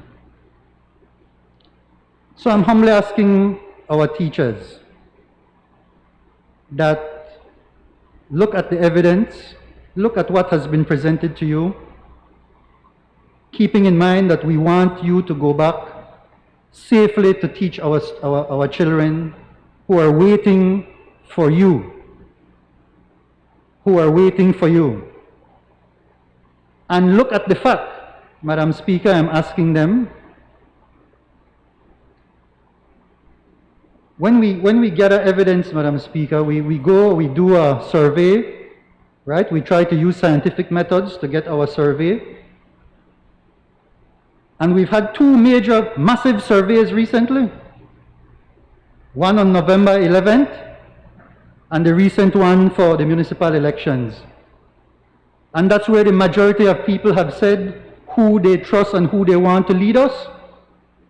So being evidence-based, let us look at that as part of the facts that will guide us and motivate us back to the classroom. So that is what I want to ask our beloved teachers to do. And for those who have already done that and are not out there, I want to thank them for that, and I want to ask them to encourage their other colleagues to reconsider this situation. We must get back to the classroom. We must do it safely. It is a part of our obligation to move this country forward. We are standing here today in this honorable house because we want to see a better future for our children, the children who are out there not getting this opportunity. Many managements applied for us to reopen schools, and they went through a rigorous process, and many of them were given the green light to open. And then they open, and then there are no teachers there. And so I ask my beloved teachers, our beloved teachers, who we all have respect for, who we love, to realize that this group of people on this side will be working day and night to restore our economy so that that cut can go away and we can restore their salaries. That I know that we are committed to on this side, Madam Speaker. So I thank you very much for the opportunity to raise these matters, and I hope that it has come across to our teachers as something that is very important. Thank you, Madam Speaker.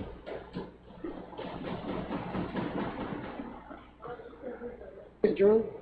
Honorable members, the question is that the House do now adjourn. All those in favor, kindly say aye. Those against, kindly say no. I think the ayes have it. The House now stands adjourned.